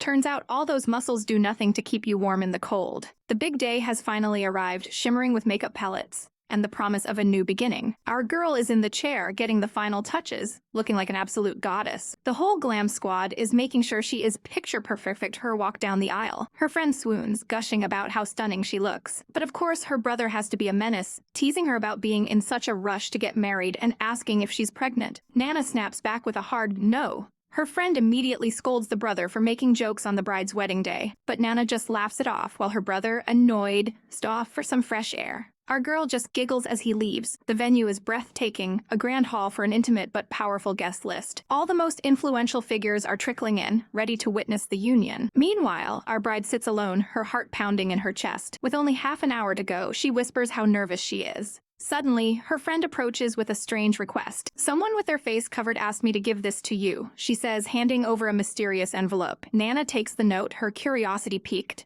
But as she reads the contents, her eyes fly open in pure shock. Without a second thought, she leaps to her feet. "Sorry, I have something very important to do," she yells, her voice trembling with urgency. She begs her friend to handle things as she bolts out of the room. Her friend is left completely baffled, wondering what could be more important than getting married.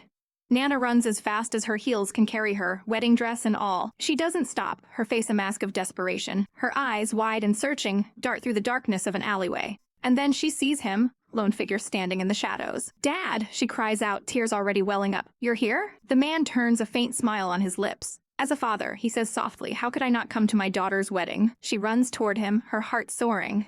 She's getting closer. A daughter running to the father she thought she'd lost forever. The man watches her approach, thinking about all the years that have passed. But as he thinks, the camera reveals a horrifying secret, a bloody knife clutched behind his back. And just beside him, a blood-soaked hand lies on the pavement. "Come here, Nana," he coos, his voice chillingly calm. He smiles that eerie smile again. "Come to Daddy." The empty alley suddenly feels like a trap. He keeps the knife hidden, calling her Daddy's treasure, as he reaches out a hand to her. "Let Daddy have a look at you," he says, the perfect picture of a loving father. Tears stream down Nana's face as she runs to him, asking where he's been. But just as she's about to reach him, a hand grabs her arm, stopping her cold. It's her fiancé. He tells her the bodyguard he sent to protect her has vanished, and this is no coincidence. He looks at her father with icy suspicion, realizing he lured her out here. "He's my dad." "Biological father," she cries, defending him, but her fiancé isn't buying it. He steps in front of her, facing the man down. "Honorable father-in-law," he says with a sharp edge, "may I ask you to raise the hand that you've kept behind your back so I can see it?" His eyes are narrowed, ready for a fight. The father smirks. Truly Moshi's son, very alert. He then reveals the bloody knife. "I'm not showing the hand holding the knife because I don't want to scare Nana," he says casually. Is horrified. "Why do you have a knife?" His answer sends a shiver down her spine. "It's just to cut away the thorns that stop me from seeing my daughter." He glances down at the darkness, where the body of the bodyguard lies bleeding out on the path. The fiancé's expression is grim. Her father calmly wipes the blood from the blade. "Congratulations, Nana," he says, before adding, "Daddy hopes you'll always be happy." Then, he drops the knife with a loud slam. He turns and runs. Her fiancé holds her back, yelling, "Don't go." Her father vanishes into the dark alley, and her fiancé warns there could be traps waiting. He pulls our trembling heroine into his arms, holding her tight, as the reality of her monstrous father crashes down on her. On her wedding day, she met her long-lost father, and they found his victim, a step bodyguard, left for dead in an alley. An ambulance soon arrives to take the man away. Back at the venue, her friend fixes her makeup, trying to erase the horror of the last hour. With the final touch-up done, she's ready. A friend approaches, telling her to stop overthinking. He places a comforting hand on her shoulder, and she gives him a fragile, grateful look. And then she turns to the altar, where her groom is waiting, a beacon of light in the sudden darkness of her life. "Here we go." The groom waits anxiously at the altar, looking devastatingly handsome, but oh so serious. The grand doors swing open, and a heavenly light spills into the hall. And there she is, our girl, gliding down the aisle on her brother's arm. The moment is final here. Her brother gently leads her forward, and the groom's eyes are locked on his bride. He looks absolutely mesmerized. Her brother prepares to give her away. Placing her hand in the groom's, he gently slips the ring onto her finger and gives her a soft, reassuring pat. Her brother gets all dramatic, declaring, "The only flower of our Chai family, I entrust to you." But in reality, the groom looks so menacing that another guy has to tell him to chill out on his own wedding day. Our girl is lost in her own world, though, thinking about spending the rest of her life with this man. And honestly, she can't help but feel a thrill of excitement. He looks into her eyes and says two magic words, "I do," and with a radiant smile, she replies, "I do." The groom wastes no time leaning in for the kiss, and he seals the deal with a heart-stopping kiss. He pulls her in close, pouring all his passion into it. I mean, look at that. Even the guests are blushing, calling him brave for being so bold in front of everyone. The ceremony is complete. The cake is rolled out as everyone wishes the newlyweds a lifetime of happiness. The party is in full swing, and guests are celebrating the happy couple. But amid the joy, the groom's expression shifts. He looks off to the side, a shadow of concern crossing his face. Our bride notices immediately. "Why isn't my father at the wedding?" she asks, a knot of worry forming in her stomach. And just like that, the fairy tale shatters. We cut to a dark room where a man coughs up blood after a loud bang. The sound of a harsh cough echoes through the room. It's an older man in a cap, collapsed on the floor, weak and injured. Standing over him is another man, bloodied but defiant, who sneers the name. "Moshi, you really are a sly old fox," he accuses. He reveals this Moshi faked an illness and sent away his own son, all for a sneak attack. But the man in the chair, old Mo, suddenly lunges forward. He whips out a gun. Old Mo is on his feet, the wheelchair forgotten, and cocks the pistol with a menacing click. In a flash, he's on the attack, shoving the gun right in the other man's face. But his opponent is just as fast. He twists the weapon, and suddenly the gun is pressed against old Mo's temple. The tables have turned in an instant. The man in the cap, who we now know is the bride's father, has the upper hand. "Old Mo," he says icily, "sit back in your wheelchair." Old Mo is forced back down, completely powerless. Her father threatens him. But Old plays his trump card, their children's happiness. He accuses her father of orchestrating their children's love story from the start. Just scoffs, "If I was that powerful, do you really think you'd be pointing a gun at me right now?" But Old Mo knows the truth. This entire marriage was a plot to get his hands on her yang fish. Her father doesn't even deny it, claiming he should take it as a member of the family. We see a flash of a brutal attack. Old Mo explodes, accusing him of being threatened by his position. "You drove me away and sent assassins to kill me. The Society of Six was my creation." Her father calmly replies that he only sent people to watch him, but the society must be revoked. Old Mo sees as her father calls the network he built sinister. The man in the cap lowers his weapon slightly. "To be honest," he begins, "I only came today to attend my daughter's wedding." Old Mo calls his bluff. "Then you should have walked her down the aisle and had a drink with me." A chilling smile spreads across her father's face. "No thanks, I'm afraid you'll poison my drink." He lays down his final demand. After the codes are cancelled, the yang fish must be returned to him. Old Mo looks defeated, about to say something, when suddenly a frantic knock echoes from the door. A voice cries out, "Father!" It's the groom.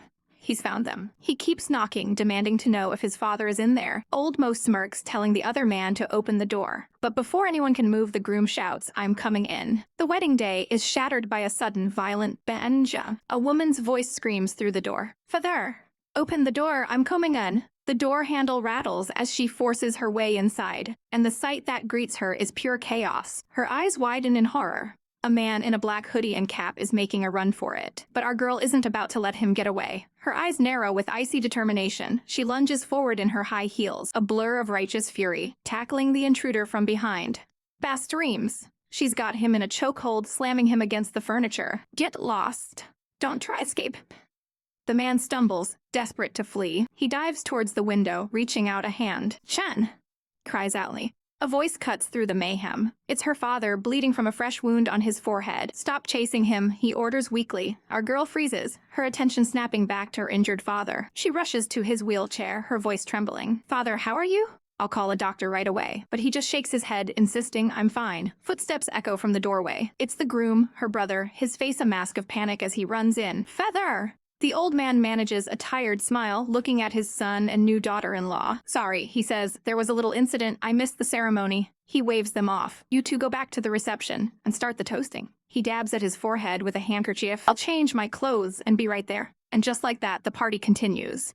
The music plays, and the guests mingle without a clue of the drama that just unfolded. The newlyweds make their rounds, the bride looking absolutely stunning in her gown. She glances over her shoulder, a thoughtful expression on her face. Her new sister-in-law, the badass who took down an intruder, is all smiles now. Her father sits quietly in his wheelchair beside her. Even though her new father-in-law didn't say anything, the bride can't shake a strange feeling. She felt a subtle, tense atmosphere in the air. The sister-in-law glances over, a cool, calculating look in her eyes. The scene then flashes back. The familiar ringing of a school bell echoes through a university campus. We see the bride, now Miss Wu, walking with a friend, laughing happily. But then she lets out a small, wistful sigh. Her friend immediately pipes up, calling her Miss Wu. She gestures excitedly.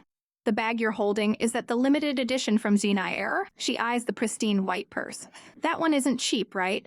Miss Wu gives a practiced, humble brag smile. Such material possessions are trivial to me. My husband insists on buying them for me. She then leans in conspiratorially. He's over 50, and his only good point is his wealth. He owes me certain aspects, so he tries to compensate in this way. Her friend gasps and they both burst into laughter, but then Miss stops dead in her tracks. Her friend asks, Miss Wu, what are you looking at? Her eyes are fixed on the back of a handsome young man standing by the basketball court. He turns his head slightly, and she thinks to herself that he's like a beautiful view. Her friend explains, that guy is a junior here for supplementary computer programming lessons. His name is Kuai. Miss Wu's lips curve into a sly smile. I know, he's in my class, she purrs, adding, this kid looks a lot like my first love. Her friend teases her mercilessly, but Miss Wu just laughs it off. Still, her eyes linger on him. Just then, a young girl jogs up to the handsome junior, blushing as she hands him a bottle of water. And to Miss Horror, he gives the girl a charming smile. He's a junior handsome too, her friend says, trying to snap her out of it. Having a girlfriend is normal, right? Let's go, we'll grab lunch. But it's too late. Miss Wu's face contorts into a hilariously jealous pout. Later that night, we're in a luxurious apartment. Miss Wu, whose real name is Titi, is in bed, hugging a pillow. She asks someone, how's my performance today? My acting is really good, right? Turns out this is no ordinary affair. She's been undercover at this university for a month, sacrificing her honeymoon to get close to a target, and her partner in this mission is none other than her husband, the handsome junior, Momo. He leans over her in bed, but his mind is elsewhere. Who's that girl? He asks. Titi's eyes snap open. Huh? What girl? She demands.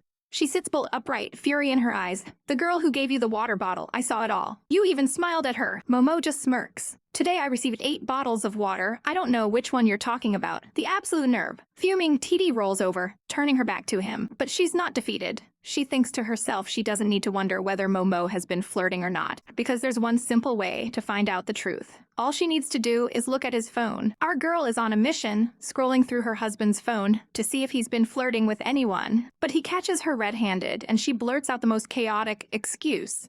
It was the phone that made the move first. He gives her that I know you're lying look and asks if she found anything suspicious. She immediately snaps back. You blame Emmy. Why are you laughing with other girls? He reminds her they agreed he could be friendly, but she's not having it, yelling that he's treating her with arrogance and calling him an unfaithful scumbag, but he just smirks, completely unbothered. I've never even dated until I married you, he says coolly. He lists all the ways he's been loyal, completely shutting down her accusations. She's still fuming, bringing up the 8 bottles of water other girls gave him. He flips the script, his voice turning icy. Don't you trust me? Shouldn't I be one who's upset? He suddenly grabs the covers, his patience clearly gone. He climbs on top of her, pinning her down with a furious intensity. Leaning in close, his eyes burn into hers. Let me ask you this, he growls. If it was my brother in this situation, would you doubt him? Her silence is all the answer he needs. He clenches his fist, the pain evident on his face. I knew it, he whispers, heartbroken. The anger melts into pure agony as he screams, I'm just a burden to you. You love him, you trust him, so what do you even need E for? His voice trembles as he delivers the final, soul-crushing blow. When I've cured my split personality, you can divorce me then, he says, looking away. A single tear escapes her eye, dripping onto the pillow. His own eyes well up as he realizes what he said. She's completely shattered. Please, don't divorce, she sobs, her voice breaking. She clutches onto him, begging him not to talk about leaving. I don't want to divorce you. Through her tears, the real reason for her jealousy comes pouring out. It's because you hate me. That's why I doubted you. His expression softens instantly. He pulls her into a desperate, tight hug, burying his face in her shoulder. I have never hated you, he whispers. Wife, I won't mention that word again. He gently pats her back, trying to soothe her sobs. My Nana, no more tears. My Nana, he says softly, the one I love the most. She looks up, a little stunned by his confession, and teases that his method of cheering her up is just like his brother's. He immediately gets defensive, insisting he came up with it all by himself. He pulls her close again, confessing with a deep blush, Momo, I don't like it when you laugh with other women, because I'm petty. He turns away, completely flustered. And because your smile is too attractive. He admits that anyone who sees her smile would fall in love with her. Our girl is swooning, her heart thumping in her chest. So from now on, I'll only smile at you, she says shyly. Isn't that enough? The scene shifts to a dark school building at night. Someone is watching, thinking about Momo's performance tomorrow. The camera pans across the empty school grounds and into a dark, silent office. The only sound is the ticking of a clock. A student Kuizi is in the office with his teacher.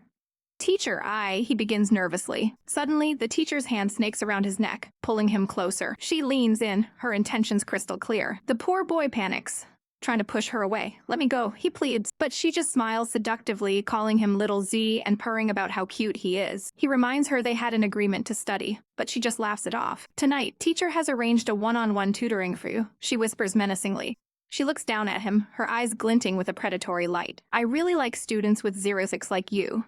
A narrator reveals this is all part of a plan. The cicada is in place. As she leans in to teach him some new things, she hears a sound. Outside the window, a phone is recording everything. The person recording is a blonde girl, and she is loving this drama. This is the mantis, and she's ready to make her move. She stalks towards the office door, ready to burst in. But wait! The plot thickens. Unbeknownst to the mantis, someone is watching her from down the hall. It's a security guard, the bird, and he's been waiting for this exact moment. He adjusts his cap, a grim look on his face. The performance to hunt the mantis begins now. All right, let's dive right back into this absolute roller coaster. In a dimly lit, messy office, a sinister laugh echoes through the silence. Peeking through the door is our resident creep, Ki Hongying, phone in hand, absolutely cackling as she records what she thinks is her next big payday. On her screen, a scandalous scene unfolds. A handsome young man with glasses leans in close to his teacher. He whispers, "Do you like me?" He responds, his voice a low murmur, "Of course, I like you." Our girl continues her act, leaning into him, settling right onto his lap in a move that would make any HR department combust. But then the script takes a wild turn. He leans, his voice dropping to a dangerous whisper. "Do you like me more, or your husband more?" He presses on, "Who's better, me or your husband?" Our heroine internally panics. This chaotic boy is going completely off script. She was supposed to be the seductress, but he's taken the lead. He gently her neck, his eyes sharp. "So you've been pretending to be innocent? Judging by this demeanor, you're quite experienced." Our girl is screaming in her head, begging him to stick to the plan. But he keeps improvising, his voice laced with a raw sincerity that wasn't in the script. "I haven't had any experience. Would you be willing to be my first woman teacher?" He looks at her, his expression turning deadly serious. "As long as you agree to it," he says, "I will be wholeheartedly good to you. I want to be your husband." The improv is so intense that even our girl is flustered, thinking he's going to blow the whole operation. Meanwhile, the blackmailer is absoluting over the drama, convinced she has solid gold on her phone. The blackmailer giggles to herself, ready to make her move, but in her excitement she slips. Her phone goes flying with a sickening crack. A voice from inside calls out, "Who's there?" Ki Hongying freezes, her heart pounding in her chest. The office goes dead silent. But this is a seasoned criminal. She smirks, deciding to face them head on. She picks up her phone and steps out of the shadows. "I might as well not hide anymore. Miss Wu, I've recorded everything." She lays out her demands, smug as can be. "If you don't want your husband and everyone at school to know, give me 3,000 yuan. But to her shock, our girl, Miss Wu, stands up and completely unfazed. The blackmailer pushes, "If your husband finds out, you'll lose everything." That's when Miss Wu grabs her young partner's tie, a savage glint in her eyes. "Even if my husband doesn't want me," she purrs, pulling the boy closer. "Didn't you just hear? I've got a spare tire right here waiting to marry me." The boy, playing along perfectly, adds that he'll sell himself to support her, leaving our girl momentarily stunned by his audacity. The blackmailer is speechless, her jaw on the floor. Finally, she snaps. "Okay, seems you won't learn until you're ruined. I'll just post this video online right now." But just as her thumb hovers over the post button, a strong hand grabs her wrist. A man in a security uniform appears out of nowhere. "Ms. Ki Hongying," he says sternly, "we suspect you're involved in multiple cases of voyeurism and blackmail. Please come with us." She's completely stunned as he demands her phone as evidence. She starts screaming as two guards drag her away, desperately offering money. But our heroine just watches, cool as a cucumber. The guard asks for her phone to delete the recording, and she casually tosses it over. Mission accomplished. And now, we see the master plan. For a month, our girl infiltrated the school, finding the blackmail ring's info on Ki Hongying's phone. She knew this woman was a habitual offender who would be easily rattled by fake cops. While the drama unfolded, our girl was also a phantom hacker, completely wiping out the blackmailer's accounts. Later, Ki Hongying is in her own office, panicking. She can't access her accounts and realizes she's been tricked. Just then, there's a knock at the door. "Who is it?" she yells, flinging the door open. This time, it's the real police. They're here to arrest her for blackmail. Thinking they're the same actors, she attacks them, screaming that she's not easy to bully. That mistake earns her a shiny pair of handcuffs and an extra charge for assaulting an officer. Down she goes, taken away in a real police car. Later that night, the mood shifts. The young man Inc. asks our heroine Momo why she changed the lines. "You caught me off guard," he says, his gaze soft and serious. "What I said then was from the heart." Momo turns away, suddenly shy, but he wraps his arms around from behind. Give me your answer tomorrow, he whispers into her hair. He holds her hand, his voice filled with a desperate longing. Can we not have a whole day without seeing each other? In just for a few hours, let me see you. He holds her tight, apologizing. I'm sorry, TD. I'll make it up to you when this is all over. He buries his face in her shoulder, a heart-wrenching thought crossing his mind. Is it selfish of me, someone who doesn't belong to this timeline, to want to spend this time with you? And then the scene shatters. We hear the cold, steady drip of an IV and the beep of a heart monitor. A doctor stands solemnly by a hospital bed. The doctor looks down with a pained expression, and the camera pans to the patient. Ink. He's lying unconscious, an oxygen mask over his face, lost to the world. Here we go again, diving straight into the drama. The scene opens with the relentless, chilling beep of a heart monitor. We jump 16 agonizing months into the future, where a man lies unconscious in a hospital bed, kept alive by machines. A voice cuts through the silence. Brother-in-law. It's a man in a lab coat, his expression grim and focused. He's speaking into a headset, trying to bridge time and space itself. I'm not sure how things are on your end. He leans in, his voice low and urgent. Let's have a chat. Suddenly, we're pulled into a swirling digital void, a world of code and shadows. The two men are here, their consciousnesses. The scientist asks his brother-in-law how things are going. Our time tram hero looks up, his face a mask of despair. Even the second time experiencing this, I can't find the murderer. He's completely clueless. He desperately asks if the machine upgrade failed, his voice trembling. The time limit still can't be extended. The scientist confirms his worst fears, but there's a devastating catch. He can't let his past self know he's a time traveler. If he gets discovered, he'll be locked out of this timeline forever. He has to find a way to pass on information. He decides to send a sequence of numbers, a code from the future that can save a year and a half of research. With that time, his brother-in-law can perfect the machine. The scientist commits the numbers to memory. His mission complete. Our hero's form begins to fade. Bro, I'm off, he says softly. Nana's calling me. As he vanishes, the scientist whispers, enjoy your trip. And just like that, we're back in the present. The next morning, our girl Nana asks her husband why he summoned her so early. He gives her a devastatingly handsome smile. Are you avoiding me, just like my little brother? He purrs, making her blush furiously. He gives her an ultimatum, his voice dropping to a husky whisper. I'm giving you one night, respond to me tomorrow. He wraps his arms around her from behind, a possessive, heart-stopping embrace. Nana stammers, explaining that the other personality, Momo, woke her up, so she gave him a kiss. The man's eyes darken. He leans in, reminding her she was the one who said she missed him. I miss you, he confesses, his words a caress. He cups her face, his gaze burning into hers. I know, Nana, the one you love is me. He's laying it all on the line, trying to erase his past self from her heart. He whispers that they've been unable to let go of each other since their marriage. His confession turns possessive, almost desperate.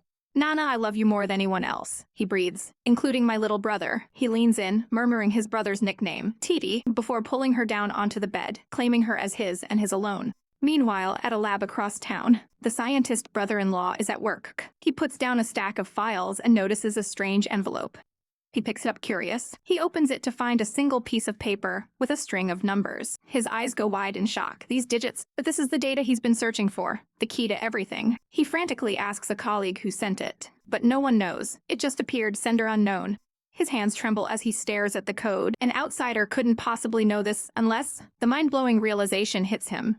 This is from my future self to my current self. This data is a miracle, a shortcut through time. He bolts up the stairs, his heart pounding with renewed purpose. I need to make the machine even more perfect. Back with Nana, she's not answering her husband's question. Instead, she's brought the younger personality, Momo, somewhere. He looks around, confused and scared. Instead, you brought me here? Nana's face is grim. I have a bad feeling about this. Momo says, his voice small. She points to the S-City Mental Health Center. His jaw drops. She tells him to trust her, that she's his wife. But then she drops the bomb. I just want the doctor to look at your schizophrenia. Momo is absolutely floored. He tries to bolt, screaming that he senses danger, but she grabs him. She drags the poor boy through the hospital halls as he wails that she's plotting to get rid of him to be with his brother. I'm not sick, he yells, right before she shoves him into the doctor's office. Absolute chaos. Momo thrashes and screams that his wife is trying to kill him, while Nana sits there looking like she's waiting for a bus. As nurses hold him down, Nana calmly explains his condition to the doctor.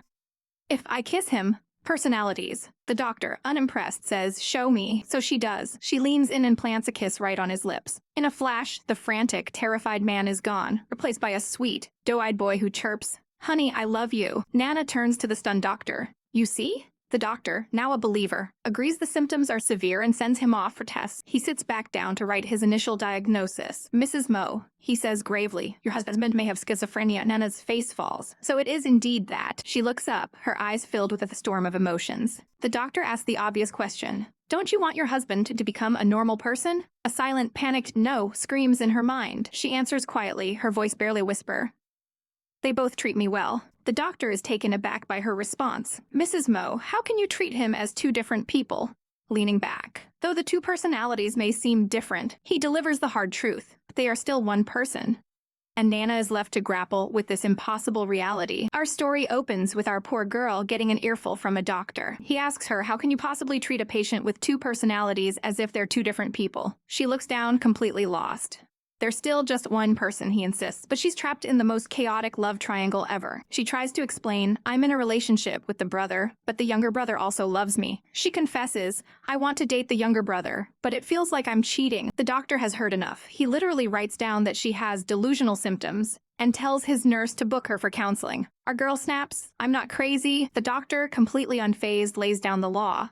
If she doesn't want to get rid of one personality, she has to give them equal love. You must evenly distribute your love, he commands, treat both with equality. As she leaves his office, his words haunt her. If you treat them fairly, your husband's illness will improve. The doctor believes the two personalities can coexist peacefully. Walking down the sterile hospital hallway, his final warning echoes in her mind. If her affection is biased, his condition will only get worse, and that, the doctor warned, could lead to even more serious consequences. Later, our girl is decompressing with her bestie over some delicious-looking cake. She gushes about how the younger personality Momo is handsome, cute, and getting gentler with her. She closes her eyes, swooning, and wonders aloud if she's falling out of love with the mature Tai Ti. Is it greedy to want both? She asks. Her friend Wenzi absolutely loses it. I can't take any more of this dog food, she shouts, sick of the lovey-dovey talk. She demands I set her up on a date. Her type, a handsome one, as handsome as your brother, but not as bad as him. Nana's face sours. After all these years, you can't forget brother. Wenzi freaks out, waving her hands frantically. I don't like him anymore. I like faithful men. I just think he's handsome. And speak of the devil, a voice from behind says, my second dog, wouldn't it be great if you had another handsome and faithful brother? It's him. Nana's brother, Jin Chen, holding a plate of fruit. He strolls in wearing a slipper and casually asks Nana how married life is. She beams, saying it's very good. He smiles, but then gets dangerously close. If your husband doesn't treat you well, come back into my arms at any time. Wenzi is horrified, yelling at him for joking with a married woman, but he just laughs it off. Suddenly, Nana's phone rings. It's Momo, and he's here to pick her up. At the door, it's a clash of worlds. Momo's sharp-dressed shoes stand in stark contrast to her brother's house slippers. Momo, she cries out happily. He stands there, a vision of handsome aloofness, trying to play it cool. Let's get this straight, he says, avoiding eye contact. I didn't come early for you, I was passing by. Oh, honey, we don't believe you for a second. Nana just giggles and playfully pushes him out the door. He blushes furiously, totally flustered by her touch. It's adorable. To change the subject, he quickly says, Momo, I want to eat the ribs you make. From the doorway, her brother scoffs at the meat eater, but then his expression turns deadly serious. Then I'll make it for you, he declares. The rivalry is on. That night, Wenzi is on the blind date her brother set up. The air is thick with tension as they sit across from each other at a cafe. Wenzi, practically sweating bullets. She stammers, I was just saying, I didn't expect her Guzi to be really efficient, because her blind date is none other than Nana's brother, Jin Chen, who sips his coffee without a care in the world. A giant sign flashes across the screen. Awkward. This is the disastrous blind date between Tai Ti's sister and Nana's brother. Flashback to 5 hours earlier. Tai Ti sits on the couch, his wedding ring glinting as he taps his fingers impatiently. Nana is curled up on the other end, clearly avoiding him. He stares at her with an intense, penetrating gaze that could melt steel. It's already noon, aren't you hungry? He asks, his voice smooth as silk. She tries to make a run for it. If you're not hungry, then I'll go back to my room and rest, she says, trying to stand up. But he's too fast. He snatches her hand, stopping her escape. She freezes, knowing she's been caught. Chai Nana, he says, his voice dangerously low. Do you think you can avoid me forever? He leans in, demanding an answer to the question he asked before. Her voice barely a whisper. I promise to be your girlfriend. Isn't that enough? His eyes widen, a blush spreading across his cheeks as her words sink in. He yanks her into his arms, his heart pounding. Really? You agreed? He holds her tight, a brilliant, joyous smile lighting up his face as she confirms it. Then, a wicked glint appears in his eyes. So then, tonight, why don't we? She shoves him away, completely flustered. We've just confirmed our relationship. Don't be so hasty. He pouts like a kicked puppy. But you're my girlfriend now. He insists she needs to show some kind of sign. What kind of sign do you want? She asks wary. Without a word, he kicks his slipper into the air, and in a flash he has her pinned to the couch. He leans over her, his breath warm on her skin. Just a little affection, he whispers. That should be okay, right? She can only manage a soft in response. That's all the encouragement he needs. Darn it! I can't take it anymore, he growls. I'm going to kiss you. And he does. It's a soul-stealing, earth-shattering kiss. When they finally break apart, she's dazed and blushing, thinking the kiss was so intense she almost couldn't breathe. He looks utterly satisfied. He murmurs, "My brother seems to be really fond of you." And she panics internally, begging whatever gods are listening, "TD, don't be mad." But just as the mood gets tense, a sharp buzzing sound comes from his pocket. A small, black device tumbles out and clatters onto the floor, vibrating and beeping insistently. They both freeze, staring at it in shock. "TD." She starts, confused. It's not. His expression darkens instantly. He knows exactly what it is. A camera detector? The buzzing means there's a surveillance camera. He immediately looks up towards the chandelier. His eyes drown the entire room, the beeping sound confirming his worst fears. They're being watched. A strange beeping sound echoes through the silent, luxurious apartment. Is walking through the room, and the sound seems to be getting closer. It's Tiddy. He glances down, his face tense, and follows the noise with grim determination. The beeping leads him to a power outlet on the wall. He kneels down, a sense of dread creeping over him as he inspects it. His brow furrows with sweat. Something is very, very wrong. With a sharp tug, he rips the cover off the wall, and hidden inside the wiring is a tiny camera. Our girl gasps, "It looks like we've been targeted." She rushes to Titi, who has collapsed in shock, holding the disturbing little device. "When was this installed? Who did it?" he seethes.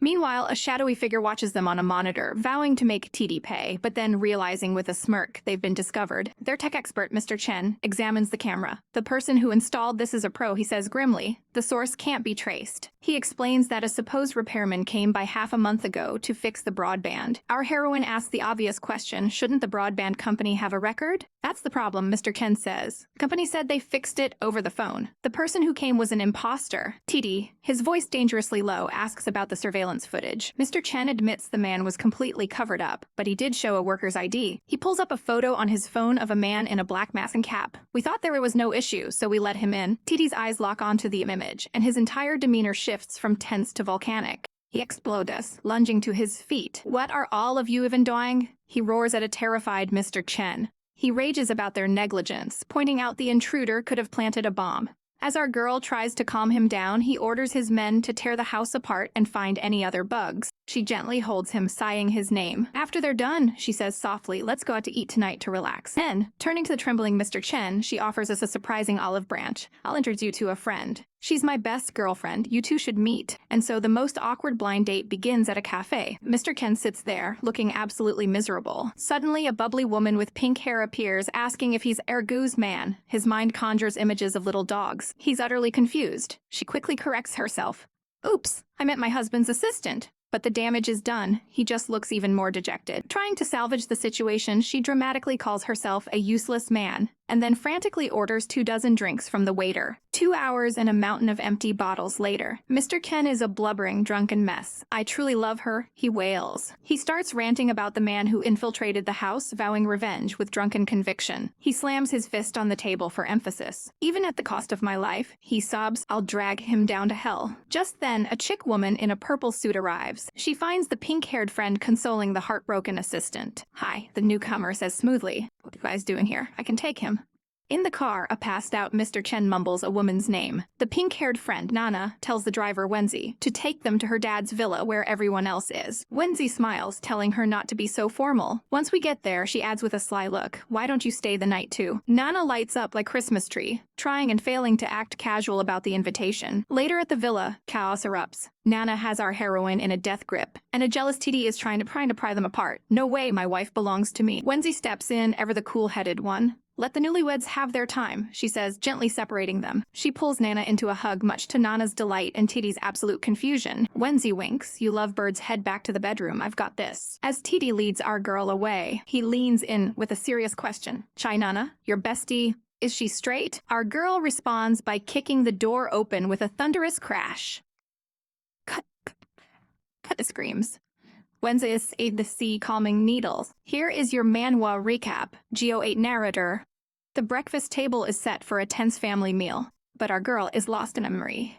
A much sweeter time, when her little brother was adorably trying to feed her. Her sister even praised his cooking skills. What a wholesome moment. But back in the present, the vibe is anything but sweet. The Mo family patriarch sits in his wheelchair, thinking how lively his home has suddenly become. Just then, Wenzi calls out to Jingshan, asking if he's sobered up from last night. He admits he made a fool of himself, and she immediately tells him to drop the formalities, becoming fast friends. She tries to invite the other brother, Yanting, to join them, but he gives a hard pass. No, I won't go over. Our heroine, Mo Dust, watches this exchange with an icy glare, her fork tapping against her plate. The patriarch isn't having it. He orders Jingshan to go entertain their guest. And the boy reluctantly agrees. Wenzi is now laying it on thick, complimenting Jingshan's drinking skills and even offering to set him up with her single friends. Mo Dust can barely contain her disdain, practically coughing into her napkin. Sensing the tension, Yanting cuts in to talk business.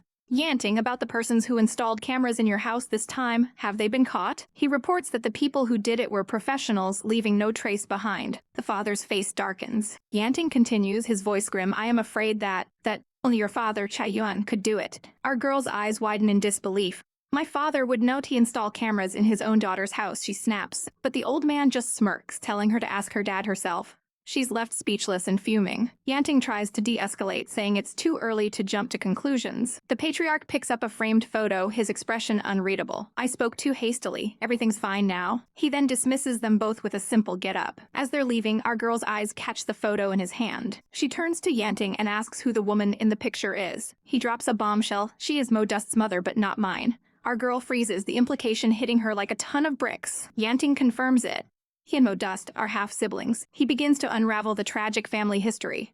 Before his father married his mother, he was in love with someone else. The marriage was purely for convenience, and his father never loved his mother, leaving her miserable. Yanting's childhood was a sad one, his mother constantly in tears. Because of the loveless marriage, his father was cold and distant with him too. As a child, he was terrified of his strict father. His mother passed away when he was in junior high, and his father never remarried. It was during his sophomore year of college that he met his sister for the very first time. Mo Dust, the child of his father and his one true love. Her mother had raised her alone until she became critically ill and sent Mo Dust to find her father. Yanting confesses that meeting her made his own existence feel like a cruel joke. His mother died in sorrow, while Mo Dust was the living proof of his father's great love for another woman. He felt like a complete outsider in his own family, so he left to study abroad and rarely returned. It was only when he came back to take over the family business that he was forced to interact with them again. He admits that Mo Dust is a gentle sister who treats him well. She is, after all, his family, and slowly, over time, he learned to accept his complicated reality. Our girl processes this heavy story. Yanting then turns to her, his gaze softening. He says that while he was resistant at first, the more he got to know her, the more he liked her and thanked his sister for the introduction. She's completely confused, but Yanting's focus shifts. He brings up the Society of Six invitation codes. He notes there's one last one to account for, their parents. He explains their father's code was given to his mother when they married, and asks our girl if she has her parents' code. Her eyes light up with realization. Right, she remembers an email her mother sent before she passed away. She quickly opens her laptop, determined to find out what her parents traded for their invitation. But what she finds her gasp in horror, and Yanting flinches. What's wrong, he asks, leaning over her shoulder as she stares, frozen. Her fingers hover over the trackpad, trembling. The screen displays the horrifying truth. The exchange price for her parents' membership was their first child. The world shatters around her. And just like that, the truth hits her like a ton of bricks. The exchange price for her parents' success was their first child. Our girl's world completely shatters, but a gentle hand reaches for her arm. It's Titi, his eyes full of concern, telling her it's okay. He leans in close, suggesting they go ask her big brother for the truth. She looks down, her mind reeling. Titi explains that since her brother is 6 years older, he might actually remember something. So they call him. Her brother, Li Ming, takes a long drag from his cigarette and drops a bombshell. Their uncle Hua did have a son named Chai Li Jing. Our poor heroine is stunned. She's never even heard this name before. She asks the terrifying question, was he the one traded to the Society of Six? Li Ming's expression turns grim. When we were 5, he begins. He flashes back to a sweet memory of 2 little boys playing together, inseparable. They were just kids, lining up toy cars on the floor near a Christmas tree. That day, everything changed. Little Chai Li Jing clings to his father, not wanting to leave his big brother. To soothe the crying child, young Lei Ming offers him his favorite wooden mannequin to borrow. The little boy's face lights up, thinking his brother is the absolute best. But young Li Ming just watches with sad, knowing eyes. He watches his little cousin get led away into the darkness, leaving him completely alone. Back in the present, Li Ming crushes his cigarette in the ashtray. He tells her, a year later, you were born. Li Jing's death was a deep sorrow for the family, so no one ever spoke of it again. Our girl just listens, the pieces falling into a horrifying puzzle. Her brother was 6 years older than her. TD sits in silence, processing this devastating news. He clenches his fists, his mind racing. If Li Jing was the one given to the Society of Six, what does that even mean? He looks at her, his voice low and serious. The Society of Six has an illegal organ trade on the dark web. Your parents handed your biological brother over. Our girl flinches, the implication hanging in the air. He finishes the thought she can't even bear to think. It's very possible they sold off his organs. She completely breaks down, collapsing into his arms. TD can only say no. But she's inconsolable, sobbing that her parents would never do such a thing. She buries her face in a pillow, screaming about how much they love their children. How could they do this to their own son? She's a complete mess, her whole life a lie. Suddenly, she grabs her phone. I have to ask Dad, she declares. A happy family photo flashes through her mind, a cruel joke now. How could those smiling people trade their own child? Her fingers fly across the keyboard, filled with a desperate rage. She sends a blunt text right to her father, demanding answers. Tears stream down her face as she types. Her fingers a blur of motion. I need to see you. I want to hear you admit it in person, she sends. Her thoughts spiral. Was her brother murdered? Did he die of an illness? I need to find out, she whispers, her voice trembling. TD gently covers her shaking hands with his own. He pulls her back from the laptop, his voice soft. Calm down for a second, he says, showing her how badly she's trembling. He wraps her in a protective embrace, trying to calm her down. She whispers his name, leaning into his warmth, so grateful he's there for her in this chaotic moment. Later, she meets with her brother, Li Ming. He gives her a look of pure comfort. He decides to take her out, a distraction from the nightmare. They walk through the city at night.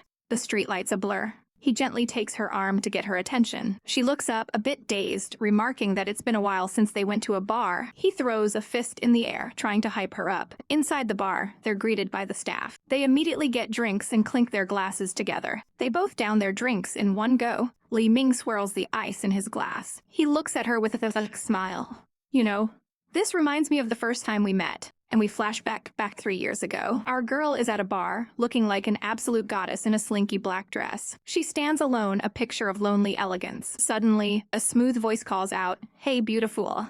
She turns, and there he is, a chaotic, pink-haired man covered in jewelry, giving her a killer smile. Oh boy, this is how she met TD. Here we go, buckle up, buttercups. Because this story starts with a flashback in a swanky bar. Our mysterious purple-haired queen is minding her own business when a pretty boy slides up to her. He hits her with the classic, "I feel like I've seen you before. Have we met?" She is completely unimpressed. But this guy doesn't give up easily. He flashes a charming smile, holding up a single bill. "Beauty, I don't have money to pay the bill. Can you add me on WeChat?" He purrs, suggesting she pay and he'll transfer it to her. Our girl's eyes narrow. She's not buying this for a second. With such practiced pickup techniques, you must be a regular here, right? She asks, her voice dripping with ice. He flinches, admitting he's been here a few times, but isn't a regular. Suddenly, a hand slams a bill down on the counter right under her drink. "Trouble with paying?" she asks, turning the tables on him completely. She just paid for him. The absolute power move. He's stunned, asking why she's even here. He tries one last time. "Can we talk?" But she's already walking away. "If it's meant to be, we'll meet again," she calls over her shoulder, leaving him in the dust. As his friends laugh at him for getting rejected, he looks genuinely disappointed. Turns out he made a bet to get her info, and he totally lost. But our boy was smitten. The flashback ends, and he reveals he couldn't stop thinking about her. 3 months later, destiny intervenes when his research group visits a hospital institute. A new voice introduces the deputy director, and it's Ihar, the goddess from the bar, Dr. Q Yingyu. He couldn't believe it. He knew it was fate. The scene flashes forward again, showing him drunk and confessing to her. "When I met you again, I knew you were fated to be my wife," he slurs. She just smiles, finding his drunken antics adorable. Now, we cut to the present day. A young woman with pinkish hair, Nana, is checking on someone. The person she's with says she's feeling much better. While cleaning up, Nana notices something in the trash can. She pulls out a graduation album from a prestigious high school. Wait a second, this is her brother's old school. She realizes it's her sister-in-law's album and that she and her brother were in the same class. She sees a photo of a much younger, geekier Q Yingyu. Wow, what a glow-up. She decides to put it back, thinking it was just misplaced. But then she spots a class photo also tossed in the trash. She pulls it out, and her eyes widen. There they are, a young Q Yingyu, right next to her brother Chai Liming. Their names are right there on the roster. Something is definitely up. Our girl Nana is deep in thought, remembering she got no reply from her dad. She's outside, recalling dark rumors about her family. But she steels herself, knowing she can't stay stuck in her emotions. She has a mission. She travels across the city to an apartment building. She walks up to a specific door and rings the bell. A man she calls Brother Zen opens the door. She puts on a sweet smile and asks for his help. She claims she's having laptop issues and needs an expert to fix it. He buys it, telling her to wait in his room while he whips up some fried egg noodles for her. Nice. He shows her to the room and closes the door behind her. And then he locks like sight. Completely unaware, Nana walks into the room. She drops her bag and immediately gets to work turning on his PC. This was never about a broken laptop. She sits down, and her fingers fly across the keyboard and mouse. She's a hacker. She quickly unhides the secret files on his computer. A folder named Smile catches her eye, and she clicks into it. Her blood runs cold. The screen fills with dozens of hidden video files. Her jaw drops in horror. She starts copying the files as fast as she can. A voice from one of the videos echoes in the silent room. Honey, I love you. She's found what she's looking for. But just then, the door opens. The stir-fried noodles are ready. Brother Zen says cheerfully from the doorway. Nana whips around, caught red-handed, her face a mask of pure terror. He's standing there, his friendly demeanor gone, replaced by a chillingly sinister smile. Nana, he says, his voice dangerously low. Messing with someone else's computer? That's not very polite, is it? Her hand freezes on the mouse. She tries to bluff her way out. Sneaking into a private house to take photos is illegal, right? He just sneers at her, completely unfazed. He steps closer. Nana, take a seat, he says with a terrifying grin, and then he pulls out a knifey. Let's have a good talk. Our girl thinks back to Brother Zen, the man who was 6 years older than them. She first met him in high school just after work. She remembers him as a quiet but warm man, but that was then. Now in the present, she's at his apartment building, sitting at his desk. He tells her to sit down, and she confronts him right there in his bedroom. She looks at him, her eyes sharp under her cap. How did you find out it was mine? He explains calmly that he found a hidden camera mounted across the street, and that wasn't all. He found a ton more at the door. He says he recognized her from the man's walk in the video. With a sickening crack, he splits an apple with his bare hands. I see, he says, I shouldn't have gone back. But then his confession turns dark. But I can't help wanting to spy on you. He offers her the apple, a twisted peace offering. What should I do? He asks, a chillingly calm expression on his face. She stands frozen. He continues. That I'm lusting after you. I just want to see how you're doing. But the crazy train is just leaving the station. His face twists into a possessive sneer. If you're happy, I'm jealous. I'm unhappy. He leans in, his voice dropping to a tearing whisper. I wish you were less happy. Our girl has had enough of this psychobabble. She snaps back. Then you may need to see a doctor. I think you're mentally ill. And just like that, he pulls out a massive kitchen knife. Why aren't you scared? He asks, his eyes glinting. But our girl is a total boss. She doesn't even flinch. Brother Zen, I'm 70% sure that you have a problem, she says with an icy calm. Did you think I'd come here unguarded? She tells him to put the knife down and whips out a taser, pointing it right at him. His smug look vanishes in an instant. He tries to appeal to their past. Nana, I didn't do anything sinful to you. We've had a good relationship. He drops the knife, hoping to de-escalate. But it's too late. She gives the signal. You guys can come in now. 2 of her men burst into the room. They grab the stalker, who struggles wildly. Oh, don't pretend, one guard says, while the other yells, you're not dangerous, come with us. Suddenly, the door flies open and Momo screams her name. Nana! He rushes in and pulls her into a protective embrace. He's furious, but not at the stalker, at her. Why did you discuss this with my brother and not tell me? He yells, his voice cracking with fear. Do you know how worried I was about you outside the door? He reveals that the man who was just released on bail died, and this pervert spying on him is probably the killer.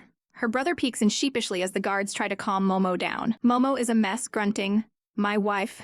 The brother whispers to his colleague, Mo is too strong. It's harder to stop him than Wang Jiazhen, while the other guard just watches, completely stunned. Momo holds her tight, his voice thick with emotion. In conclusion, I forbid you to take any more risks. He just holds her in the middle of the room, refusing to let go. The car pulls up to their home later that evening. Inside the house, he still hasn't let go. He's clinging to her as if he's terrified she'll disappear. She sighs. I said, Momo, I'm not going anywhere, so can you let go of me? His answer is a quiet, stubborn no. He buries his face in her shoulder, his voice trembling. I always feel if I let my guard down even a little. She quickly reassures him. I won't, I promise. He confesses that even the thought of losing her is unbearable. That's when she feels it. A dampness on the back of her neck. Momo, are you crying? She asks softly. He snaps back immediately. I am not. I wouldn't cry over a phony little liar like you.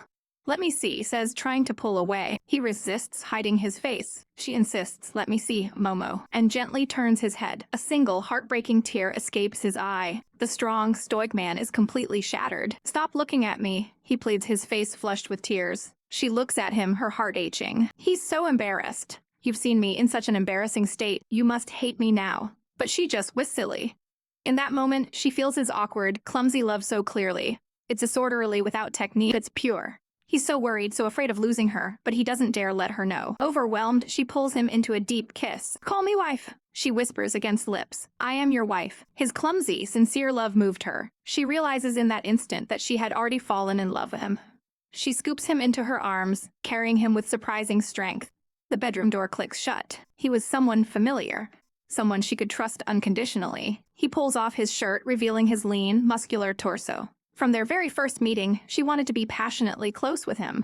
Lying back, she's ready. As his jacket falls to the floor, she wonders, could their reunion be one of countless lifetimes of loving each other in a parallel universe? It just feels so right. Here we go again, diving into the chaotic lives of our favorite couple. 40 minutes later and the battle has just ended. Our leading man, Momo, finally feels like he's become a mature man. He collapses back into the sheets, completely spent but feeling like he's touched heaven. But our girl Nana is all business. She turns to him and asks coolly, "Did you learn it? From now on, you'll be putting in the effort." He looks at her with hopeful, puppy dog eyes, fishing for a compliment. "How did I do?" She just gives him a hesitant, and that's all it takes for him to shatter. He cries, "It's the same body. Can I really not compare to my brother?" Nana quickly covers his eyes, trying to soothe his fragile ego. "Take it easy, it's your first time, you can't be too demanding." But this little nugget is fired up.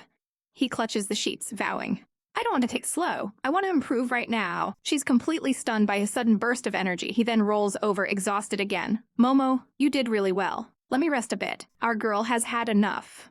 With one swift kick, she sends him flying out of the bed with a pillow. The next day, Nana meets up with her bestie at a cute little bakery. They're surrounded by a mountain of pastries. Her friend looks at the spread and then at Nana's exhausted face. "Ergu, what's gotten into you? You look completely drained." Nana just lets out a long, weary sigh. "I got what I deserved," she mutters. The flashbacks hit her hard. Momo was a man possessed, with enough energy to go half the night. Just when she thought it was over, he'd pop back up demanding a rematch. And then his brother's soul, Taiti, would log on for his turn. Back in the present, Nana looks like soulless husk sipping her drink. Her friend is horrified. "Your husband's stamina is too good, right?" Nana snaps back. "Shouldn't you be worried about my body first?" Trying to change the subject, her friend mentions her brother Jiazhen. "He suddenly went on a business trip and I can't reach him. His phone is off." Nana tries to be reassuring. He's probably just busy with work. But internally, she's sweating. She told Taiti not to harm him over that hidden camera incident. Meanwhile, in a dark, grimy room, Jiazhen is getting the third degree. "You bastard! Will you confess or not?" His interrogator screams. Jiazhen is tied to a chair, bruised and bleeding.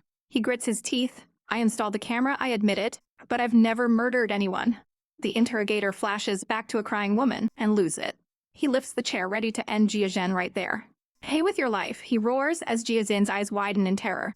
Suddenly, a calm voice cuts through the chaos. "Stop." It's Taiti, holding the man's arm back. "The matter isn't clear yet," he says with an icy calm. "You can't just harm someone." He stares down the terrified Jiazhen. "Wang Jiazhen," Taiti begins, his voice dangerously low. "You should know our backgrounds are not simple." He paces the room. "If you don't confess, even with my wife's concern, I can't guarantee your safety." Taiti leans in, his eyes glowing with menace. "To protect the one I love, I'm capable of anything. And I'm not joking. That's all it takes." Jiazhen breaks completely. "I'll tell you everything." He confesses to everything, installing wiretaps, stalking Nana, taking photos. But the other things, "I was hired by someone else. I didn't do it," he pleads, while Taiti listens with a chillingly blank expression. A week later, Nana is fuming. She confronts Momo. "You still haven't released brother Jiazhen?" She can't believe it. "It's been a week. Didn't Taiti say he wasn't a problem?" Momo just says, "I know." He tries to explain. "My brother might think he's innocent, but I don't. He followed you and took photos. I can't forgive him."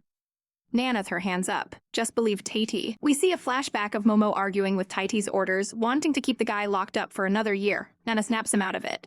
"Momo, Taiti said he's fine." This triggers Momo's deepest insecurity. He turns, his face dark. "What, you think my brother is smarter than me? That I'm inferior? I'd rather wrongfully imprison someone than let them go." Our girl absolutely swoons at his dark, possessive side. She blushes. "I just feel like Taiti is quite perceptive. The wrong thing to say." Momo explodes. "Do you favor my brother that much? Is his performance in bed better than mine too?" He storms off, muttering that he's keeping Jiazhen locked up a bit longer. He changes the subject to the Society of Six. "We're just missing the last invitation code," he says. "Taiti told me to give up." He then drifts into a daydream where Nana declares him the superior husband, pushing Taiti away. He snaps out of it with a smug grin. "Hey, dear wife, Why are you drooling? She was totally lost in the same fantasy. He quickly coughs to cover his tracks. Actually, I've already investigated the last member. Xiornaonen pulls out his laptop and shows her a photo. This old man, Li Long, was the last member. He zooms in on the guy's face. He died in a car accident 6 months ago, Momo explains, and his invitation code was auctioned off. Nana's eyes light up. Then someone at the research institute must have it. She pumps fists. Leave it to me. I'll get that code for you behind my brother's back. Momo is completely floored by her devotion. He lets out a soft poo, and then just starts crying from happiness. Nana just smiles at her adorable husband. Come here, she says softly. He looks up, his face flushed with love and anticipation. His little bunny ears pop out. Here it comes, he thinks, absolutely ready for some affection. And in his mind, he makes a solemn vow. Tonight I'll definitely satisfy my wife.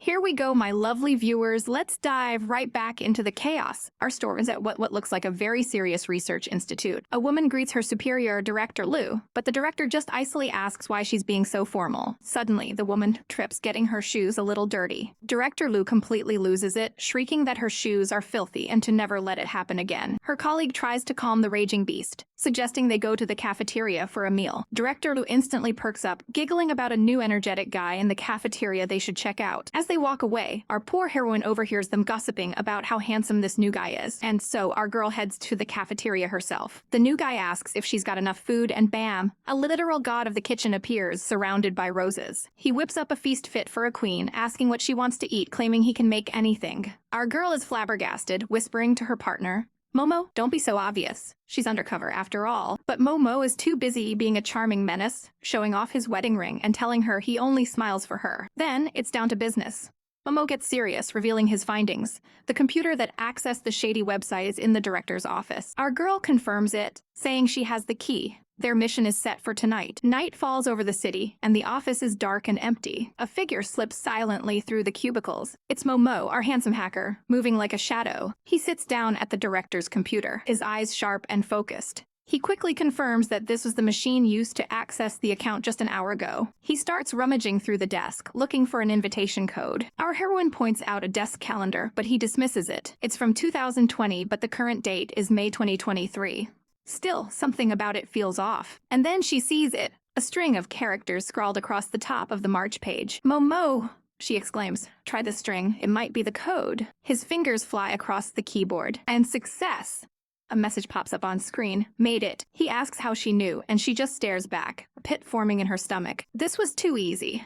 She can't shake the bad feeling that something is very, very wrong. She leaves the building, walking out into the foggy, quiet streets. The silence is deafening. As she walks alone, a hooded figure suddenly steps into her path. They collide. She stumbles back. He grabs her arm, his grip like iron, and before she can even react, she feels a sharp, searing pain.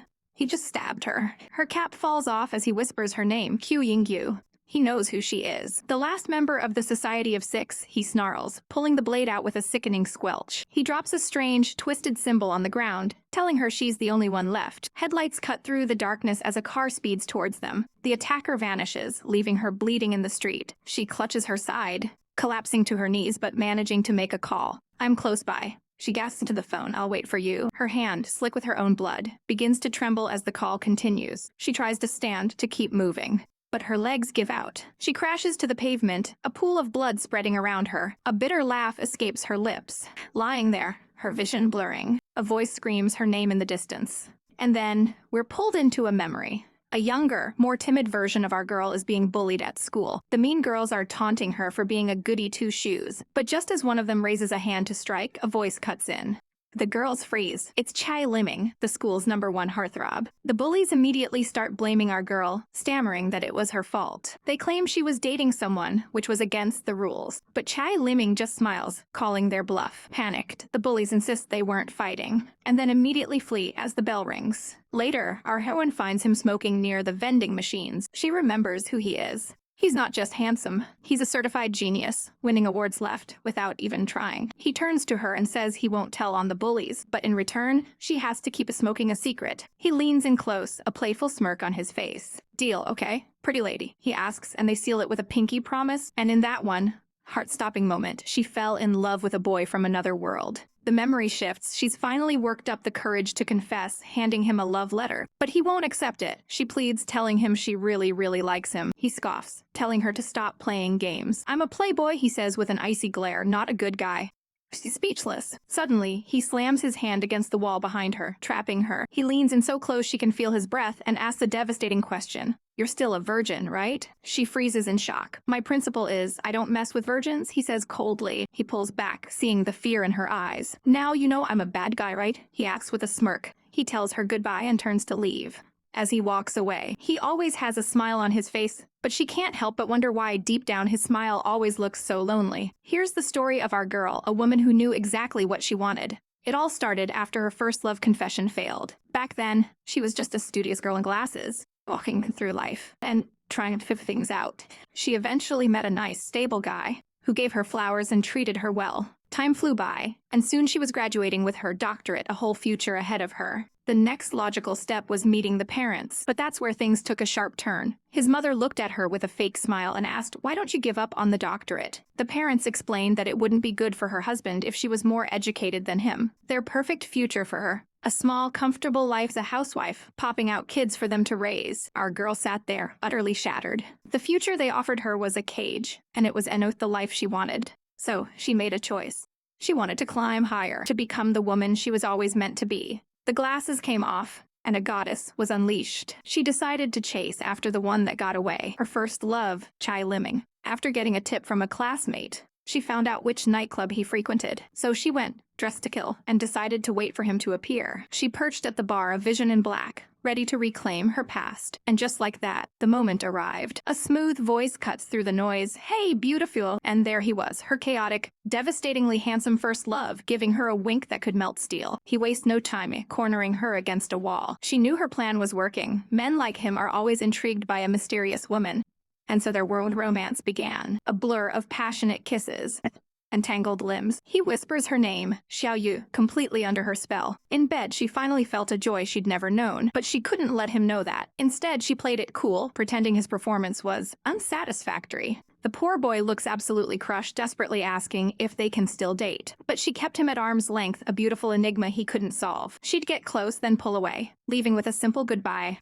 Then one rainy night, as she was getting into her car, he appeared. He wraps his arms around her from behind, his voice breaking. "Stop torturing me," he cries, "please. Love me." He begs her to marry him, to be with him forever. And our girl thinks the time has come. The greatest regret of her life was finally gone. They got married, and in his arms, she felt true happiness, even if she knew her life would be short. But fate is a cruel mistress, stuck in a massive traffic jam. Their perfect world comes to a screeching halt. A car slams into them, and everything shatters. He screams her name, trying to keep her conscious as blood spills from her lips. She knows it's the end. She starts giving him her final instructions, telling him where her bank card is, the password set to his birthday. With fading breaths, she describes the person who attacked her. He pleads with her to save her strength. But she's a doctor. She knows there's no time left. The road is completely blocked, and by the time they reach a hospital, it will be too late. Li Ming, she whispers, "In the next life, can I be your wife again?" "No," he screams. "We'll be together for this entire lifetime." But she just caused her body growing colder. So much blood. Her hand, covered in it, trembles. Tears stream down his face as he watches the love of his life fade away. With the last of her strength, she holds up her pinky. "Hook your finger," she rasps. He links his with hers. "Deal," he sobs. "Hang on," he begs, remembering a happier time, when they made that same promise, meant to last 100 years.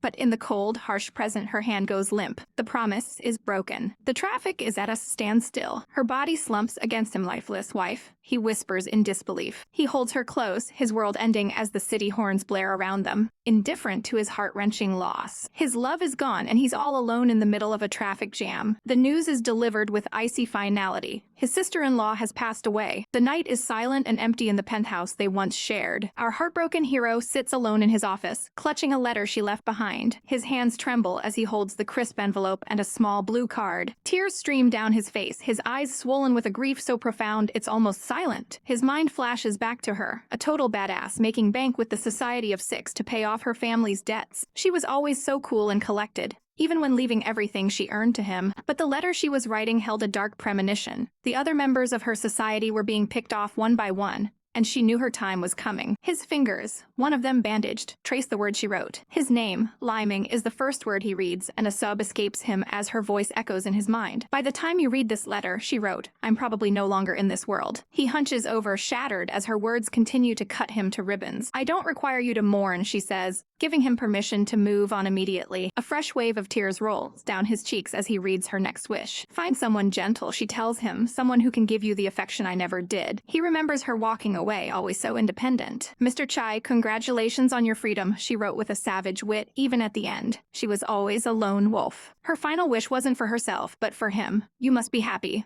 But as he sits alone in the dark, he breaks down completely. Little moon, he whispers, his voice cracking. How can I possibly be happy? He sobs into the empty room. Without you by my side? The city lights twinkle on, indifferent to his pain. Later, at a quiet cemetery, a car pulls up. A woman with lavender hair holds a bouquet of white roses, her expression somber. She leans on a man for support, and they place the flowers on the freshly made grave. The tombstone bears the name Q Yangyu, the wife. The man with her remains silent, but our hero Mo Yanting turns to him, his eyes filled with a simmering rage. He grits out, then, with a guttural scream, he throws a punch. The impact sends birds scattering into the sky. Yanting stands over his brother, his face a mask of fury. You insisted on tricking my sister into searching for that damn invitation code, he roars. If it weren't for that, Exile you wouldn't have died. You're an accomplice, he snarls, his grief twisting into pure, unadulterated rage. He grabs his brother by the collar. The world dissolves into a glitchy, digital nightmare as he screams the accusation that shatters his soul. Yuri a murderer. Just like that, he snaps his eyes open. A man in glasses looks down at him with pity. I'm sorry, he says. This time, the man continues, gently holding Yanting's head. I couldn't prevent my sister-in-law's death. He then asks the impossible, do you need my help to restart this time travel? The man with the glasses looks away, his expression grim. You should understand, he urges. Hurry up, Mo Yanting. Meanwhile, somewhere else entirely. Yanting's brother sits with the woman from the funeral. Momo, he says, his voice heavy with regret. We really did something wrong this time. Her eyes widen as he reveals a devastating truth. The day before she was harmed, Wang Jiazhang fled. It was him after all. Elsewhere, another man with a bandaged face slams his fist down, his eyes burning with fury.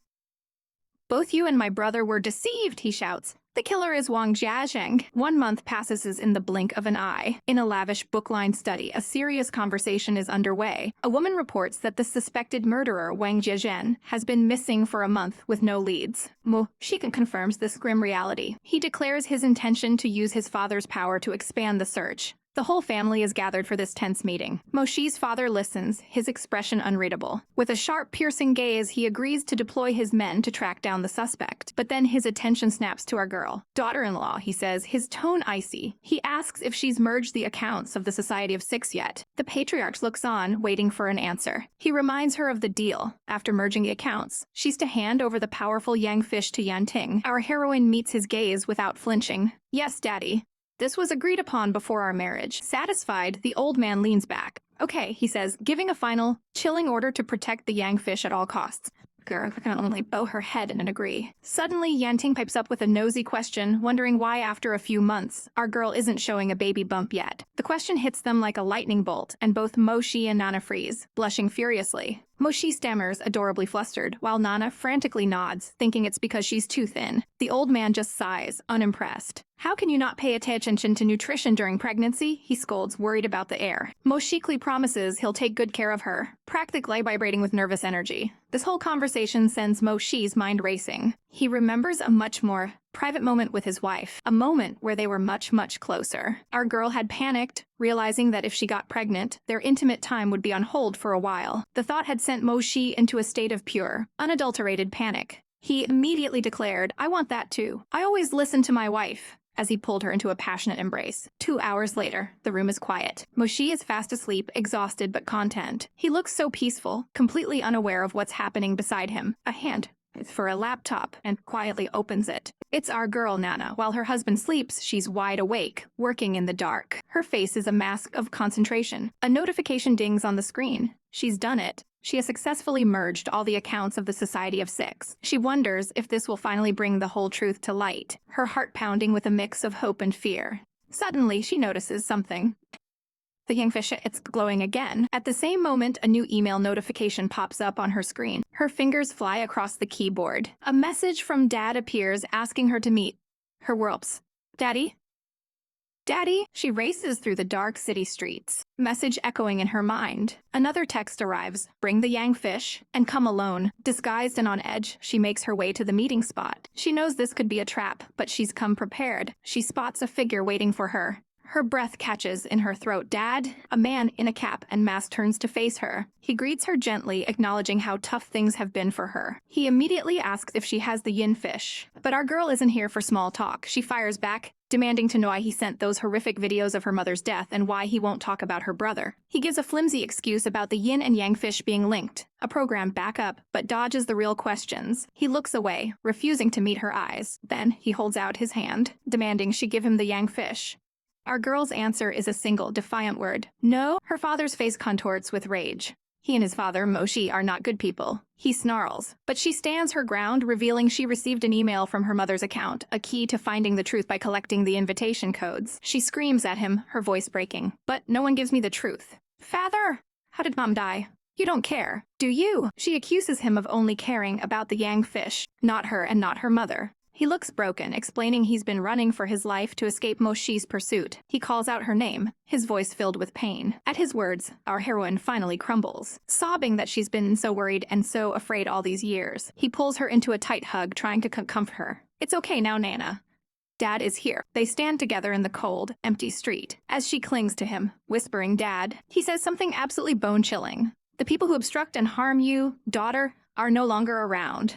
A sinister smile spreads across his face. Her eyes fly open in horror. She pushes away from him, demanding to know what he means. What did you do? She cries. His eyes are gleaming with a terrifying light as he grins. Moshi, that guy, got what he deserved. He starts to laugh, horrible. Nana! Now you're safe, he cackles as our girl stares in abject terror, her world shattering around her. Her horrified scream rips through the night. We flash to another scene. Moshi is sweating, pale and weak. He's staring at his father, who is slumped on the floor, covered in blood. His mother is screaming his name, explaining she heard fighting from the bedroom, and when she entered, he was already gone. The rain pours down as Mo Yanting stands at his father's funeral, a heavy silence hanging in the air. He clutches a wooden box, a final memento of the man who was viciously taken from him. An official delivers the gut-wrenching news. The night the old master was murdered. The surveillance captured Chayuan leaving his bedroom. Mo Yanting lets out a bitter laugh, the sound echoing the grand, empty hall. But our girl appears, her voice trembling but firm. No, my father is not the murderer. His head snaps towards her, his eyes burning with a desperate question. How do you know? Her own gaze falls, shadowed by a terrible secret. In a frantic flashback, she confronts her own father. Dad, did you kill Mo's father? He smirks from behind his mask, a chilling sight. Unfortunately, he says, admitting he arrived to find the man already dead. He grins like a demon, declaring that evildoers will eventually get their retribution. Back in the present, Mo Yanting flinches as she relays the story. He grabs her, his voice cracking with rage and grief. That night you saw your father, why didn't you say anything until now? She gently places her hands, a desperate attempt to ground him. But he's spiraling, his face a mask of shock and betrayal. All she can do is whisper, I'm sorry, as tears stream down her face, insisting her father is innocent of this one crime. His hand clenches into a fist, knuckles white against the railing. He shoves a hand through his hair, a single tear finally escaping his tortured gaze. Our girl then makes a request. I need to sort through my father's belongings. You'll accompany me. A tear drops from her chin. As the scene shifts to a study overflowing with memories, she explains that while he agreed to help, he's been packing in silence for an hour, lost in his own world. She notices a small box he's reaching for and walks over. This box, it was stored with a lot of care. He pulls it down, his hands trembling slightly as he opens it. His eyes go wide in disbelief. He gulps, a wave of emotion washing over him. Inside are not business documents, but something far more personal. These are the awards I received in high school. Meanwhile, our heroine has found something else. Her eyes widen as she reads the cover. It's his father's diary, a secret record of his son's entire life. The first entry shows an adorable baby photo. His father wrote about naming him Yanting, hoping he would grow to be a man of dignity and talent. The diary reveals that Mo Yanting never knew that on his lonely first day of school. His father was following him, watching over him from the shadows. He was there for every victory, beaming with pride. The entries chronicle Yanting's entire life studying abroad, taking over the company. His father confessed expressed his deepest regret, growing old and feeling his own son feared him. Sitting alone in a wheelchair, he wondered if things had been different, would he affectionately call me Dad? Our girl closes the diary, the heartbreaking truth settling in her heart. His father was a man who didn't know how to show love.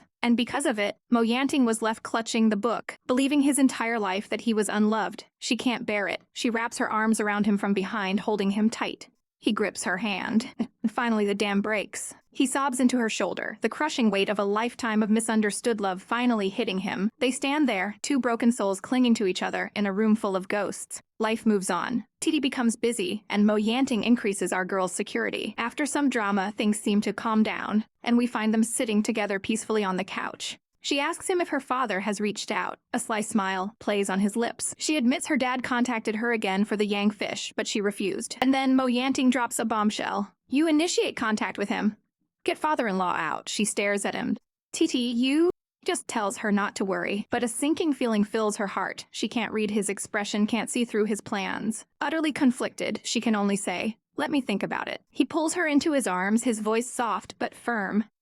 Give me a response as soon as possible. She leans against him, her mind racing, trapped in an impossible situation. The city lights gleam, but inside one of these towering buildings, someone is burning the midnight oil. Our poor boy has been swamped with work for the past month. He's completely exhausted, slumped over his desk in the dead of night. But just then, the door to his study clicks open. He's been so busy, he's even been putting off his father's request to meet. And in walks a vision, our girl Nana, looking absolutely stunning as she brings him a bowl of soup. But there's a sly look in her eyes. She's got a mission tonight, and she's determined to find out what he's hiding. He looks up, his handsome face etched with fatigue. She places the steaming bowl on his desk. How much longer until work is done, honey? She asks sweetly. He barely glances up, muttering, soon. She tells him to go to sleep first if he's tired. But instead of leaving, she walks right over to him. With a soft creak of the chair, she boldly plops herself right onto his lap. I'm worried you've been overexerting yourself, she purrs, holding up a spoonful of the soup she made. Come, let me feed you, open wide. He obliges, swallowing the bite she offers. She wipes a stray drop from his lips with a gentle touch, the air between them thick with tension. But his expression suddenly turns icy. You're worried about my brother's health, he snaps. That's why you're giving it to me, right? He angrily throws the spoon down. She holds him close from her spot on his lap. You're my husband too, she insists. Don't you know how I feel about you? His hardened gaze softens just a fraction. Honey, she whispers, leaning in.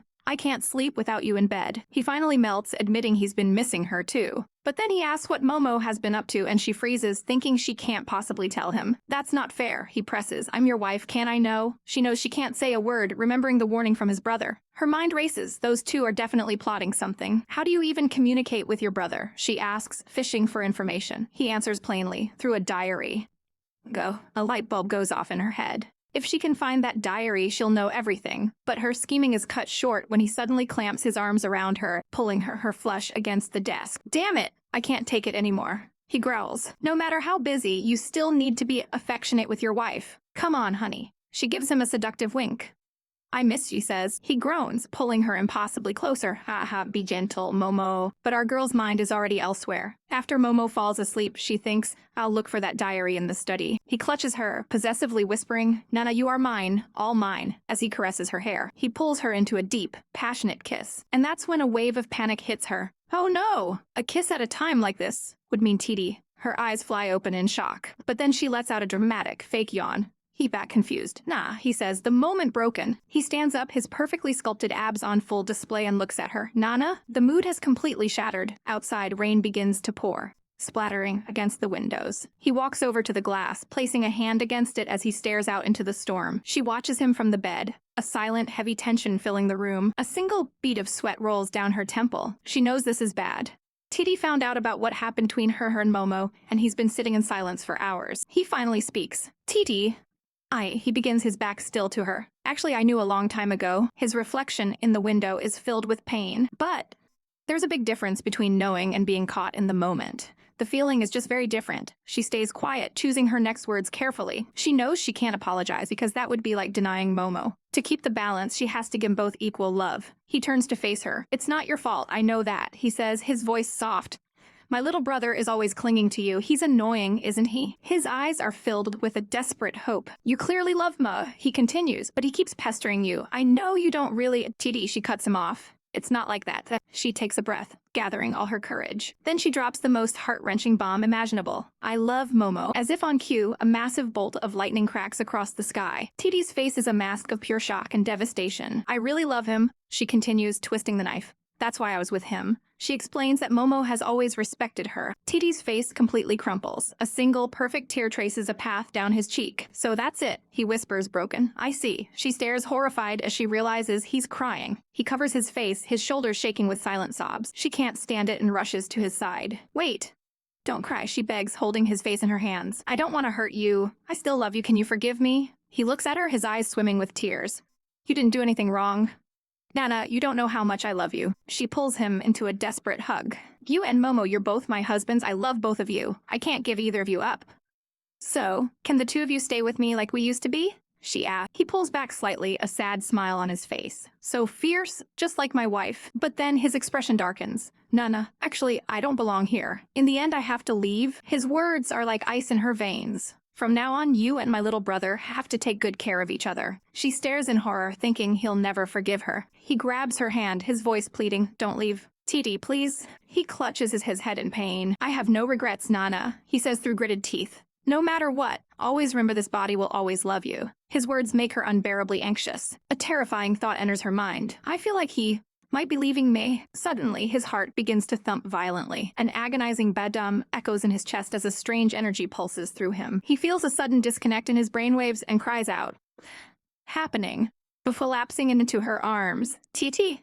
She screams, trying to hold him up. What's wrong with you? She cries as he slumps to the floor. She shakes him, yelling, wake up. But he's completely limp. His hand falls from hers, lifeless. There were still so many things he wanted to say to her. The scene abruptly changes. A hospital monitor beeps steadily. We see his face, a bandage on his forehead, his eyes fluttering open in a hospital bed. But the thoughts are not Titty's. Will I suddenly come back? Is it a system reboot? It's the other brother, the one in the coma. The IV drips beside him. A single tear escapes his eye as he lays there helpless. He's struggling, gasping for air, realizing his oxygen mask is gone. Is he gonna die? He reaches a trembling hand into the air, tears streaming down his face as he weakly calls out her name. Nana, I still want to go on. His hand falls back onto the bed, and on the monitor, the steady beeping stops. The line goes flat. It's over. It starts with a heart-wrenching nightmare. In the pouring rain, he's walking away from her. She's on her knees, completely broken. With tears streaming down her face, she begs him, will you forgive me, please? She grabs his wrist, pleading with him. I love you, she cries, but he doesn't even turn around. He tells her he can't make it without her, but then, with an icy finality, he pulls his hand away. He finally turns, but the look on his face is pure poison. How many times have I told you about my little brother? He sneers. When you cheated on me with him, did you ever think about me? He pinches her cheek, his touch cruel and painful. A woman like you, he says, his voice dripping with disgust. I think you're dirty. The final blow lands. Let's not see each other anymore, he says with a chilling smile. I wish you and my brother a lifetime of happiness together. She screams his name, Titi, begging him not to go. But he just walks away into the darkness, leaving her behind. Her hand reaches out for a ghost, her voice cracking as she begs. Our poor girl is trapped in the nightmare, sobbing and clutching her sheets. Don't go, she whimpers in her sleep. But it's not just her. The man beside her, Momo, is also caught in a dream, his own voice thick with unshed tears. Titi, I love you. You know, I always have. He stays silent for a moment, the weight of his own dream heavy on him. Then he gently shakes her awake. Honey, wake up, he whispers. That was just a nightmare. She opens her eyes, still lost in the horror. Fresh tears rolling down her cheeks. The nightmare feels so real, so raw. Momo looks at her, his own heart aching for her pain. The scene flashes back. Rain lashes against the balcony as our girl, Nana, calls out for Momo. A month has passed since Titi disappeared. She finds Momo collapsed on the floor, and her world shatters all over again. Since that day, Titi never appeared again. No matter how much she kissed Momo, desperately trying to summon the other soul, he never showed up. She found the diary. The truth was a punch to the gut. Titi and Momo had been planning to protect her all along. She realizes with crushing certainty, I misunderstood them. Because of my mistake, I ultimately lost Titi. Since then, she's been trapped in an endless loop of nightmares. She keeps losing him, over and over again. It's a cage of guilt she can't break free from. She believes it's all her fault. That Titi is angry because she betrayed him and he'll never come back. Now, in the present, she sits curled up on the sofa, a hollow shell of herself. Momo watches her from the doorway, his heart breaking for her. He walks over to her, his voice gentle. Do you want to? He asks. Shall we try again? She doesn't respond, lost in her grief. He leans closer, his voice a determined whisper. One more try. Let's see if I can summon my brother out. She starts to refuse, but he's already made up his mind. He cups her face, his gaze intense. And then he kisses her. It's a kiss filled with desperation and hope. Her heart hammers against her ribs, a chaotic drumbeat of shock and longing. He pulls away slightly, and a familiar, teasing smile plays on his lips. Nana, he says, his voice the one she's been dying to hear. Long time no see, tears spring to her eyes. It's him. It's really him. I'm back, he confirms. She can't hold back anymore, throwing her arms around him and sobbing his name. Titi. The world brightens, they're out on a date, and Titi is every bit the doting boyfriend, carrying all her shopping bags. He turns to her with that heart-stopping smile, and for the first time in a month, she looks genuinely happy. They walk hand in hand, completely in their own world. Wife, he exclaims, to address. You'll look absolutely stunning in this. The shop assistants swoon over the gorgeous couple as Titi throws down his card without a second thought, buying everything she looked at. Later, they walk by the water as the sun sets in a blaze of glory. She leans against him, feeling safe and warm. Titi, she whispers, thank you. He looks at her, his expression soft. Silly girl, he says, how could I bear to see you sad and upset? I was so scared you'd be mad at me. He pulls her close, but she looks at him with a sudden, fierce intensity. No matter what, she says, you have to live well. He's a little taken aback. He sees the desperation in her eyes and strokes her neck reassuringly. Yes, he promises, I promise. She confirms his promise, then a blush creeps up her neck. We haven't been in a while. Let's go home. Later, they're tangled in the sheets, and he's teasing her mercilessly. But then he asks a dangerous question. So, how am I? Better than my brother? The mood shatters. He sees the flicker of pain in her eyes and immediately realizes his mistake. Are you still mad at me? About Momo? He panics, shrinking into an adorable chibi form. No! I didn't mean it like that. We share the same body, how could I ever blame you? He smothers her with affection, desperate to fix it. Nana, I love you so much, okay? She just whispers, thank you, Titi. They're relaxing on the sofa, and he asks why she's up when she was so tired. She gets up, a strange look on her face. Well, she says, there's something I'm a bit concerned about. She sits down at the grand piano and looks at him. Titi, let's play music together. He immediately looks uncomfortable. I'm a little tired today, he deflects. I am really tired. But she's not letting it go. She reaches out and presses a single key. The sound hangs in the air, heavy with unspoken questions. Her eyes narrow, the playful mood gone, replaced by icy suspicion. You don't even know how to play, do you? She asks, her voice deadly quiet. Right? He flinches, unable to meet her gaze. The devastating realization dawns on her, and she whispers the name of the man who's been with her all along. Momo.